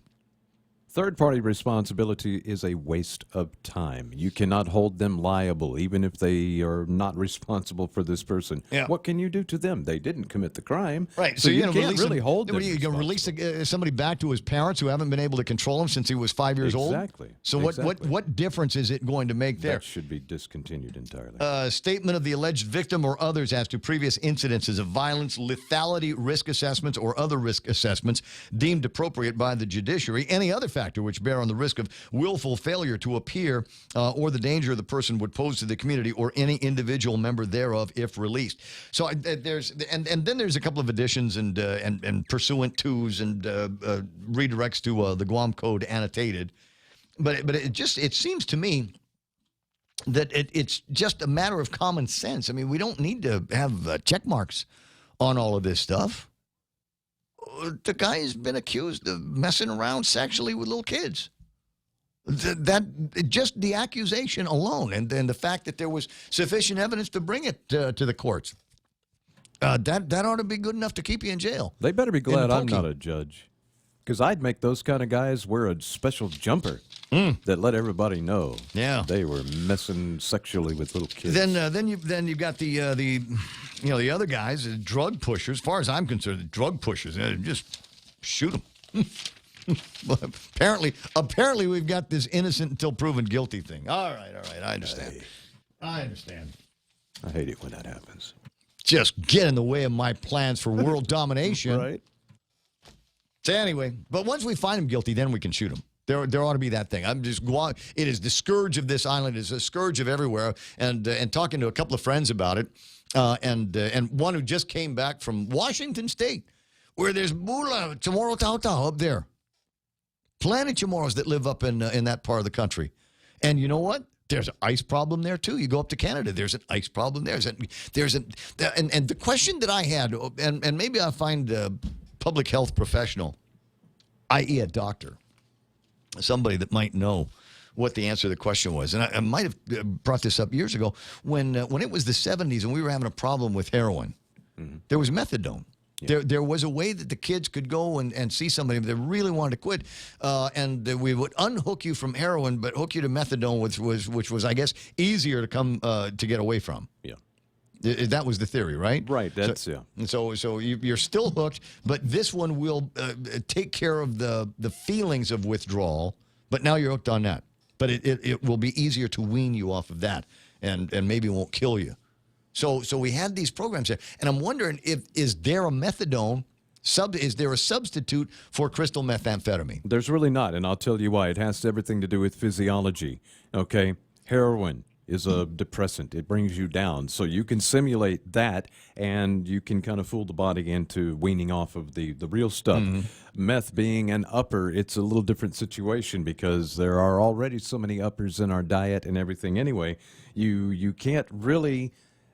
You can't really come up with something synthetic. Meth is already synthetic. It's already chemicals in itself. Keep in mind, heroin comes from a plant. It comes from the opium plant. Right, but I'm just saying there's got to be some way. I don't understand how it's possible that we might be able to. We should be able to go in and do a cocktail of some kind that will be similar to the high for crystal methamphetamine. Yeah. So these guys that are, these ice junkies and these ice zombies that are out there might be able to have something that they can take that is not meth. Give them some of the same joyride that they get on meth, but is not meth and might be something that is easier to break the habit of. Yeah, and again, I agree that there should be. It's just because meth is already chemicals, and keep in mind, most of these chemicals you actually should not be putting in your body to begin with. That's why you get the reaction you get. To make something to simulate that is going to be as dangerous as the drug itself. The other part of Bill 160 that we're talking about, and I just got this from Senator Moylan's office. I guess they heard me talking about it. Said, hey, this is what it has to say. Bill 160-35 further requires that those charged with certain crimes who are released because they posted bail would be required to wear an electronic monitoring device, one which they would have to pay for. Senator Moylan has further indicated that his office is working on the language on bail requirements to establish stringent requirements for those charged with heinous crimes. And so we'll see where that goes. I mean, it's been in the hopper for a while in Jimmy's head, but it is one of those cases where the sad reality in my mind is that we now have to legislate the activities of the bench. Mm-hmm. We now have to make it, we basically have to put a corral around the judges and make it so that the judges have less latitude in these cases where you've got somebody that might be getting convicted of what we think are pretty awful crimes around here, and the dissatisfaction that we have with any of the sentencing and the constant catch and release that we've got apparently out of the courtrooms. Yeah. So I'm waiting to see what will happen now that this is out there in public. Obviously, it will eventually get some kind of a public hearing, and I'm wondering how many members of the bar, I'm wondering how many of the working judges in this town will show up to the legislature and talk about it being unconstitutional. Trying to bridge where it's not appropriate. The third branch of the government. Stay in your lane, legislature. We're the judiciary, and you can't tell us what to do. But one of the legislature's responsibilities is to look out for those that have voted them in, and that's part of the deal, man, is making sure that the laws protect us, too. And if the judges aren't going to do that on their end, then maybe they should be inspired in some way. Yep. Well, or just make it so that they have to get elected. Like politicians do. Yes. 9:51 in the morning. Tell you what, quick break, and then we'll close up the program in a sec. 2-for-1 dinner time is back at Ruby Tuesday Guam. That's 2 fresh garden bars, 2 tasty entrees, and a sweet dessert to share for just $25.99. 2-for-1 dinner time for limited time at Ruby Tuesday Guam. Experience the Take Care difference. Take Care members can count on accessing a high-quality, credentialed network of on-island providers, including the convenient one-stop FHP Health Center and Urgent Care, access to an extensive off-island network of providers, and the island's largest offering of free fitness classes and health education programs. You can count on Take Care to deliver comprehensive, accredited insurance coverage and quality health care when and where you need it. Take Care. Our island, your health plan. Learn more at takecareasia.com. Security Title is honored to join in sponsoring Ray Gibson on The Point.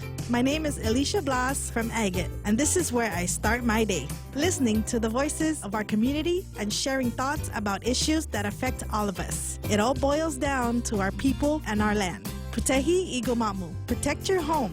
When purchasing or refinancing your home, remember to call the professionals at Security Title, just like you call Ray Gibson in the morning.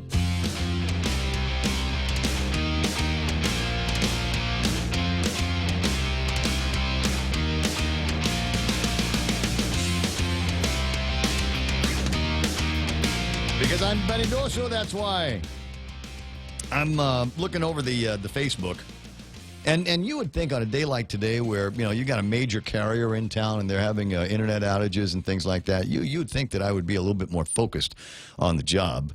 But the truth of the matter is, I'm looking at one of my own posts on Facebook because I want to see how many Valentine's likes I got on it. What? You do it too. It's not enough to get the thumbs up, is it? That used to be plenty. Once upon a time, that used to be the sign. Oh, my God, there's people that like my post. They agree with me. They think I'm funny. Yay. Now it's all about the Valentine's likes. That's my thing. I'm sorry. I'm your stick in the mud, man. I post things for my own enjoyment, and I could care less if anyone votes it up, down, smiles, frowns, whatever. Yep. And that's okay. We balance each other out that way, I think. But I got the Valentine's like Monica and Yvette and Mona and Jennifer and Tegan and Anthony. Anthony? Hansel? Gretel? Loida and Kayanne and Mo. Mo, I did get the congratulatory message you sent out last week. That was very nice. Michelle. Oh, this is my friend Michelle Franquez. She got a Valentine's like on this. And I'm going to Valentine's like something that she was talking about on her page on Facebook called a snacksident. Oh, that already sounds good. Right, doesn't it? Yeah. So it's like you were only going to eat like a slice of pizza, and then you ended up eating the whole thing.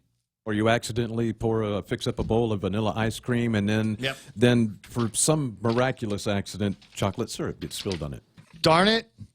The snacksident, I was only going to have the one beer.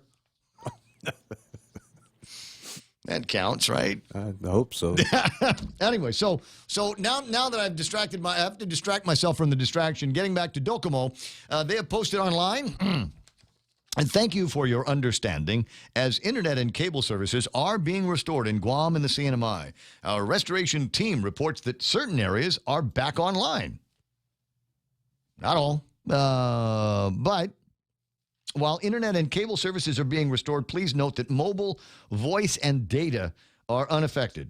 If you're having trouble getting through our customer care center, you can always reach our team by emailing customercare@docomopacific.com or by sending us a direct message on our Facebook accounts. Our team will continue to respond to inquiries and keep you posted until all services are fully restored.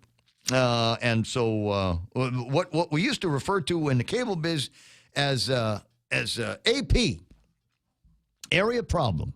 Okay. So you could call them up, and there used to be, God, I used to know all the guys that did the recording, right? So they would, if everything was okay, they'd say there are no problems with the cable that we're aware of at this time. So if you're having difficulties, the problem is with your set.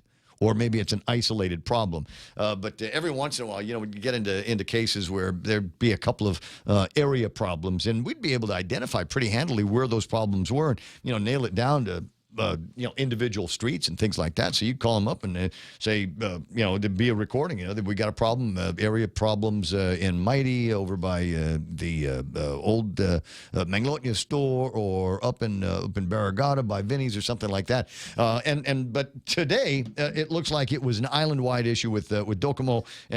Definitely an AP with a big A being Guam and Saipan, and the CNMI with some of these internet services.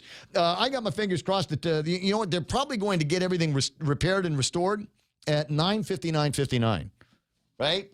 Which means I will have spent the entire morning basically talking to myself and Mike, and then the problem will magically go away, and that's all right because it'll make it so that anything that I say that you agree with or disagree with, you can call Tall Tales at 4 o'clock in the afternoon. Now, programming note before it gets to be 10 o'clock in the morning, I'm not going to be here next week. Starting Monday, is it Monday? Yeah, I'll be out of town, but I'm coming back. The guy that's going to keep the seat warm is Daryl Taggarty, and we'll talk about that a little bit more. In fact, it's possible he might be here tomorrow, day after, to conduct some kind of training, and it's basically just sitting in a chair and watching me for 3 hours, 4 hours, because it's not that difficult of a show to pull off. You get on. You look at the camera every once in a while. You make a joke with Mike, or you try to be serious with Kevin, or the opposite. Sometimes you can be serious with Mike and crack jokes with Kevin. You might want to pretend to talk about sports. All of those things. Like I said, it's a very easy program. It's easy for me. I'm not the producer. I don't know. Is this an easy show for you to produce for the most part? It is when you're in here. Okay. All right. Well, I'll train him to be just like me. Promise. It's 9:58 and change. And one last story, because I am talking about doing some degree of traveling, being out of town. It's a trade show.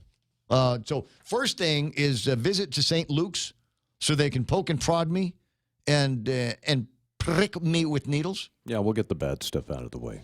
And then, no, I'm not doing that this time. I did it the last time I was there, so I don't need to do it for a couple more years. Anytime you go to a doctor is not good. But there's that, and then there's a trade show that I'm going to be attending down in beautiful, beautiful Singapore. And I always go down to Singapore and go, you know what? I'm going to find whatever it is, whatever the trick is that they're doing in Singapore. I want to figure out what it is so that we can do it here. Caning. And be the Singapore of the Western Pacific. I think that would be cool. Oh, because those guys, they seem to have it together. Now, I'm not nuts for caning. I tell you what, based on some of the magistrate reports I'm seeing anymore these days, I might rethink that. Maybe we could bring that would be just perfect, right? The Department of we're going to have public demonstrations. Here's your justice. We go into jail for 30 days, or I give you 30 lashes. Call the ball. Decide now. Remember Deer Hunter? Mow.